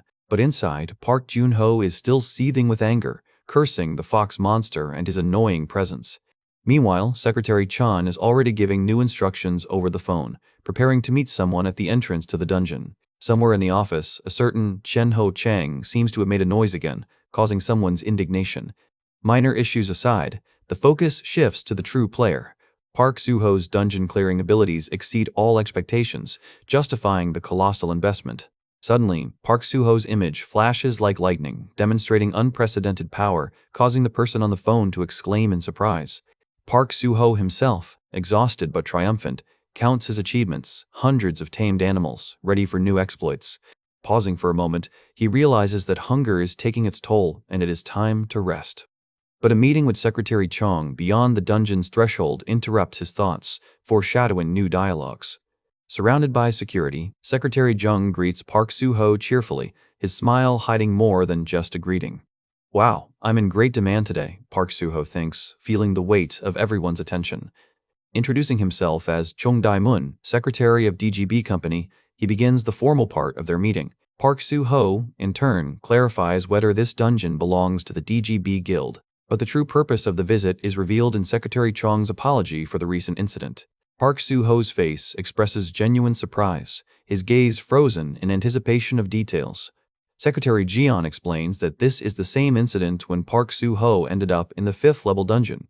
Park Suho wonders why this is only being followed by an apology now, and the secretary explains that they needed time to prepare more than just words. Are words really just the beginning of something bigger, something that can change the course of events? With a smile through her shimmering glasses, Secretary Jung announces their intention to also express their gratitude, and Park Suho freezes in silent question. The reason is revealed: his actions in the dungeon have driven up property prices in their areas, attracting widespread attention. The crowd's whispers and camera flashes drown out the sounds, leading people guessing about the identity of the stranger who can hold the attention of Park Suho himself. The secretary suggests moving on to the more pleasant part, discussing everything over dinner at the most prestigious restaurant in the area, fully booked for them. The restaurant offer brings a genuine smile to Park Suho's face. He seems eager for a bite to eat after all this stress. Outside, shiny black SUVs and train drivers are waiting for them, ready to depart. The entire delegation heads to the cars, and Park Suho comments on their quality, anticipating a comfortable ride. Soon they find themselves in front of a luxurious mansion, hidden in the glow of a night garden where the trees sparkle with hundreds of lights. Park Suho and his companions emerge from a shiny blue SUV, ready to immerse themselves in the atmosphere of a fine dining experience. At the table, Jang Jae-sik laments that Park Jun-ho remained sober while driving, since even Myung-jin allowed himself to relax a little.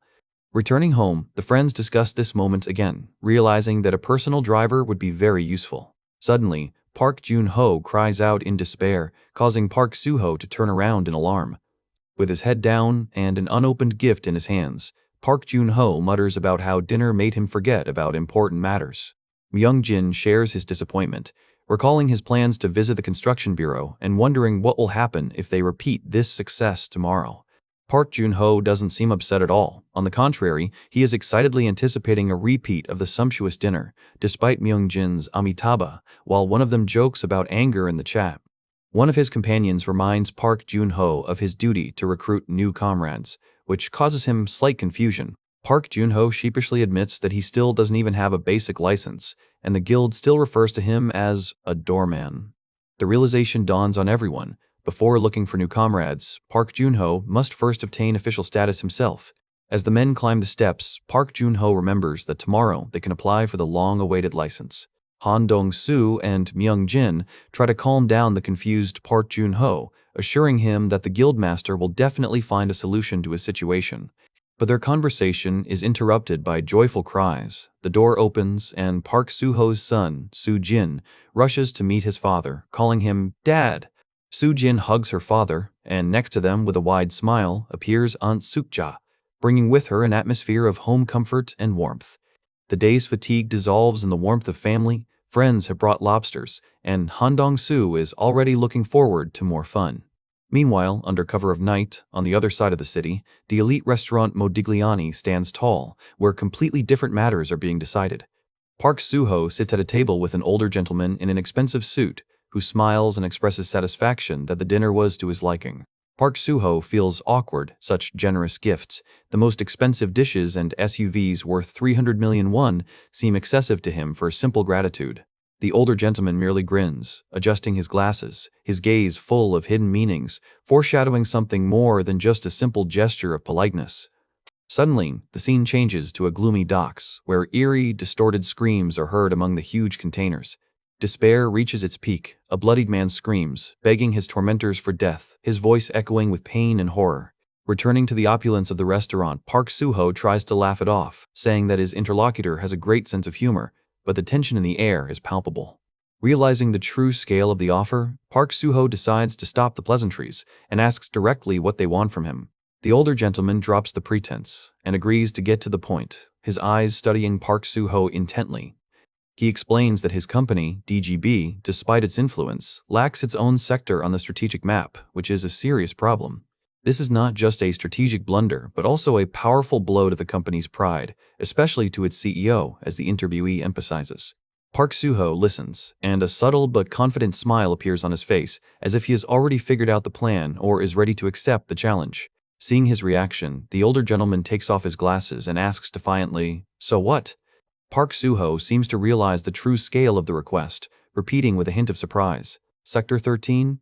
It turns out that Sector 13 is surrounded by Tier 6 guilds, making it incredibly difficult for any organization to obtain. The current situation is filled with fear. But what if there was a safe haven, a new area where they would be safe? Beyond the horizon, among the ruins of a post-apocalyptic world, this promise seems almost impossible. Ordinary people whose lives have been destroyed are desperately searching for shelter, a peaceful place they can call home. It is in Park Suho's guild that they see a spark of hope, believing that it is this guild that can restore their lost trust. But a harsh reality stands in the way of this dream. Park Suho's guild has neither the funds nor the experience to build and manage an entire city.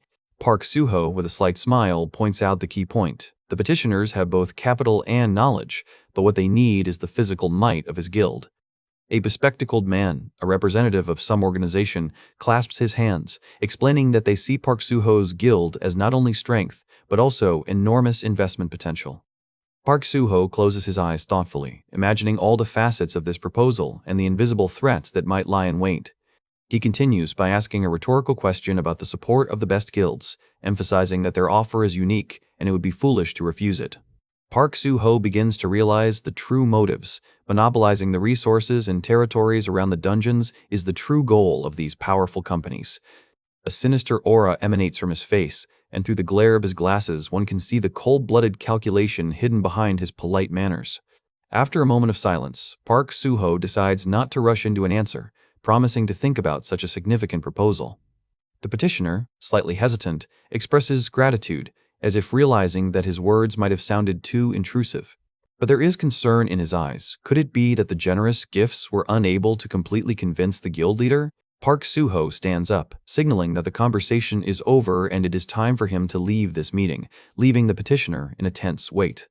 But then a man in glasses, with a fake smile, stops him, saying that he has one more special gift in store. Park Suho turns his head slightly and gives him a questioning look, his curiosity clearly piqued. After taking a sip, the company representative mysteriously says that finding this gift was extremely difficult.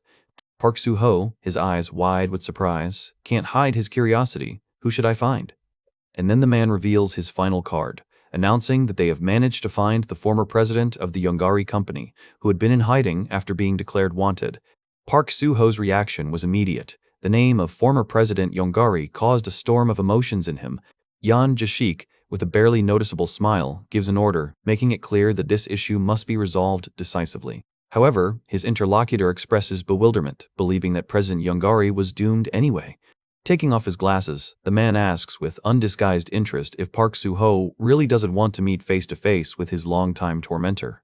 But Park Suho, maintaining a cold expression on his face, refuses such a meeting, only demanding that the prisoner be returned to where he was taken from.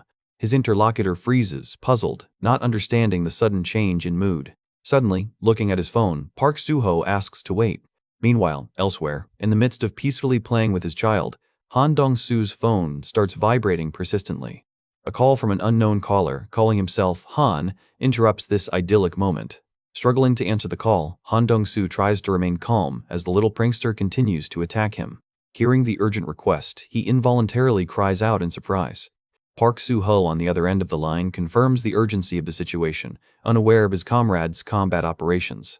"Someone wants to meet me?" Han Dong-soo asks, his face filled with complete astonishment. Park Suho, surrounded by men in formal suits and standing by a black car, sends him an address, demanding that he go there immediately. "DGB Company. What is this?" Han Dong-soo mutters, trying to comprehend what's happening as the child continues his cheerful attacks. Park Suho's gaze, piercing and confident, makes it clear that something serious is brewing. As he leaves, Park Suho hears a final parting word, an offer of help at any time, which only heightened the sense of things to come. The black car disappears into the night darkness, taking with it the anticipation of an inevitable collision. Somewhere in a neon-drenched city, a huge building glows in the darkness, keeping its secrets. In one of the offices of this building, an elderly man with a satisfied smile asks his interlocutor on the phone a question that foreshadows a new chapter of intrigue. The elderly man in his light-flooded office continues the conversation, his tone betraying his eager anticipation of news of the previous night. On the other end of the line, the interlocutor reports on the successful meeting between Secretary Jung and Park Suho and the successful outcome of the negotiations. A satisfied smile flickers across the boss's face. Very soon, a mass migration from Gangwon to the lands of Park Suho will begin, changing the usual order of things. His subordinate confirms that large-scale work is underway to rebuild infrastructure and build new residential complexes. A thoughtful silence reigns in the office, full of anticipation of the coming changes. Meanwhile, somewhere in the maze of huge shipping containers, headlights cut through the darkness, announcing someone's arrival. Park Junho, whose face remains calm, is met by two uniformed security guards near the blue SUV. One of them approaches Park Junho, confirming his identity before offering to let him inside. Without further ado, the guard gestures for him to follow him, leading him deeper into the mysterious complex. A slight wariness flickers in Park Junho's eyes as he silently obeys, not knowing what lies ahead.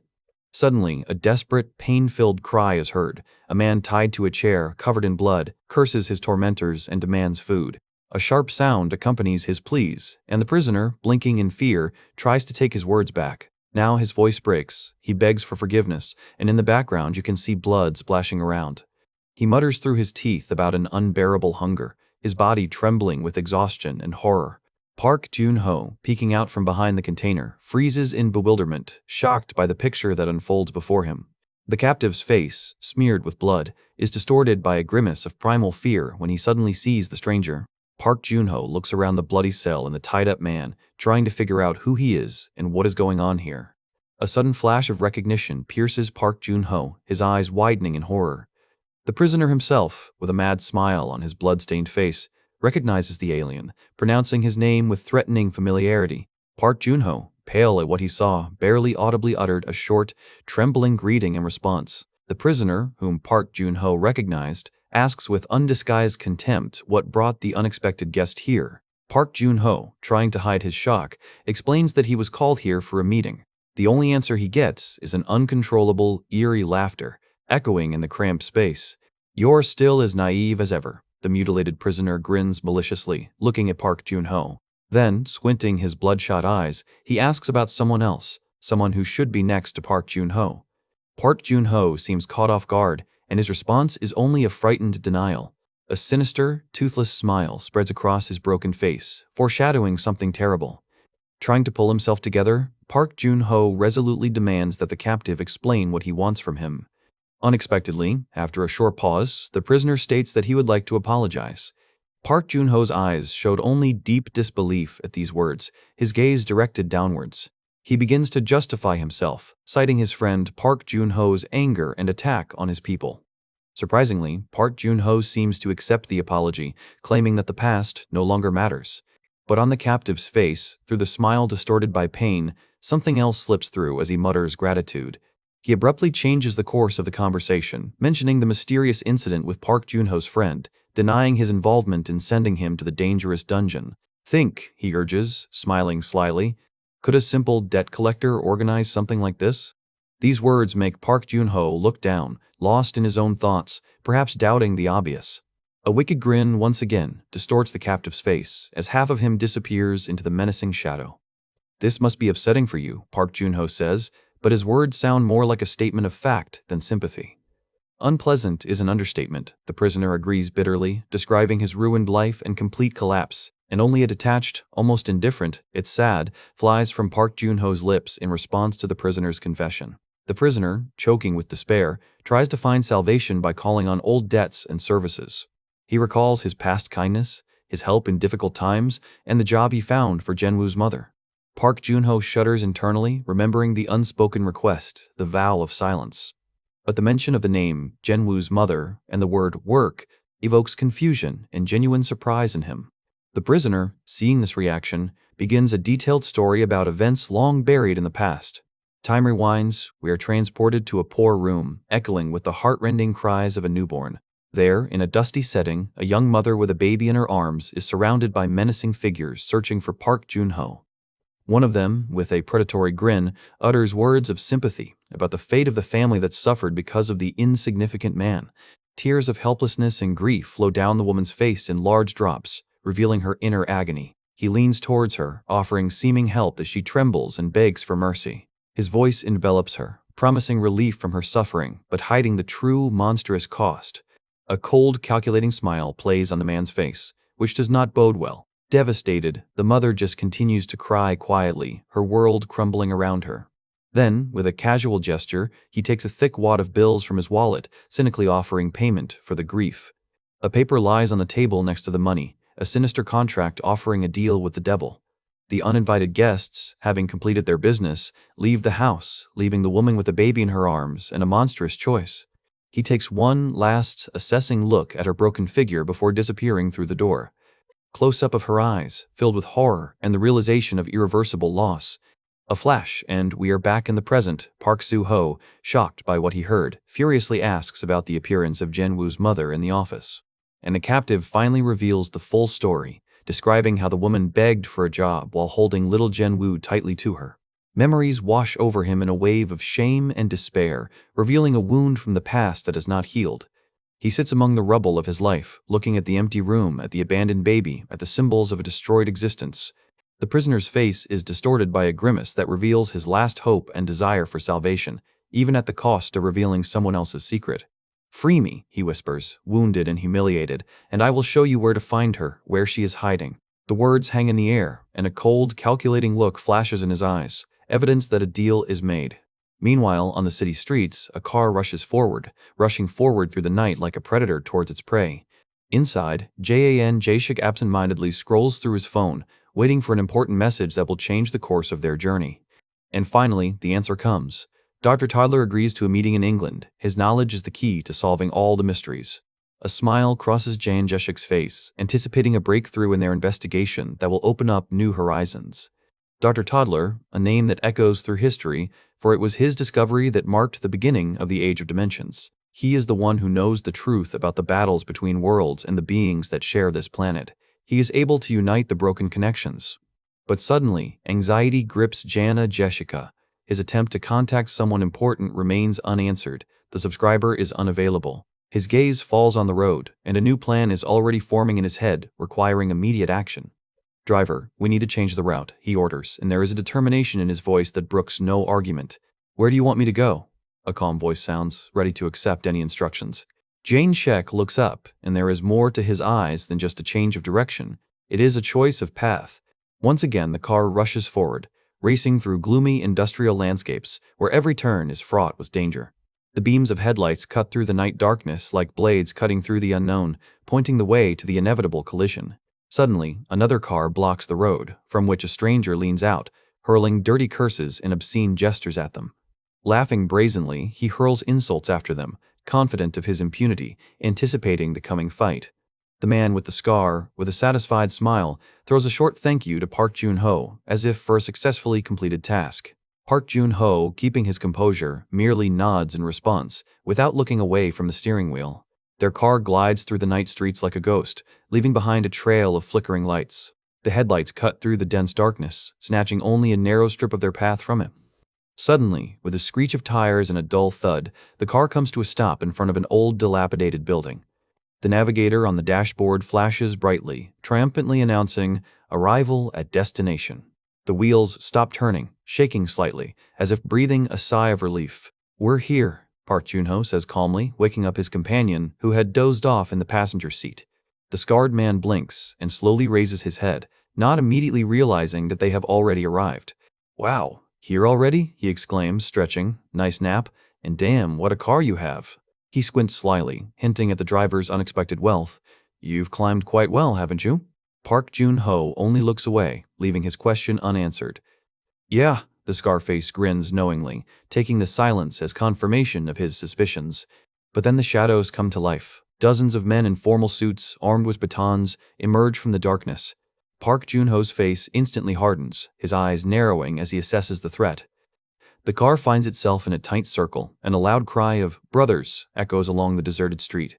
One of the newcomers, with a cheeky grin, approaches the window, mockingly asking, "Well, boss, have you settled in yet?" "Look who's here!" An excited voice calls out from the crowd. "Our very own boss from Yongari." The man with the scar, without getting out of the car, laughs loudly, throwing out the remark, "Damn, that almost happened." At this moment, another of the fighters, peering into the salon with curiosity, points at Park Jun-ho. "Who is this guy?" Jang Jae-shik, with his insolent grin, immediately recognizes him. Upon discovering him, the crowd of bandits burst into laughter and caustic remarks, recognizing him as that very moron. Han Dong-soo sarcastically reminds him that he came here to find his wife. One of the bandits, leaning towards the window, mockingly asks if he has come for his runaway wife, recalling her name, Mi-yoon. Like an echo of mockery, the workshop building looms darkly above them. The axe-wielding fighters slowly disperse, forming an ominous circle around Park Suho.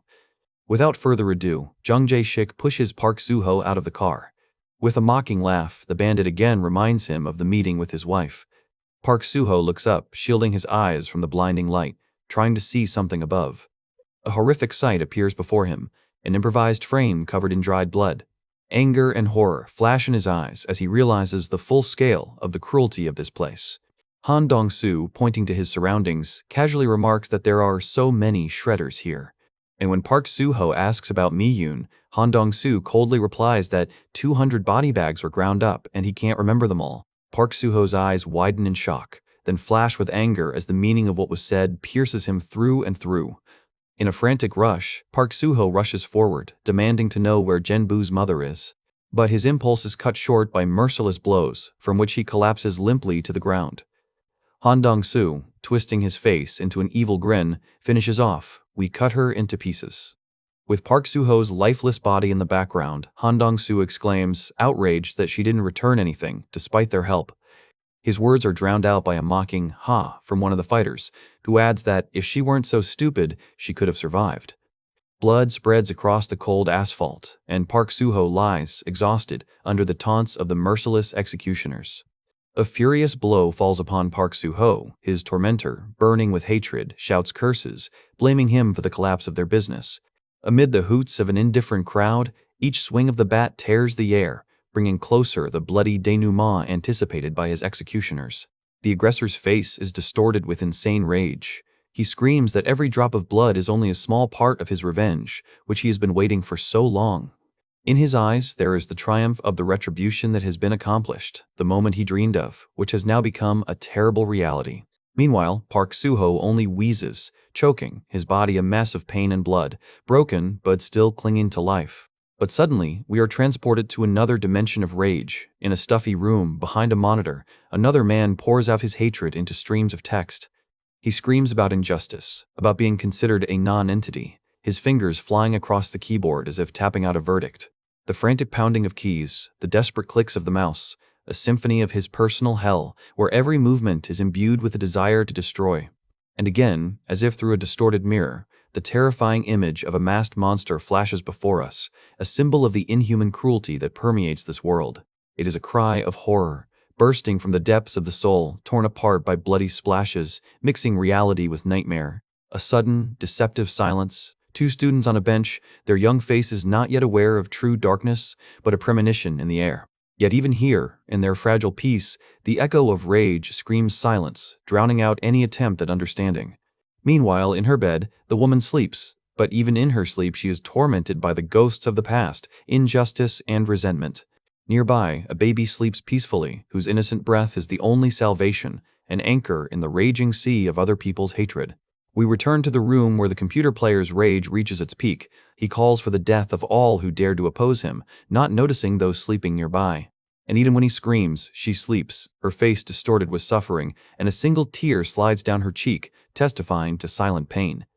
Once again, the cold asphalt. The aggressor's voice breaks the silence, ordering Park Suho to get up, because he is already tired of playing the role of executioner. Park Suho lies there, his gaze empty, his face covered in blood, but in his eyes there still glimmers a spark of life, a last hope. Nearby, another figure towers over him, holding a heavy hammer, a harbinger of the inevitable final judgment. And above all this is the sinister, triumphant grin of one who longs to see the final agony of his victim, savoring every second. Myung-jin, with a hammer at the ready, triumphantly pronounces the fateful words, calling for the bloody action to begin. The heavy hammer flies into the air, and words that promise incredible pain and torment fly from Myung-jin's lips. But suddenly, like a bolt from the blue, a surprised cry is heard, interrupting the ritual of violence.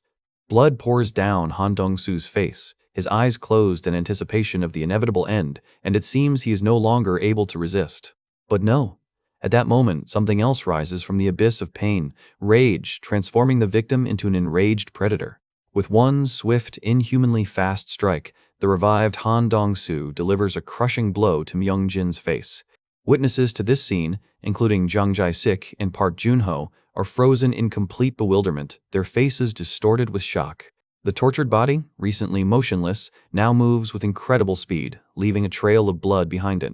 Panic grips the others as Jang Jae-sik and Park Jun-ho's piercing screams tear through the air as reality surpasses all their expectations. Han Dong-su's bowed head hides his expression, but his posture itself exudes an unbridled, deadly energy. "This guy," Park Jun-ho breathes out, trying to comprehend what's happening, but the words get stuck in his throat from fear. Meanwhile, Han Dong-su's gaze pierces the air, and a sinister grin plays on his bloody lips, foreshadowing cruel revenge.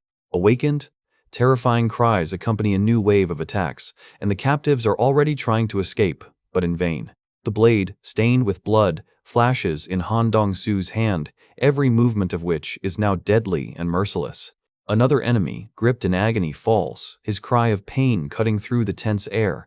With a mad smile on his face, Han Dong-su crosses the blood-stained blades, enjoying the moment of retribution. Myung-jin's face is distorted with indescribable horror as he sees his victim turn into an executioner. Without wasting a second, Han Dong-su rushes forward, his blades ready to deliver the final, fatal blow. The remaining henchmen, including the pale Park Junho, panicked and ran in disarray, leaving bloody trails behind them. And Han Dong-soo towers over the fallen body, his laughter a terrible symphony of victory, promising even more suffering. Panic grips the remaining bandits, cries of "run" tearing through the night air as they try to escape the carnage. But Han Dong-soo knows no mercy. His bloody face is distorted by a predatory grin, foreshadowing a new reprisal.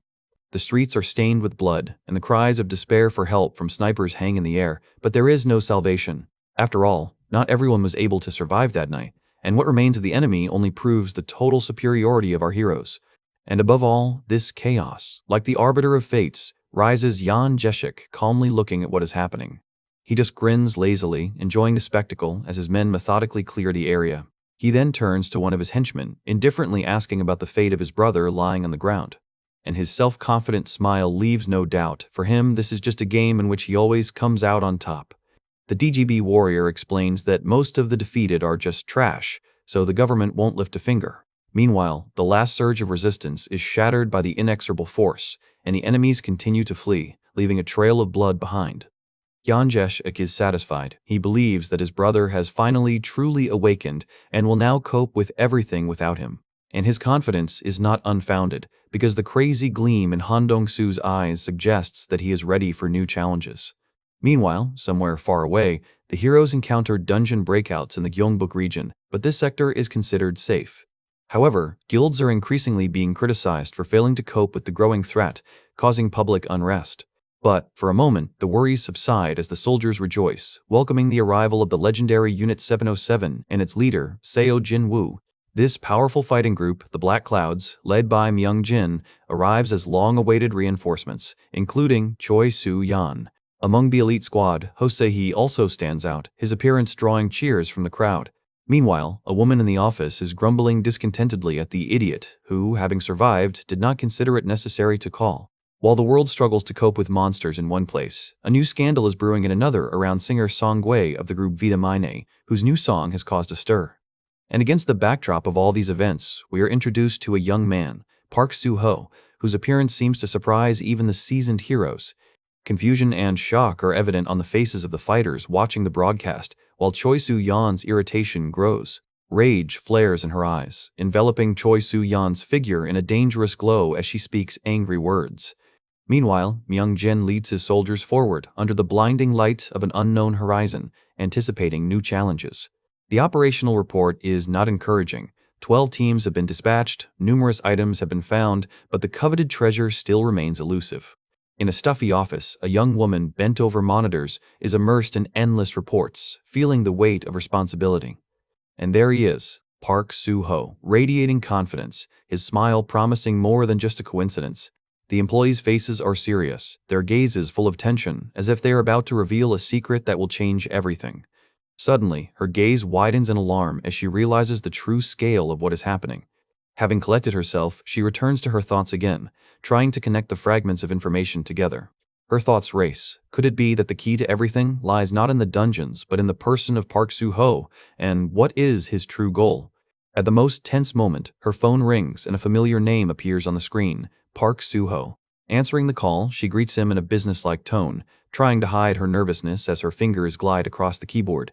Meanwhile, Park Suho, walking along a busy street, asks her to find out something that is bothering him. There is a hint of concern in the woman's voice. Could it really be that we are talking about another bite, another victim?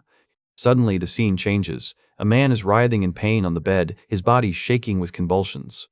A close-up of his hand, blood oozing from it, marking the site of the horrific bite. And Park Suho, calm and collected, simply states that he is driven by simple curiosity, as if what happened does not bother him in the least.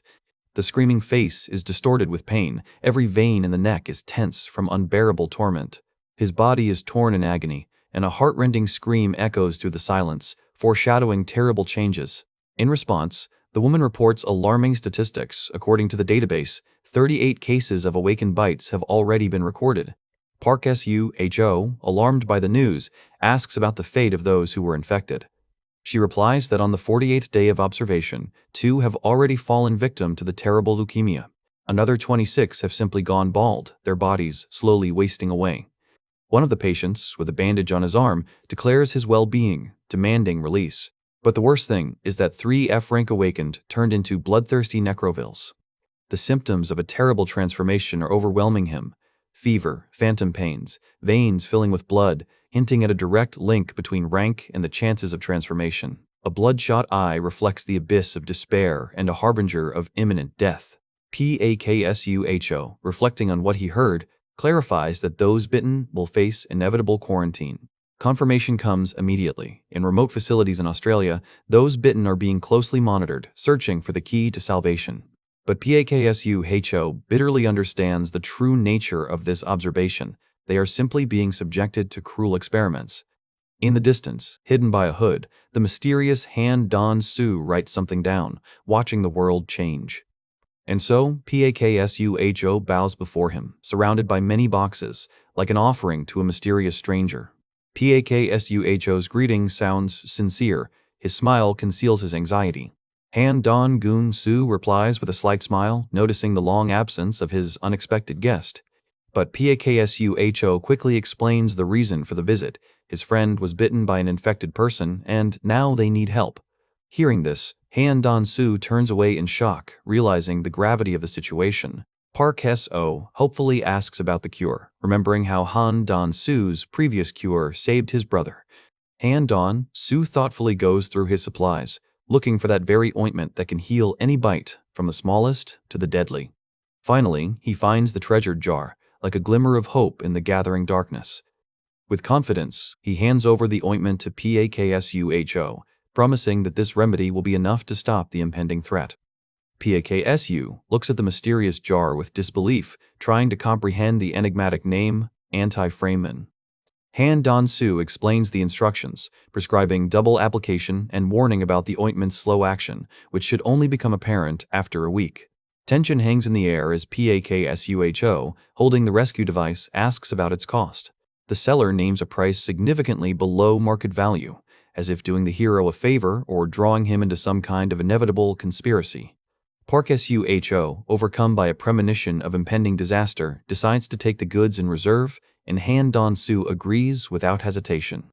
Words of gratitude escape the lips of Paksuho, who, sensing some kind of connection, calls the stranger a friend, promising to repay the debt. With a barely noticeable, perhaps mischievous, smile, Han Don-su assures that this remedy will stop the infection. With the valuable acquisition in hand, Paksuho leaves, leaving the mysterious merchant behind, not yet aware of the true price of this deal. The idyll is broken by sirens. Law enforcement officers rush towards them, trying to stop illegal trade. In an instant, like a ghost, Han Don-gu gathers up his goods and disappears in a whirlwind of fabric, leaving the police baffled. The officers look around in confusion, but the man who had just stood in front of them has disappeared without a trace. Meanwhile, Myung-jin writhes on his bed, his body convulsing in agony as his life force drains away. The friends who burst into the room freeze in horror, realizing that Paksuho is delayed and time is running out. A chilling fear grips them as they watch Myung-jin slowly but surely transform into a monster. The skin tears, the muscles distort, and the once human face turns into a hideous mask of pain and madness. At this critical moment, Choi Soo-yoon takes out her phone, on the screen of which a red button with the inscription "Fire" is ominously pulsating. One of the friends, Park Jun-oh, unable to contain his emotions, asks if they really have to kill someone they knew. Jang Jae-shik, shocked, asks about the purpose of this ultimate superweapon, realizing that its use means certain death for Myung-jin.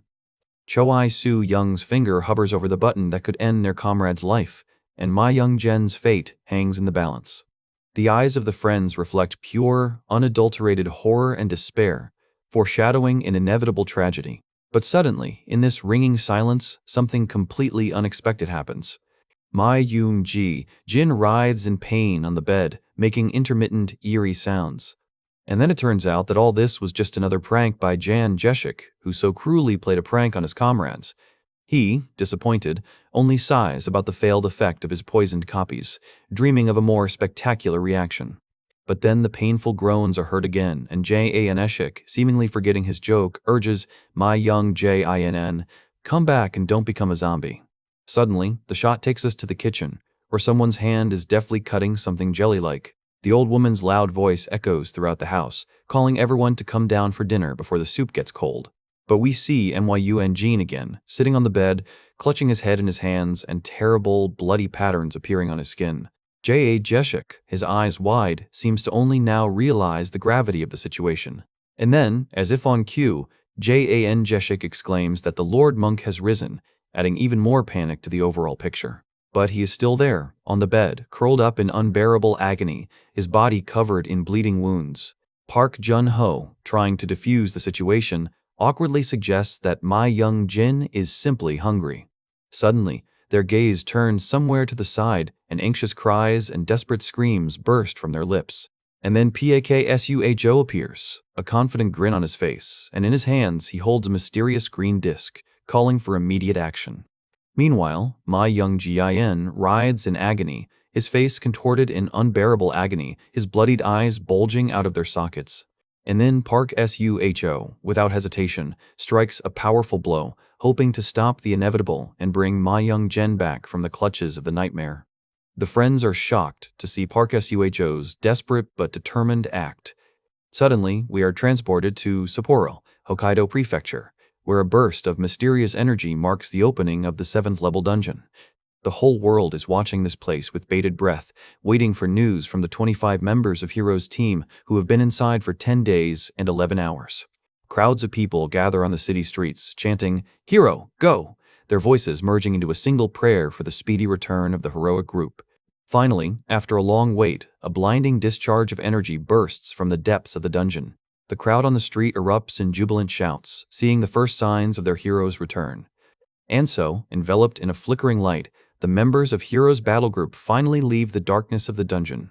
Their return is the news the whole world has been waiting for, evidence of their success and salvation. The city of Sapporo is saved, but the scars of battle remain on its streets as the heroes slowly move forward. But behind the leader's outward bravado lies a disturbing picture. Other team members are beginning to collapse, exhausted. One by one, the warriors collapse to the ground, and the medics immediately rush to help, realizing the seriousness of the situation. The terrible truth becomes clear. The team did not return in full force, and even their leader was knocked unconscious. Days give way to nights, and the battlefield gives way to hospital wards, where another drama is played out. Myunjin is lying in a hospital bed. His condition is serious, but Akiko is constantly on duty next to him. His eyes slowly open, but they show not only fatigue, but also deep anxiety. "Akiko," Myunjin whispered, and the simple name evoked an immediate reaction from her. Hearing his voice, Akiko leans over him, her eyes full of relief and concern. "Water," Myunjin croaked, and Akiko quickly handed him a glass. Each sip is difficult, but brings long-awaited relief to the exhausted body. "Ah," he breathed out, and Akiko, catching his gaze, said softly, "Don't blame yourself, it's not your fault." But Myunjin only looks away, deeply aware of the gravity of what happened and the unbearable burden of responsibility. Then, changing the subject, Akiko shares important news. Park Suho received an invitation to meet with a certain Daigo. The name Daigo evokes an immediate reaction in Myunjin, hinting at hidden connections and dangers he is aware of. It turns out that Daigo's attention is worth more than the loyalty of entire awakened federations, opening a new chapter in this tangled story. Choai-su. Yoon is seething with rage, but Jang Jeshik only smiles, as if he knows more than he is saying. He lay among the fallen, but the pain of loss had long since been replaced by steely determination, for he lost the world again and again. Her gaze is full of sorrow, reflecting the tragedy unfolding around her, but the bitterness of loss only fuels his anger, igniting a flame of vengeance in his eyes. Paksuho's eyes glimmer with composure, his actions speak louder than words. Strength and rage burst forth. He is ready to do anything to save humanity, regardless of personal sacrifice. A sudden cry of "Akiko" breaks the tension, calling for immediate action.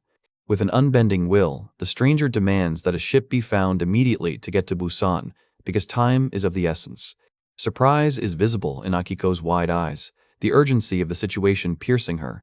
Meanwhile, far from the mortal combat, the ancient tree glows with a mystical light, like a keeper of forgotten secrets.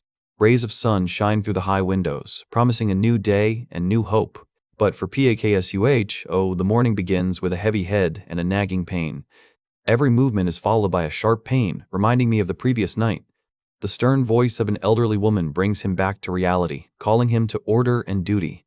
Park Suho only smiles weakly, admitting his guilt, but without losing his charm. With a habitual movement, he takes out his ID card, a symbol of his belonging to the world of the awakened. There is a look of determination in his eyes as he prepares for a new day full of challenges. Nimble fingers glide across the keyboard, quickly typing information while the world around him waits for his actions.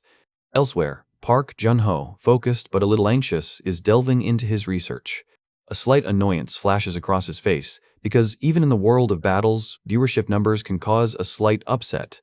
Park Jun-ho leans over his laptop, his gaze transfixed and amazed by the screen. He is perplexed, reflecting on the strange statistics produced by a world where even trust in the strong becomes a kind of skill. Suddenly, the door behind him swings open, and Park Jun-ho jerks in fear, breaking away from his thoughts.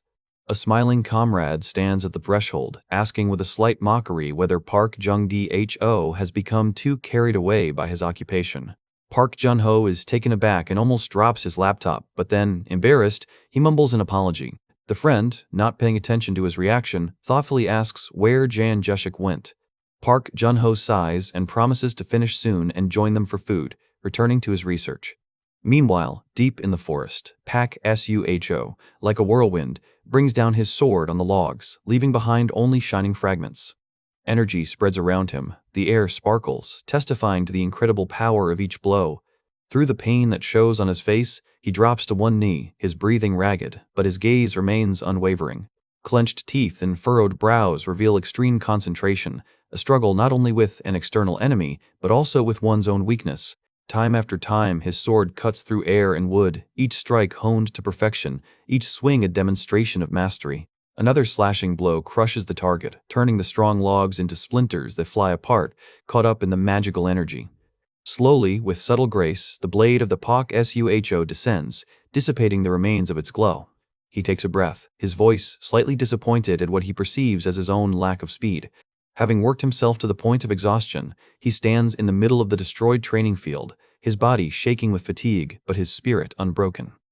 Through the sweat and pain, an angry determination breaks through. He vows never to allow such slowness in battle again. A powerful explosion of will erupts as Park Suho gathers the last of his strength to overcome his limits. In the distance, high in the sky, doves soar in a serene dance, their feathers slowly falling to the ground, symbolizing peace. And at the same time, a graceful deer rushes through the forest thicket, its movements light and free, as if nature itself welcomes the ensuing calm. But this fleeting peace is shattered by the thunderous clatter of mighty paws as a majestic wolf rushes through the undergrowth, responding to the urgent call, "Tekbaki, forward!" A whole pack rushes after him like a whirlwind of fur and determination, their eyes greedily fixated on the graceful prey, while a young rider on one of them urges, "Palbohe, faster!" The stakes in this ancient game are high. Victory goes to the one who catches the deer first, while the loser must collect 100 apples, a fate one of the riders vows to avoid. Suddenly, the earth trembles, as if awakening from an ancient sleep, and a gigantic elephant bursts out of the thicket, its mighty gait shaking the air, eclipsing the galloping wolves. With a wild roar and deafening stomps, the giant beast rushes past the ancient walls of the secluded temple, its swift run a sharp contrast to the serenity of the centuries-old buildings. Meanwhile, in the depths of this temple, Jin bows with deep respect before Jang Jeshik, whose confident posture gives him authority, while two silent novices watch the scene. Jang Jeshik, with a slight smile and habitual confidence, exchanges words with Jang, a hidden question in the air about the recent events and their true meaning. Myungin, with a wide smile, quickly assures Jang Jeshik of the impeccability of the work done, inviting him to personally check each stone and promising to correct the slightest defect. With a deep expression of gratitude, Myungin and the novices bow respectfully, their gestures full of sincere reverence, as if words were incapable of expressing all their gratitude. And again, as if through a thin veil of reality, the desperate cry of the young hunter, urging on his wolf, is heard, "Uncle, faster!" once again breaking the silence that had settled. Jang Jeshik just stares at them, his gaze revealing not only understanding, but also a certain detachment, as if he sees the threads that connect these contrasting worlds. The chase reaches its peak, the air is thick with despair, and the cries of impending defeat rise as the prey seems about to escape the clutches of the pursuers. A barely noticeable, slightly sly smile flickers across Jang Jeshik's lips, as if he is watching a carefully planned performance whose final chords are about to sound. Meanwhile, in a completely different corner of the world, among ordinary houses, a mother warns her child against communicating with a mysterious boy. There is something incomprehensible and possibly dangerous hidden in his eyes. Returning to the sanctuary, Myunjin and the novices invite Jang Jeshik to share a modest meal with them, reminding him that it is already lunchtime for the children, showing concern and hospitality.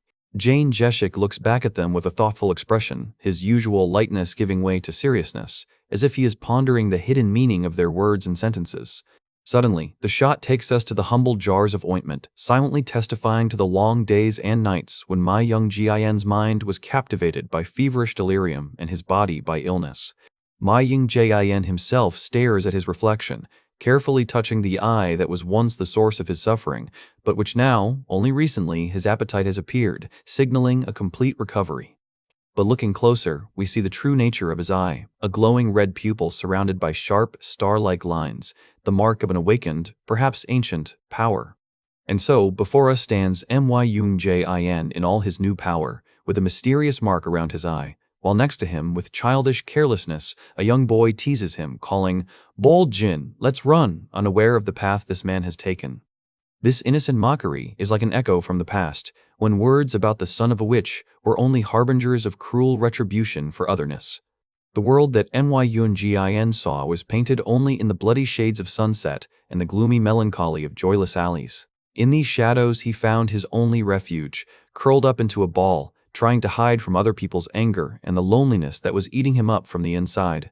But one day a ray of hope broke through the darkness, a wise old man whose smile promised a warmth he had never known. This fragile happiness was cruelly cut short when flames consumed everything he loved, leaving only charred ruins and the unbearable pain of loss. In that all-consuming fire and cry of despair, not just pain was born, but a burning, primal hatred capable of burning the entire world to the ground. Even now, years later, his voice trembles as he recalls the day his world was burned to the ground and he himself was condemned to wander among the ashes. Like a reflection of those ancient fires, an ominous light flares in his eye, reminding him of the bargain he made with his own darkness. This light led him on a path of endless struggle where, dressed in monastic robes, he unleashed his fury on the grotesque monsters that dared to stand in his way. Every movement, every blow was saturated with a cry of pain and a thirst for revenge, and his face was distorted with tension and internal agony. His staff became an extension of his will, mercilessly cutting through the flesh of demons, turning them into bloody dust. Crimson splashes sprinkled his clothes, each drop a reminder of how many he had already destroyed and how many more would fall by his hand. He admits that he voluntarily accepted this sin, plunging into the abyss of indifference just to gain the strength for his revenge, no matter the cost. The reflection in his mind is a bright image of the past that looks at his bloodied figure, questioning the meaning of this endless slaughter. A shadow of doubt flickers in his eyes, as if he is wondering for the first time, was this strength worth that sacrifice, that loneliness? The weight of the decisions he made weighs on him, leaving deep, unhealing scars in his soul, invisible to outsiders. Jashik, listening to his confession, understands that before him is not just a warrior, but a man broken and reforged by the flames of someone else's hatred. In the silence of the room, a story of pain and sacrifice unfolds, revealing the true nature of the one hiding behind the mask of calm. His gaze, piercing and full of determination, confirms that, despite all the torment, he will not give up his path. But for those who did not survive his hell, Myunjin's words remain only echoes of a strange, incomprehensible story that conceals an abyss of suffering. His palm flares, releasing pulsating green energy. A powerful blow tears through the air, leaving only fragments and chaos in its wake. Amidst the flying debris, Park Hee-Jung-hao and two other boys try to cover their heads, screaming in pain. Myunjin, however, only smirks, his eyes glowing an ominous red as he declares that nothing will stop his path. Frozen with shock and fear, they watch helplessly as he makes his move. One of those present, with a bead of sweat on his temple, cannot hide his deep concern. Suddenly, an enraged old woman with a knife bursts out of the darkness, demanding retribution. And then Myunjin, called Monk, appears, breaking through the obstacles with his spear at the ready. Standing in front of the mirror, he hears someone's voice amusingly demanding "Tto Baki next time." But the change of mood is fleeting. Myunjin peers into his reflection, which begins to crack. In these cracks, a distorted, almost frightening grin appears, full of unspoken pain. Meanwhile, far away, powerful waves crash against the rocky shore, as if echoing internal storms. A ship with a mysterious couple on board makes its way through the raging sea.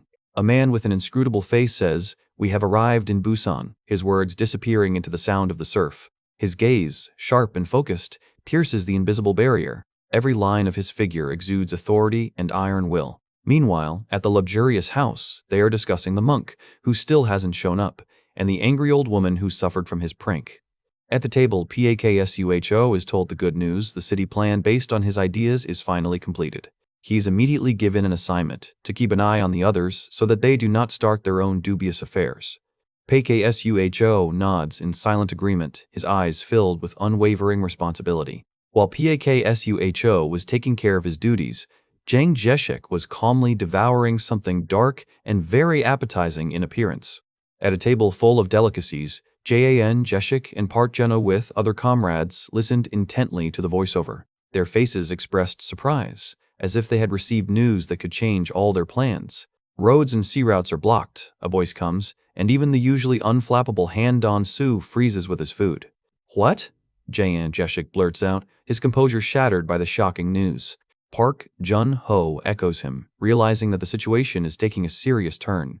On his phone screen is breaking news. Wyverns have been spotted over the East Sea, and they are heading towards Shanghai. Following them are news of sea monsters that make any movement impossible.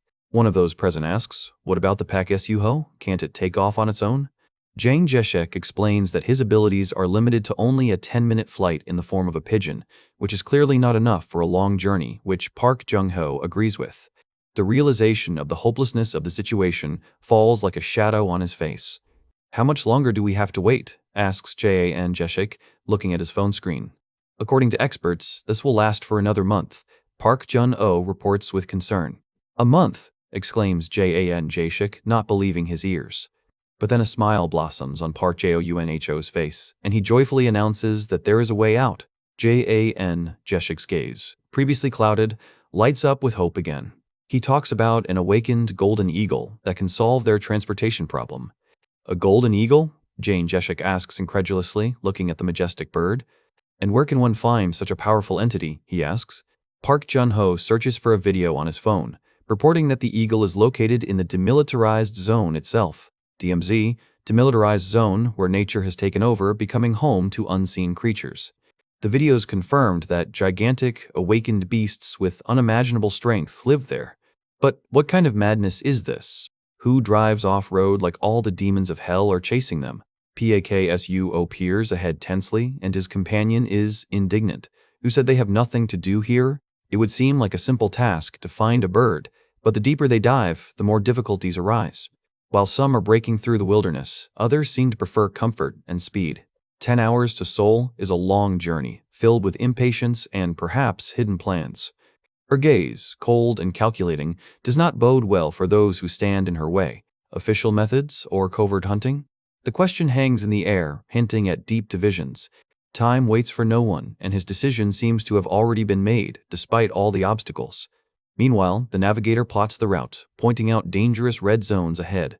Necroville is an ominous name for a zone where the path leads through all prohibitions and dangers.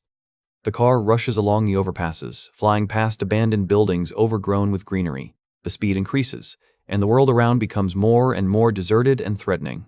The road dissolves into the wilderness, foreshadowing a quick encounter with the unknown.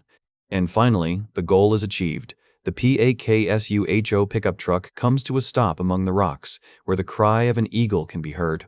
Rustling in the tall grass, an invisible presence is felt very close. The thickets hide something enormous, whose silhouette flickers, frightening with its power, a grin of monstrous fangs, foreshadowing imminent danger. The earth trembles under the steps of the awakened beast, ready to enter the battle. A terrified Park Jun-ho can only helplessly exhale as he comes face to face with this monster. His plan to take control of the creature seemed to have failed miserably, leaving only panic. And the beast, it seems, decided to play cat and mouse with him, asking about his strength. Jun-ho tries to save face, but the fear that is creeping up on him gives him away. But there was not a drop of understanding in the monster's eyes, only rage and the intent to crush. And so the giant boar rushes into attack, not giving a single chance to retreat. Mighty fangs cut through the air, aiming at the frightened youth. Horror grips Park Jun-ho as he realizes the gravity of the situation. He runs headlong, feeling the breath of death behind him. A blow of monstrous force throws him aside, depriving him of the ability to resist.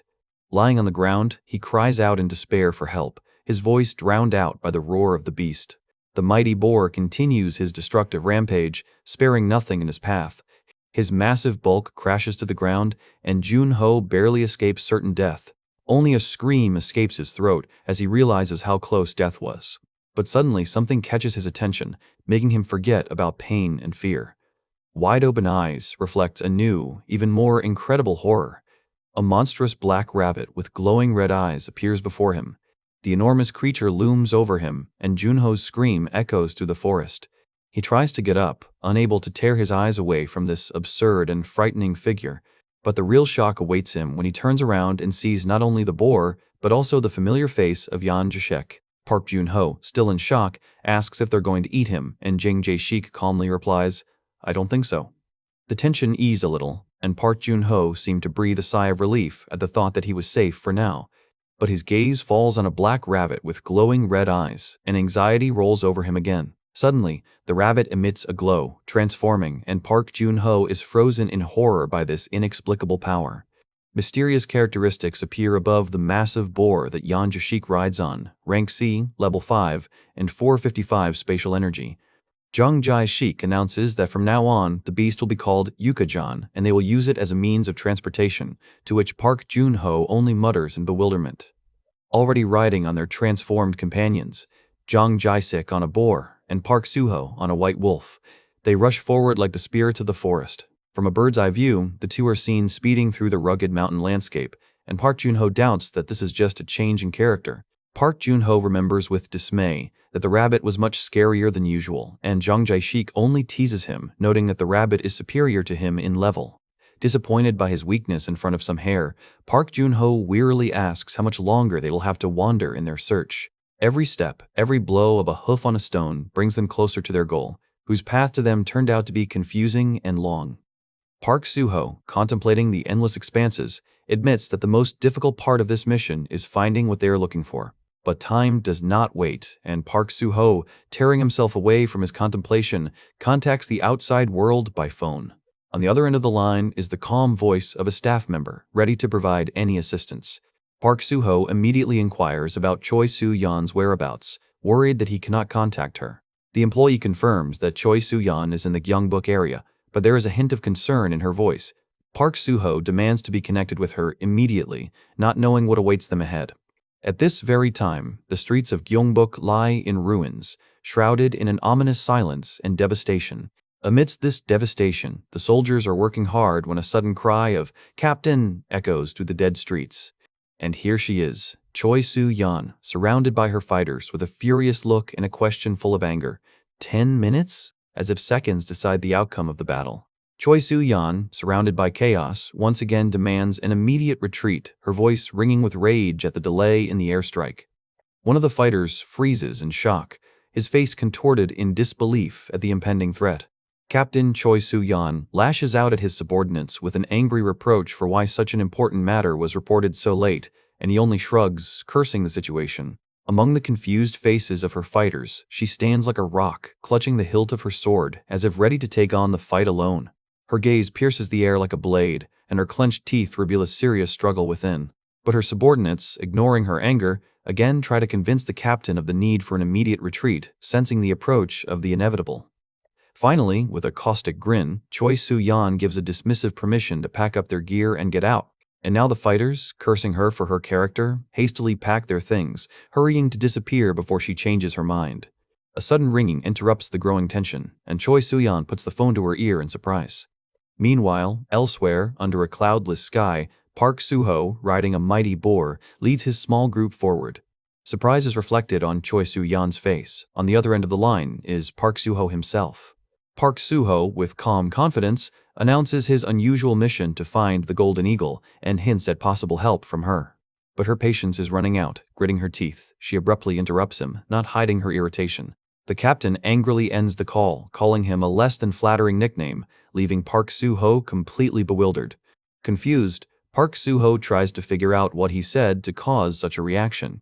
He approaches Han Dong-su and asks how his request for the golden eagle could be connected to Choi Soo-yeon's insults. But Han Dong-su just silently points into the distance, wondering about something that has appeared on the horizon. And there, in the distance, above the calm landscape, an ominous black cloud rises, a harbinger of a new danger. Park Jun-ho, riding on a wolf, exclaims in amazement as he sees the sea monsters approaching. Park Suho, initially confused, quickly realizes the scale of the threat, his gaze turning to the approaching storm. Dangerous sea creatures wreak havoc, their fiery attacks shaking the earth. Park Suho and Park Junho see that these creatures not only throw flames, but also explode after death, creating chaos. Suho, shocked, realizes the true meanness of the enemy. They pose a threat even in death. A sudden rustling sound makes Jong-ho flinch, anticipating new trouble. "Birds!" Junho exclaims, pointing to the sky, and Suho also turns his gaze to the approaching flock. The black silhouettes of thousands of birds eclipse the sun, their shrill cries heralding chaos. Suho watches this spectacle, a subtle but confident smile touching his face. Meanwhile, Junho panics and calls for escape as he realizes the fiery disaster is rapidly spreading. "Fire, then," Suho says thoughtfully, while his comrade looks around in horror. The earth shakes from a powerful explosion. Flames burst from the depths, devouring everything in its path. Another explosion, this time with a green glow, tears everything around to pieces, throwing the unfortunate animals into the air. In panic, wild animals, deer, bears, wolves, try to escape the fiery whirlwind, their cries filling the forest. Against the backdrop of soaring birds, Park Suho rides a boar and Junho rides a wolf, trying to escape pursuit. Suho, with a serious face, calls these creatures arsonists, realizing their true nature. The forest is engulfed in flames. Explosions follow one after another, turning the green grove into a fiery hell. With each explosion, Suho and Junho exchange shocked glances, feeling the growing threat. "Look, a golden eagle!" Junho exclaims in amazement, pointing to the majestic bird in the sky. The Lord of the Skies, a huge golden eagle, soars above the chaos, its mighty cry echoing across the land. Suho, fascinated by its power, cannot contain his admiration as he looks at the majestic predator. The eagle, like an ancient guardian, rises above the blazing world, ready to intervene in the battle. A confident smile plays on Yan Yeshik's lips, foreshadowing the new challenges that lie ahead. Meanwhile, elsewhere, news of a raging forest fire spreads at the speed of light, carrying with it echoes of monstrous power. Official reports try to hide the truth, claiming that the fire and the sea monsters that spawned it were consumed by a natural hurricane. Park Junho, watching this farce, only snorts with disdain. He knows too well the true nature of these elemental phenomena. But then what he had been waiting for appeared on the laptop screen, and his face lit up with an anticipatory smile. At that very moment, high above the ground, a strange creature and a high-tech drone are hit by a powerful blue beam. Through the raging elements, enveloped in a bright glow, the creature rapidly falls downwards. An explosive cascade of fire and energy consumes everything around it, leaving only chaos and destruction in its wake. Something colossal is released at this moment, shaking the very fabric of reality. Waves of pure power rolled across the landscape, sweeping away everything in their path in a whirlwind of flame and sparks. Seeing this, Park Junho recoiled in shock. The incredible event garnered hundreds of thousands of views in a matter of seconds. And somewhere up there, high in the sky, a silent drone continues to record every detail of this grand spectacle. On the ground, amidst flashes of green energy, a lifeless body lies prostrate as Han Dong-su rushes forward, desperately shouting, "Watch out!" Park Junho, while strategizing, realizes that not every moment should be posted online, especially those that demonstrate the hero's vulnerability after using powerful skills. His fingers fly over the keyboard, and he decides to create a short but effective video that will keep the intrigue alive. A look of doubt flashes across his face, as if he is weighing the pros and cons of his actions. But, putting aside his thoughts, he decisively opens the door to join the others. From a high balcony, he notices his comrades, who are already preparing for a new test in the dungeon. Yan Jeshik greets them with the call, "We still have 3 free spots," offering to join their group to complete the dungeon. Park Junho, with a mischievous smile, teases them, doubting that they even need help with the second-level dungeon. Park Junho, still full of playful malice, addresses Park Suho, reminding him of his unrivaled skills. Park Suho, calmly sipping his drink, seems far from the bustle of the outside world, immersed in his own thoughts. But, with the barely perceptible smile, he agrees to help, only asking that one urgent matter be completed. His fingers fly quickly across the keyboard, as if trying to beat time as he loads the video. A terrifying scene unfolds on a laptop screen. The Earth is tormented by monsters, and the once peaceful sky has become a battlefield. Images of destroyed planes flash by, symbolizing the loss of the sky, our past heritage. And even the boundless ocean, which once promised freedom, now seems captured by monstrous creatures, inaccessible to man. But amidst this chaos, one figure rises, a hero whose determination nothing can break. His gaze is directed into the distance, and a confident smile plays on his lips, promising a new era. Taking a deep breath, he boldly steps down from the summit, trusting only in his own strength and destiny. The next moment, powerful wings unfurl behind him, cutting through the air with a deafening whistle. The summit remains empty, only the wind keeps the echo of his daring leap.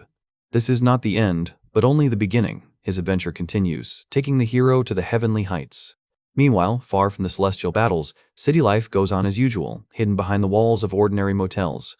In one of these numbers, a young woman in a red bow tensely watches her laptop screen, overcome with an anxious premonition. "London," she blurts out, shock written across her face as she tries to call out to someone. The door swings open, and another woman in a robe, fresh from the shower, asks anxiously about the cause of the disturbance. "Park Suho, it looks like he's no longer in Korea," the first one breathes out, her voice shaking with a premonition of impending disaster. The second woman goes down onto the sofa, trying to comprehend what she heard, and demands an explanation. A look of stunned understanding slowly appears on her face as the words begin to take on a horrifying meaning. Myungjin, deep in thought, realizes that their enemy has come from a future far further away than he could have imagined. Nearby, Choi Soo-yeon, shocked by what she heard, is having a hard time digesting the full weight of the revealed truth. But Myungjin's eyes are already blazing with uncontrollable rage. He vows to bring this scoundrel into the light, no matter the cost. However, Choi Soo-yeon can't help but feel a growing sense of unease, wondering how they can withstand such a force. Myungjin only presses his lips together, his gaze full of honed strategy, foreshadowing something big. Meanwhile, high above the green expanses, a mighty eagle cuts through the blue sky, rushing at full speed. But even his wings cannot keep up with the unknown, and the bird feels its strength fading, sensing something is wrong. Suddenly, a holographic screen flashes in front of him, informing him of the critical limit of the transformation. The eagle, startled by a premonition, sees alarming messages on the screen, revealing the nature of the impending catastrophe. A loud alarm sounds in the sky, warning of something extremely important, of imminent changes. Panic grips the bird, its vision widening with alarm, sensing the inevitable approach of doom. Somewhere below, among the dense thickets of the forest, a heavy stomp is heard, echoing throughout the area. A huge, enraged bull rushes through the thicket, his rage and uncontrollability sweeping away everything in his path. Two brave hunters on an ATV chase the beast. Park Junho and Park Suho try to stop it with a barrage of fire. Park Suho, confident in his aim, dismisses the warnings, urging him not to worry. But the bull seemed to ignore the pain of his wounds, continuing his mad run, tireless and dangerous. The animal, already wounded 3 times, still does not fall, and the hunters begin to fear that they will run out of fuel. They call for Uncle Johnson to move closer for the finishing blow, but time is running out. Park Suho clenches his teeth and aims his gun, his eyes filled with determination to put an end to this madness. The decisive shot cuts through the air, filling the forest with echoes of the inevitable end. Park Suho's shot hits its target, and the bull cries out in pain, its leg torn into a bloody mess. A wild roar shakes the area. The beast is maddened by the wound, its eyes are full of horror and rage. On his motorcycle, Uncle John Song desperately exclaims, trying to cope with the situation, "Should I shove a machine gun up his ass, or what?" Park Suho, sitting next to him, turns around, confused, not fully understanding what is happening. Suddenly, Park Suho points into the distance. "You, Uncle John Son, over there." His voice breaks in shock. Uncle John Son's expression instantly changed, his eyes widening in disbelief. A monstrous force descends upon the bull, a blinding discharge of energy piercing its body. The animal, with a death cry, throws itself into the air like a toy, confirming the incredible power of the blow. The motorcycle's engine roars as Uncle John Sung and Park Suho race forward, but their gazes are involuntarily drawn to what is happening behind them. The motorcycle wheel slides along the ground, unable to throw off the weight of the mounting tension. Uncle Jung Sung, trying to keep his cool, suggests to Park Suho, "What the hell difference does it make? Let's just take the bull." But Park Suho already hears something else, his face distorted with horror. "Uncle, What is that sound? Uncle John's song turns around, his gaze falling on the shining blue light reflected in his wide-open eyes. The men freeze, their words laced with fear and confusion. Is that a human screaming there? Maybe some alien is imitating human screams. Be on guard. A hand appears before their eyes, engulfed in electrical discharges, emitting a frightening glow. Park Suho recognizes her familiar features, and his voice trembles with shock. Uncle Jong-sun, it's… Yan Jeshik, clutching his head, comes to his senses. Electrical impulses are still dancing around him, he quietly mutters. Damn, my head, I thought I was going to die just like that. The two men look at him, paralyzed by a mixture of surprise and horror, their breath catching in their throats. Uncle John Song, still not believing his eyes, shouts, Hey! Are you a human? Park Suho finally finds his voice filled with relief. Uncle, it's definitely a human. Uncle John Song, still on the verge of shock, asks the most unexpected question, trying to understand what is happening. In response to the suspicions, Park Suho politely introduces himself, remaining calm and trying to find out the identities of his saviors. One of the men, Kim Chul-yoon, introduces himself, but his gaze remains fixed on Park Suho, trying to unravel the mystery of his incredible escape. Park Suho, feeling a little awkward but maintaining his confidence, asks about his whereabouts. Tensions rise as the men show off their weapons, and Park Suho is shocked to realize that he is somewhere near the Yalu River. Kim Chul-yoon, confused by Park Suho's accent, which sounds like a southerner, does not give up trying to figure out where he fell from the sky.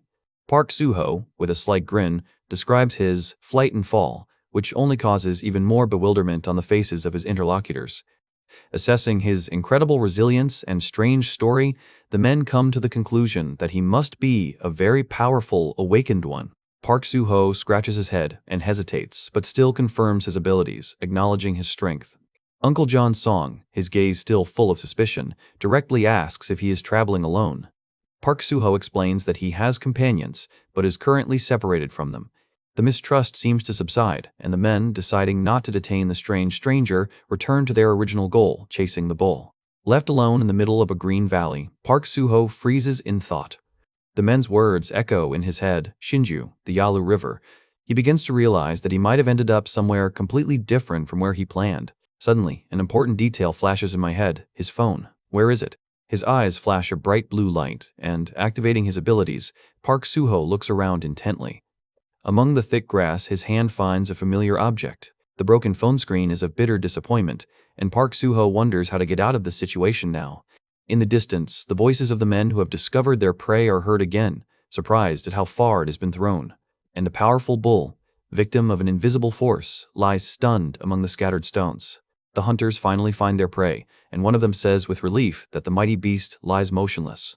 Han Dong-soo, still in shock, wonders how such a huge bull, which survived a hail of bullets, was felled by just one blow from the mysterious awakened one, while Park Chung-shae urges caution.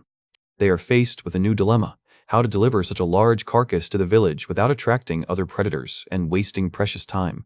Han Don-soo, realizing the full burden of responsibility, resolutely sets to work, because only this prey can save his fellow villagers from starvation. Suddenly, Paksuao appears above them like a ghost, and his unexpected presence makes the hunters freeze in amazement, anticipating new twists of fate. A young man, Jan Jeshik, approaches them with an unusual question about the blood crystal phone, complaining that his own device is broken down.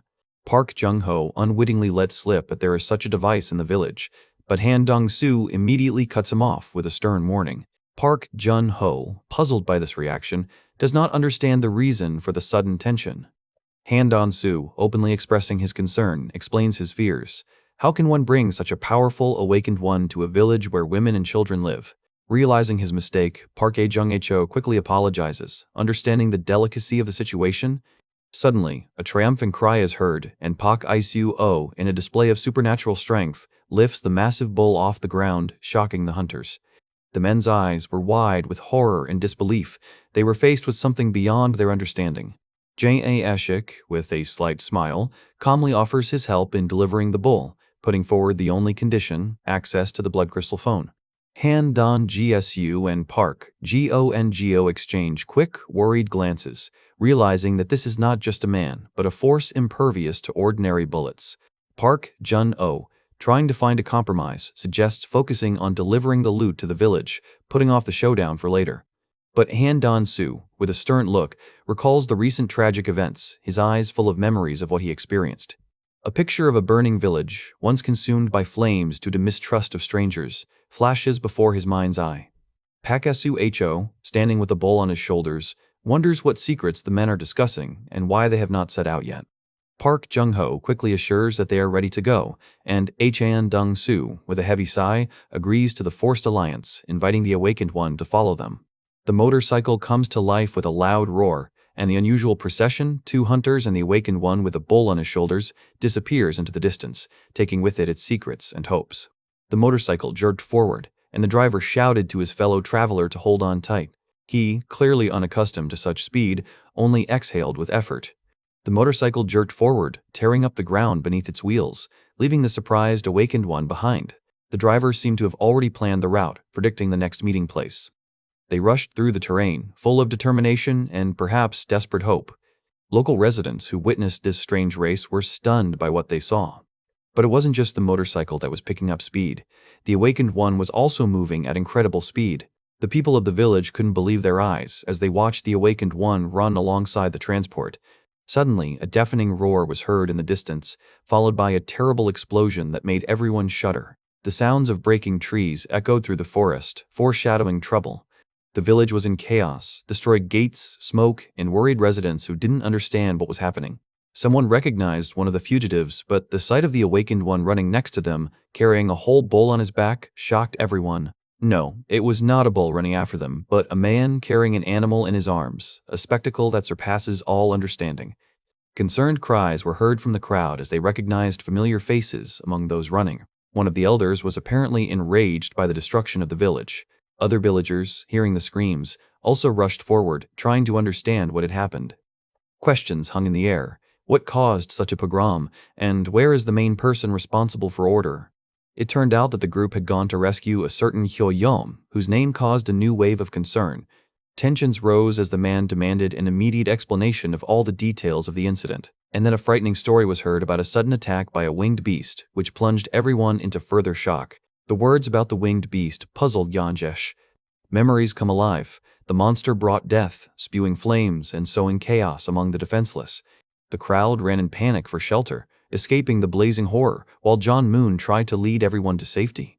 But suddenly, a terrifying scream interrupted their flight. The man screams out a name in despair as he sees everything falling apart. Her face was distorted with immeasurable horror and hopelessness. Little Hyoen found herself on the ground, right in the path of the merciless beast.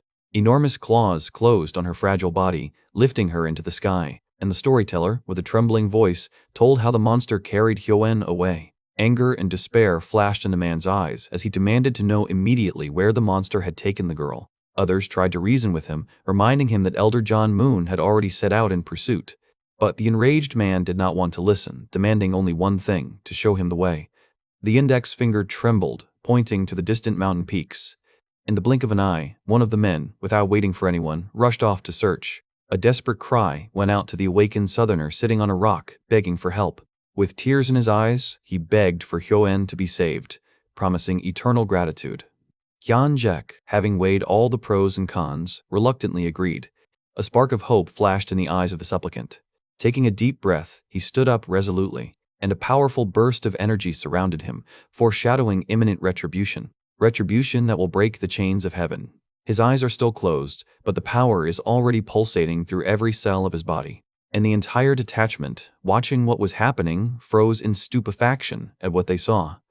Awakened, southerner, young nomad, he whispered, not believing his eyes. A new form, new possibilities. Now he could soar in the sky. His appearance caused a whirlwind of energy that scattered everything around. A furious roar rang out in response, heralding a new confrontation. "That fucking bear," one screamed as the other, Kang Chul, tried to run away. But suddenly something stopped the beast. A powerful blow shook the earth. The bear roared in pain, its massive body thrown into the air. Kang Chul lost his balance and fell to the ground, his eyes filled with terror. Horror gripped him as he realized the hopelessness of the situation. A new attack, a new blow. The earth shook again. And again the beast was thrown back, its rage only growing. Kang Chul screamed desperately, trying to get up. His comrade cried out Kang Chul's name in despair as he saw him fall. But it was too late. A powerful blow threw Kangshil back like a rag doll. He collapsed, lifelessly, losing consciousness from unbearable pain. The mighty bear finished off its victim, throwing it aside, and the others froze in horror. "You fucking bear," the remaining warrior shouted in rage, rushing into the attack with his comrades.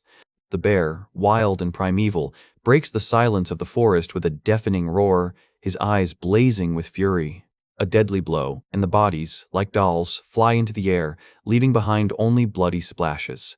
The enraged beast continues its terrifying dance as Han Don Gsu desperately calls for retreat, but it is too late. Amidst chaos and despair, they argue, is it worth running when death is breathing down your neck, or fighting to the end? Han Don Su suddenly shouts, "Watch out!" and another warrior falls, struck down by a monstrous force. Again and again, the beast's paw falls upon the detachment, throwing people aside like light leaves in the wind. Heart-rending cries of pain and horror merge into one chorus. The realization overtakes them. At this rate, they are all destined to die here. Han Don Going Shu, bleeding, admits the bitter truth. There is no point in saving Hai Yun, she must have already died. The beast's eyes glow with an ominous red light as, within its dark shadow, they realize that of all the awakened, only 4 remain. The bear rears up, its razor-sharp claws ready to strike at its next victim. Beware! A dying cry is heard, warning Han Don Gsu of an imminent attack. The deadly paw flies down, blocking the sky, leaving no chance for salvation. Han Don Su's eyes reflect pure, animalistic terror in the face of impending doom. But at the last moment, an incredible power bursts forth from the depths of his being, swirling in a whirlwind of light and shadow. An energy blast sends the massive bear flying, feathers flying, signaling a crushing blow. The indomitable predator, suddenly deprived of its strength, flies upward, its heavy body falling helplessly. The beast continues to fall, losing altitude, its power dissipating into the air. The mighty bear hits the ground with such force that the surrounding area shakes, raising clouds of dust. Han Don Gsu lies there, barely breathing. His body is wounded, but he seems to have survived. He looks up, and behind him the other surviving warriors look on in amazement. The battle seemed over. But what was the price of victory? But suddenly, as if the sky itself had opened up, a figure appeared, shrouded in shimmering light and dark feathers. The surviving warriors, who just escaped death, look at him in fear and bewilderment, trying to understand what kind of creature stands before them. His gaze is calm and penetrating. It expresses neither fear nor anger, only unshakable confidence. One of them, having gathered his courage, explains in a trembling voice that the mysterious flying creature carried the captive high up to its mountain nest. But the wounds are deep, and the consequences of the bear's sudden attack are felt in every groan. The stranger, as if reading their thoughts, takes out a vial of a shimmering potion, offering them a life-saving cure. The warriors are stunned. This is a rare, valuable potion that they would not dare dream of using in such a situation. But before anyone can react, a terrifying roar comes from behind Paksuho, and the huge bear prepares for another attack. Without hesitation, with incredible speed, Paksuho delivers a powerful kick, knocking the beast away. The blow is so powerful that the monster flies away, leaving behind only a cloud of dust and shock in the eyes of onlookers.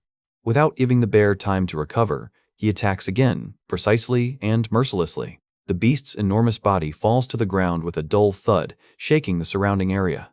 The survivors froze, their eyes full of disbelief and awe at such inhuman strength. The bear lies motionless, blood oozing from its mouth, its rage giving way to impotence. Paksuho approaches the fallen beast, his voice commanding. And, to everyone's amazement, the bear opens his eye, obeying an invisible command. "Get up," he commands, "and follow me." Caught and subdued, the beast seems to realize its new fate, emitting a weak groan. And so, the bear slowly rises, his once wild gaze now full of submission. The warriors can't believe their eyes. The stranger not only defeated the monster, but also tamed it, changing the course of the entire battle. The system confirms the beast's complete submission, opening a new chapter for the bear and its new master. Park Suho, now with a trusted ally, turns to the bear, realizing that his help will be the key to his next goal. And the bear, having taken a new name, Ilgom, as if sensing the determination of his master, again lets out his menacing roar. Meanwhile, another car is racing along the forest paths, its speed blurring the world around it. An unexpected roar interrupts the tense wait, and Han Dong-su sees someone running, desperately calling out to someone. The meeting turned stormy, with one of the men, Park Jun-ho, practically shouting, demanding answers about the missing girl. Han Dong-soo, whose face is clouded with worry and fatigue, can barely answer that he knows the truth. And then Il-gum comes out into the clearing, huge and fierce, as if offering his help in the search. Park Suho follows behind him, his calm presence in the chaos only adding to the warriors' confusion. They recognize him, and their faces show pure shock. This man who saved them is the one they are looking for. Park Suho, naming the bear Il-gum, gives him an order. "Lead me," he commands, his voice ringing out over the forest, full of determination.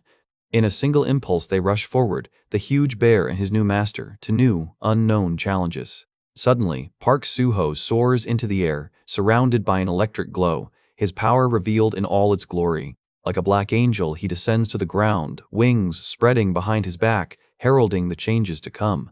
The witnesses of this transformation stand rooted to the spot, their eyes wide open at what they see. And one of them, Park Jun-ho, unable to bear the shock, falls to his knees, overcome with despair. He prays, his voice shaking as he says, Hye-young's name, as if it were his last hope. But the prayers go unheard, for in the depths of this world something much darker is brewing.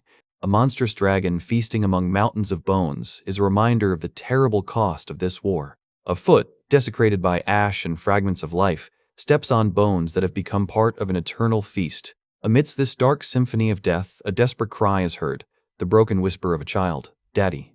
A cold, amber eye, a symbol of ancient evil, gleams in the dim light, foreshadowing the inevitable. A toothy mouth, sprinkled with fresh blood, gapes, ready to devour its next victim. The small figure, trembling with terror, turns around, her face distorted with unbearable pain and fear. Before her is the embodiment of nightmare, a giant dragon, emitting a thunderous roar from its throat. A piercing scream escapes the girl's chest. She covers her face, unable to bear the sight of her doomed world. But suddenly, like a shadow woven from rage, a mighty bear-like figure falls from the sky, rushing swiftly towards the dragon. A concussive blow tears through the air as new power crashes down on the monster with unbridled fury. This is not just a beast, it is the embodiment of wild power, with a bared mouth and eyes full of unbridled anger. Clash of the Titans. Two titans collide in a whirlwind of speed and destruction, their battle shaking the world.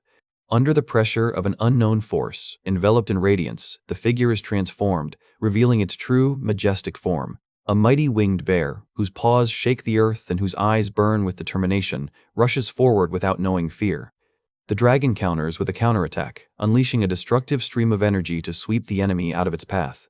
But deep within Park Suho's red eyes, a fierce determination burns, and unbridled power swirls around him. Suddenly, a system message clarifies the situation. Juvenile, injured, and Park Suho realizes the dragon's true motives. With incredible speed, Park Suho lunges at the dragon, his fist finding its mark, smashing into the monstrous jaw. A powerful blow shakes everything around. The power contained within the hero breaks out, leaving a trail of destruction. He grabs the dragon like a toy and begins to spin it around, demonstrating his superiority in pure physical strength. And the final chord is a blinding, crushing blow that seems capable of shattering reality itself. The dragon flies away, its mangled body tearing through the air, filling the space with a cry of pain. His claw slams into the rocks, tearing the earth apart in impotent rage. The fallen beast hits the ground, its wings trying convulsively to rise, but in vain. And nearby, among the pile of bones, a fragile girl cowers in fear, her eyes full of horror.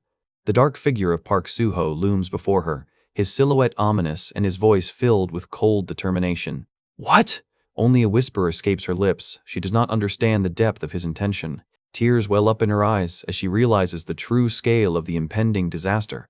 But the defeated dragon is not yet broken. He is gathering his last strength for a desperate attack.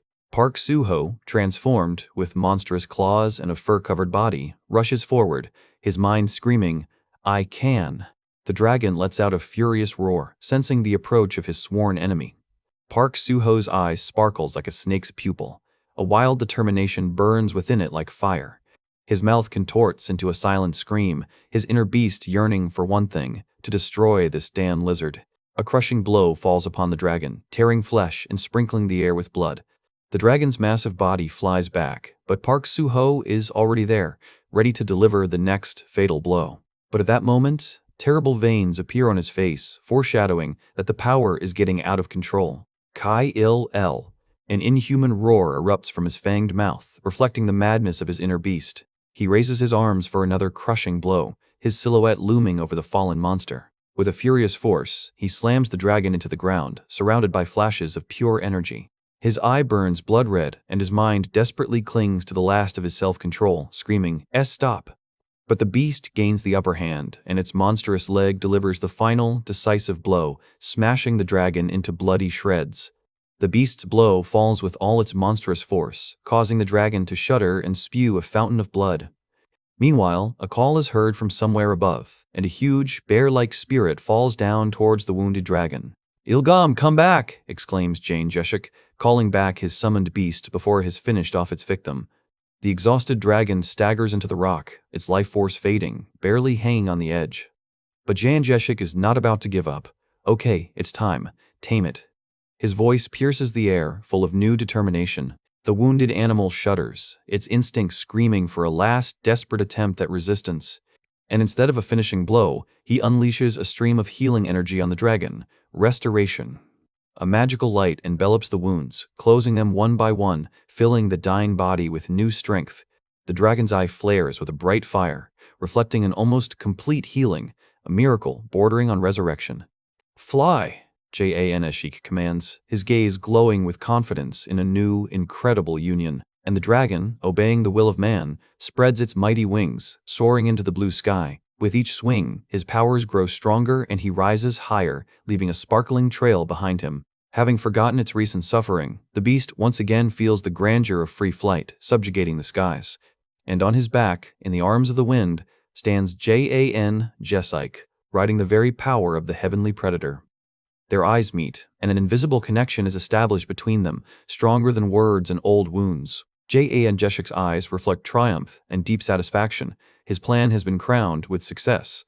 Now, as one, they rush into the distance, into unknown spaces, towards new adventures. But the peace is fleeting, for below, on solid ground, a group of armed men watches their every move. Among them, one, with a breaking voice, begs for forgiveness, his face distorted with despair and regret. Their faces, full of bitterness and hidden pain, promise that this chapter is far from over. Amid these heavy thoughts, a sudden cry of panic rang out through the crowd. Their gazes turned upward, where a familiar, frightening silhouette flashed across the night sky. "State of emergency," came the cry, calling for immediate preparation for battle. Consumed with rage, the armed men clicked their safety catches, ready to fight back against that monster. But their ardor was stopped by the leader, his hand resolutely blocking the path to the fire, and his gaze was full of bewilderment. After all, on the back of the flying monster, in spite of everything, a human figure was clearly visible. It was Park Suho, the very hero whose presence on the wyvern was a miracle in itself. And next to him was Hyo Yun, whose face was distorted by indescribable shock. "Hyo Yun!" A muffled cry escaped her father's chest, his eyes wide with shock and relief.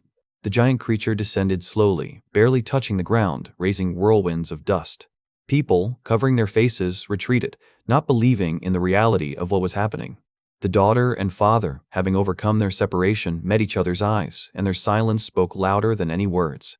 Hours passed, and now the wyvern, like a pet, lay by the fire, watching the feast. Some were still afraid to go close to the creature, but the children were already playing around it fearlessly. Park Suho, gently stroking the powerful head, understood that after being tamed, this wyvern had become much friendlier towards people. And now the little ones were frolicking on his back, squealing and laughing, proving it. But behind this idol were hidden the scars of recent battles where hundreds of winged creatures brought destruction. It was then that Park Suho was able to, not only to fight them, but also to uncover the secret of their lair, located deep in the caves. Now that the danger had passed, the inhabitants, having had their fill and their wounds healed, could return to a peaceful life, remembering home. The man recounted the events of the past with a bitter expression on his face, every sound of his voice saturated with pain. Their combined strength proved insufficient, and the only way out was to flee in disgrace, leaving behind only ruins. Hordes of single-eyed, grinning monsters advanced, leaving only chaos and despair in their wake.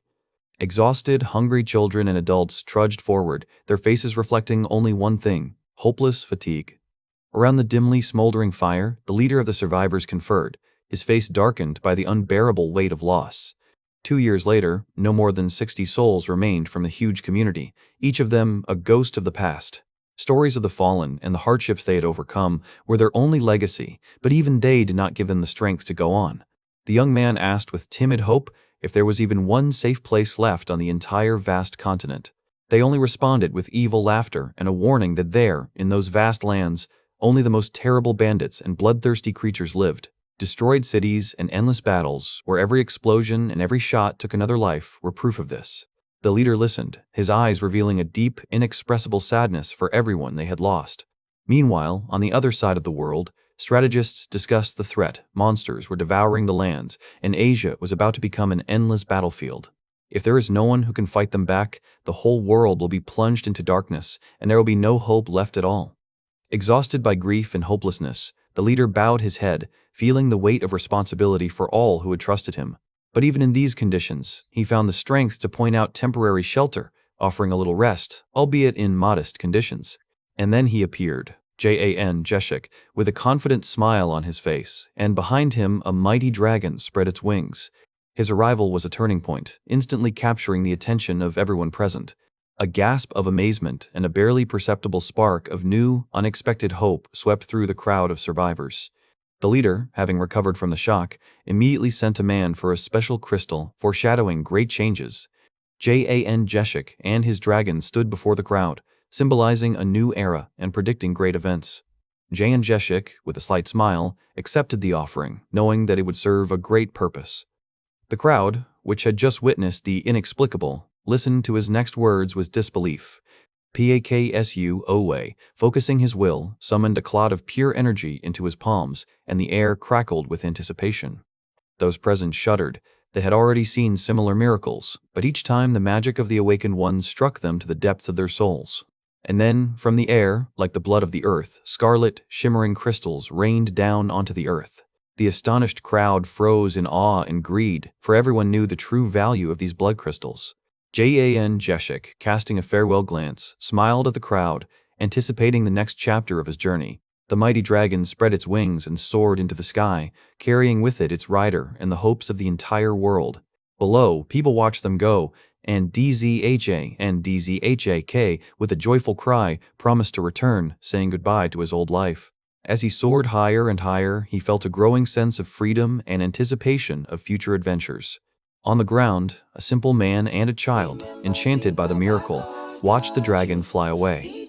Meanwhile, in a world far removed from magic and dragons, a television presenter was preparing to deliver breaking news.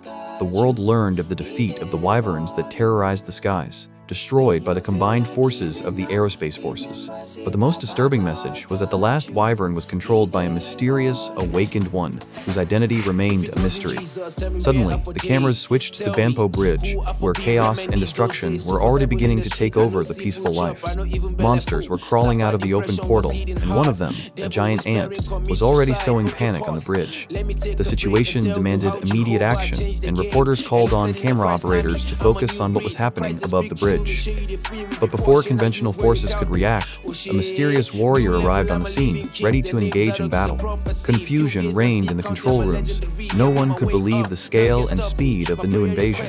The Awakened's loud cry cut through the air as he unleashed his fury upon the monsters, causing the world to question, was this a dream or terrifying reality? But in the midst of the chaos of the invasion, among the ranks of defenders, a figure suddenly appears, causing hearts to tremble and make one wonder, could it be him?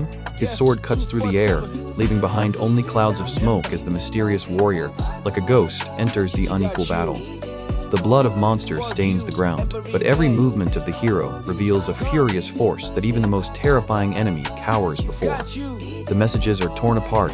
Some praise the savior who came to Korea, others furiously brand the traitor, while monsters continue to multiply in the depths of the dungeons. Meanwhile, the world news is rocked by the news. The Dragon Knight, who supported the Russian tanks, and the S-rank tamer Sylvia, who arrived in Moscow. They all seem to be preparing for something in Siberia. The black dragon races across the desert, flanked by fearsome tanks, demonstrating an unprecedented alliance of strength and determination. Flames consume hordes of monsters, and the air shakes with explosions, confirming the rumors of the power of the one who leads this battle. And here he is, the Dragon Knight himself, whose calm face against the backdrop of fiery chaos becomes a symbol of a new era, inspiring some and striking terror into others. But suddenly, the public's attention switches to another hero, surrounded by camera flashes, whose face is clouded with obvious displeasure.